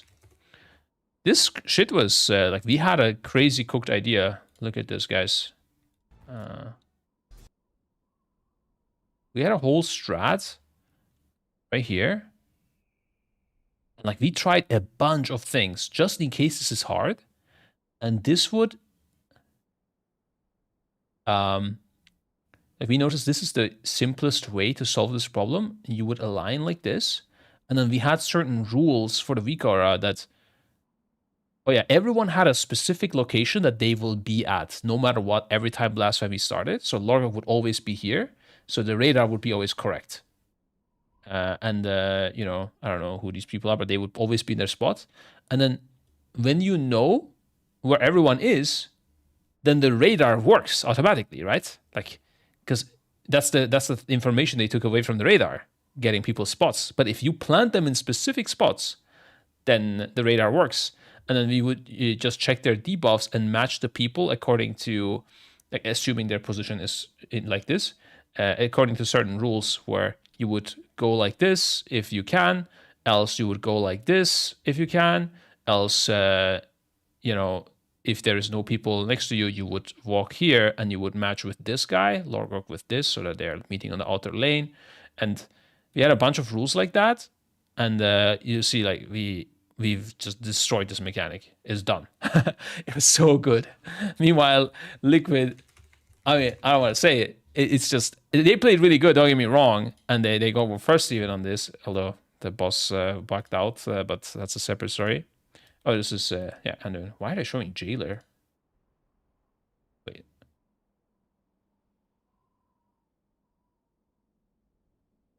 They have like some cinematic for Anduin.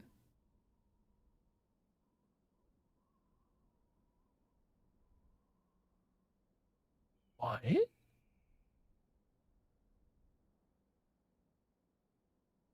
They seem like they treated this like an end boss. Name lighting movement with both tanks on the same side.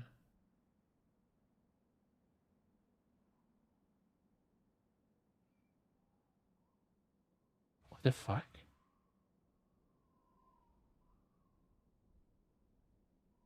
Wait, do they do this for like everything? What's another boss before that? Londres? I think they got War First on as well. That one would matter more, actually. Halundros was really hype, right? Oh, they did. Oh, okay. Interesting. Weird. But anyways, yeah, they were just YOLOing this blasphemy mechanic. I mean, they also had their rules, obviously, but so they would just like get out, basically, and try to solve it here quickly. You see, like, a lot sloppier than what we were doing, right? Not even close. But turns out the mechanic was not that hard, unfortunately. But we, like, are super prepared for it. That was a big VCAR fight. If this would have been a hard, like, if this blasphemy would be hard, they would give less seconds and stuff, we would have destroyed Liquid on this. Like, we used to YOLO a lot. Yeah, that is in general, like, there's a difference between the guilds, that we are generally more prepared and they're generally more YOLO. But I think recently it's a bit closer to each other, but still I think we're generally more prepared. I mean, you can see it on Fractalus as well. Like, we were just better prepared, and that's why we got the W there.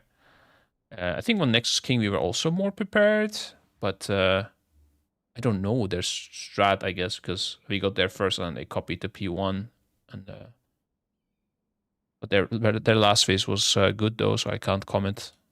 We copied their last phase pretty much, but slight differences only.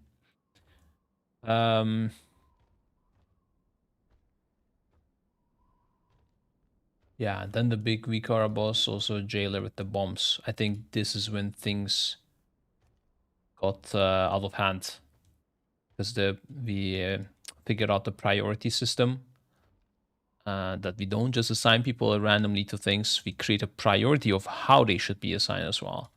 And I'm pretty sure we just kept using that. Let's see, all of the incarnates.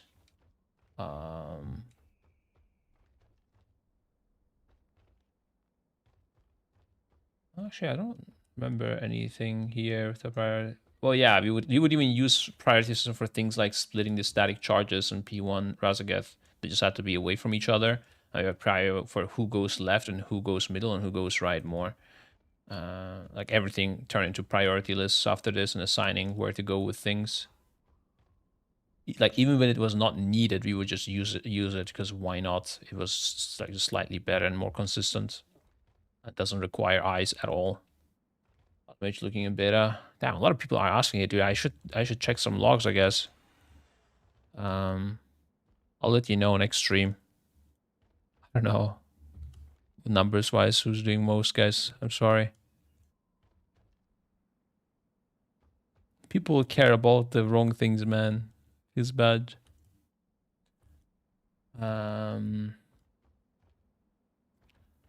Yeah.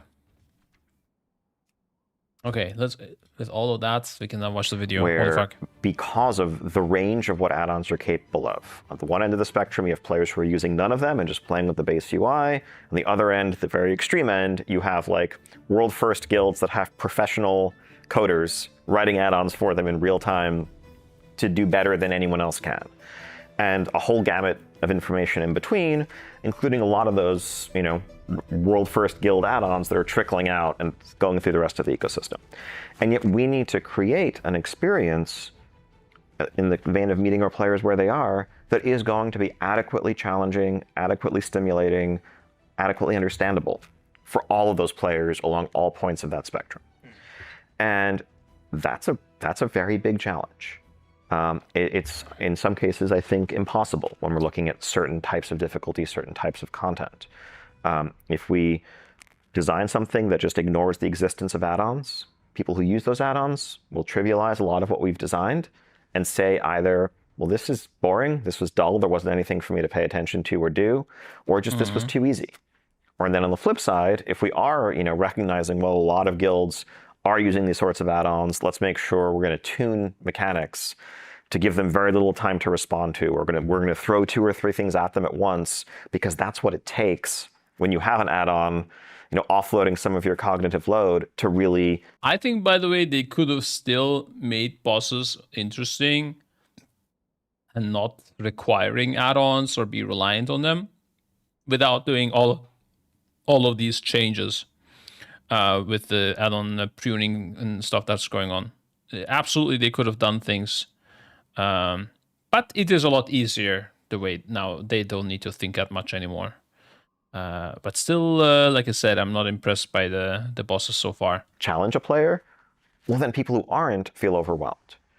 And our goal here is to level the playing field and to set ourselves up for being able to build content that will better serve all of our players. And, so the best time to do this as a result of that is now, because I think the game will be better on the other side. Now, of course, we need to do everything that we can to manage that transition and to make sure that it's fair and not frustrating for players. And so we've been hard at work over the course of the last year plus, both to tailor changes to what add-ons are capable of, to build up new capacities, new capabilities in our base UI, but also to rethink how we design raids and dungeons, how some of our class mechanics are designed, so that we can start moving towards a place where, again, it is a uniform experience for everyone. And I understand this is, it's a controversial change, it's a big change. Players, if you're someone who has relied on add-ons and kind of viewed the world through this lens for many, many, many years now, the idea of that perspective changing can be an unsettling one. But at the same time, we are trying to do everything possible to preserve the aesthetic customization, the choices of where you want information displayed on your screen, the convenience and organizational tools people use to track their collections. Yeah, I agree. Leveling the playing field is not the correct thing to say, because people typically get access to these tools anyways. There's open source versions of it. They are as good or sometimes even better. Like the Northern Sky Fractalus Vicar is absolutely insane. It's not about leveling the playing field. It's about making it not as, I don't want to say complex, but just not require people to just work on add-ons and get additional software into your PC. Well, not even software, I guess. It's more like code to your PC to be able to play the fights properly and good. It's just a weird thing to do, right? And also, at some point, you're not putting out bosses out there, but you're literally putting out coding challenges. Like Fractalus was a coding challenge. Absolutely. It is not a boss. If you were doing a coding challenge, like Roger won, Liquid lost, Method tried, but they were not good enough. Literally, this was a coding challenge. And then Northern Sky, they came late, but came out with the best code. So, I don't know. Definitely weird to design a boss like that. And Fractalus was 100% a coding challenge, but the other bosses are 20%, 30%, and it's just really weird. That's the thing they get rid of, which is good, but leveling the playing field, I don't think is the correct wording. Questing or professions. Yeah, doing a video. Oh, yeah. This is a trend in Turkey, guys. We could watch this as well. They make mincemeat and they put it between two baking papers. Actually, quick. We need to look at this now. It's actually pretty good. You put it between a baking paper or whatever. And then you send it into the, you wrap it up. And you do a bunch of these. You send it into the oven. And you take it out and you have kebab, bro. And then sometimes you roast it on the pan as well on top if you want some extra caramelization. And this is the classic Iskender dish in Turkey. And look at that, all that fat, boys. That's butter, by the way. That's how you do it. Holy moly, this guy I've never seen this much butter on it though. That's crazy. Even ham, bro. Holy shit, we gotta do this on stream one day. That's the good stuff, bro. Holy shit, give us this instead of add-ons. Holy, I'm getting hungry, dude. Gotta end the stream soon. Okay, gotta finish this video quick, guys. Or whatever. We want to disrupt basically none of those. We're really just focused on limiting the functionality and only the functionality that's required to stop add-ons from giving you moment-to-moment, real-time combat assistance and solving problems for you there. We do recognize there's, some collateral damage that results from even the narrowest version of what it'll take to stop those things, and we're in the process of working with our add-on developers, in this very helpful community to try to support them as best we can, to give them new tools, to give them ways of solving problems they're running into as they try to recreate entirely benign add-ons under this new framework. Some users feel like this add-on disarmament is rushed. Can you talk about how long this effort has kind of been in process behind the scenes? It's something that we've been thinking about. But we started doing it like 1 month ago. And really saying we feel like we need to do this, I would say probably for 2 to 3 years. We've been planning, beginning to design out what our version of things would look like, beginning to figure out, how we would make this transformation for most of that time. And I think started working on it when though? Late last year, I think we started talking publicly about our philosophy here, still no and work where things done. might be headed. With kind of one of the final checks in our plan being wanting to take the community's temperature on this, wanting to make sure that, even as much as we could see as developers, that we feel like this is limiting our ability to serve our players. If what we'd heard from players was like, do not touch my add-ons, this is perfect, we don't want any of this to change, if that's what we'd heard across the board, we would not have proceeded with any of this. But what we heard from a lot of players was, yeah, I shouldn't have to download these He is fully dodging the question, guys. This is my goat, Ian. third-party tools in order to feel like I'm playing the game correctly. I hate joining a guild or a pickup group and having to download and configure this thing because everyone expects me to, and so on and so forth. He did not answer how long they've been working on this. Now, a lot of the concerns rested in he misdirected, opened a new topic to distract. Is Blizzard going to be able to pull this Let's off? see if the interviewer will notice it. And I'm going to ask, but since when did you actually start the development? Yeah.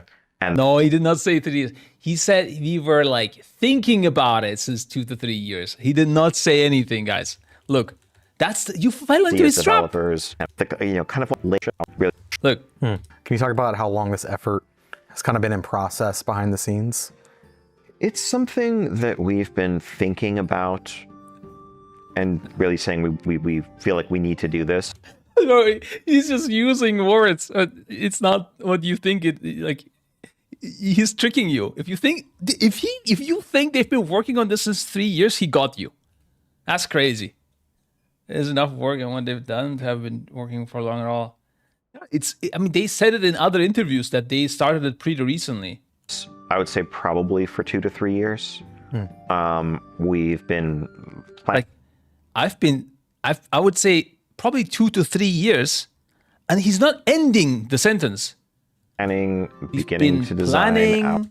Beginning to design is, I would say, on a very high level design, nothing like actual design.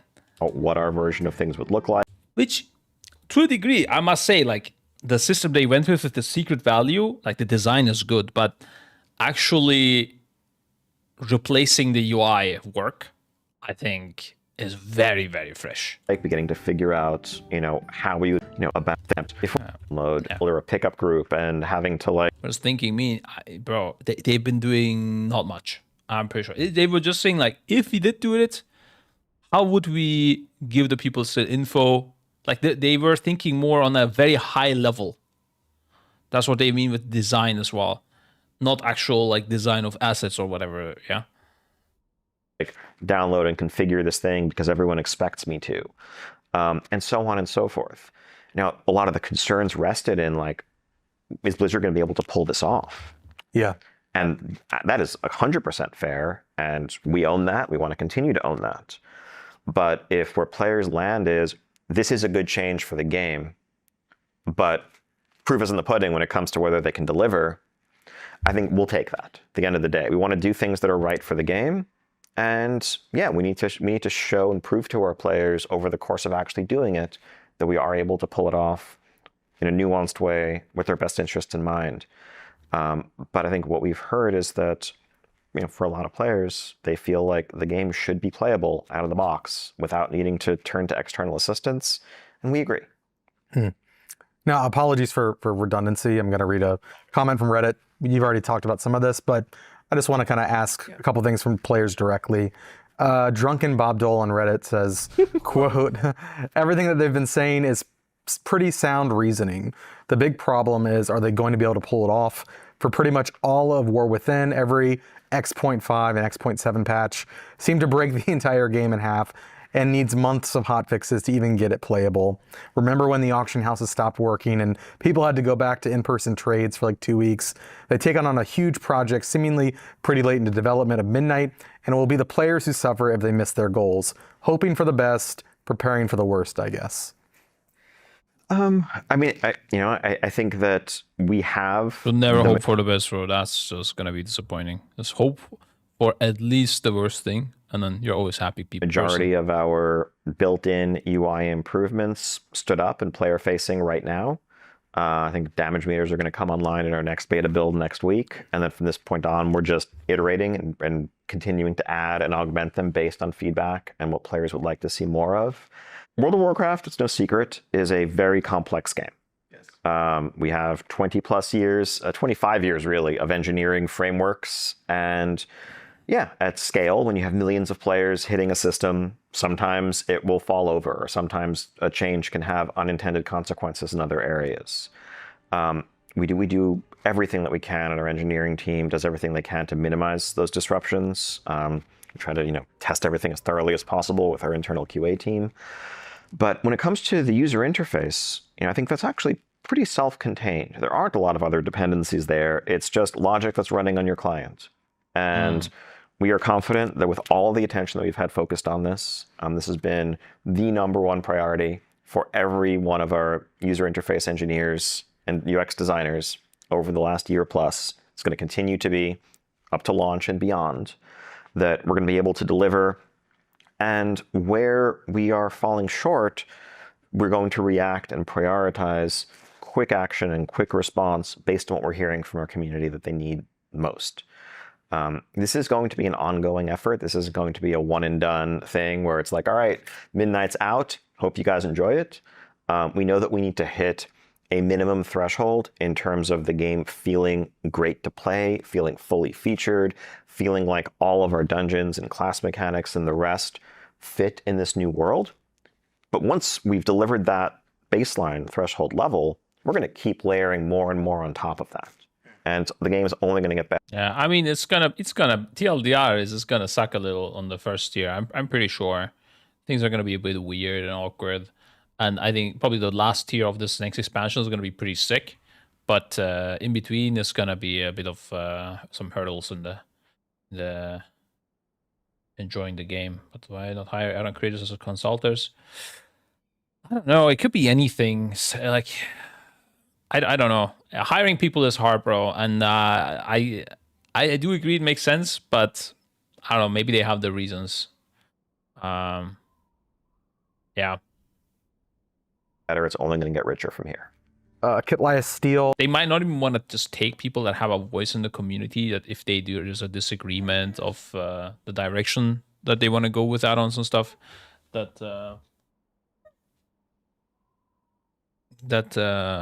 they can just, they don't need to deal with a person going like on Twitter saying like, yo, I told them that, I want these functionalities that you guys all want, but Blizzard is just not letting me or something. I don't know. They might want to like avoid drama, or it could be a bunch of things.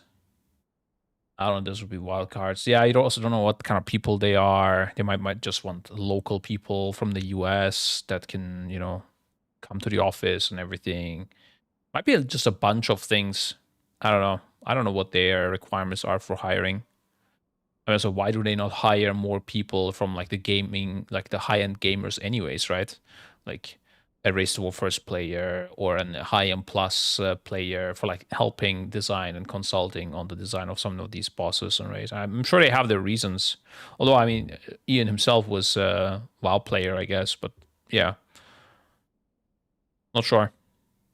On Reddit. Okay, I don't have much time. Do we just finish this video later, guys? I think so. Gonna go. Oh, actually, maybe go through this quickly. No, we'll just go through it later. It's fine. Yeah, I'm gonna end it here. Gonna go make some kebab. No, I don't know. I'm gonna go and spend some time with the family. I promise to end the stream around 6:30 my time, and it is time. Thank you for the stream, guys. Tomorrow we're doing some M+ with the boys, testing the gameplay, and I'll also check what mage spec is OP, so I can tell you in general what classes are OP right now in terms of DPS, so that you guys can finally get the answers that are really important here. Okay, I'll tell you whether to play Frost, Arcane, or Fire, so that you can lock in right now. That's the beauty of the next expansion, by the way. You can play fucking anything. It will take you 3 minutes to learn a spec. That's the good part. But yeah. Anyways, take care, guys. Bye-bye.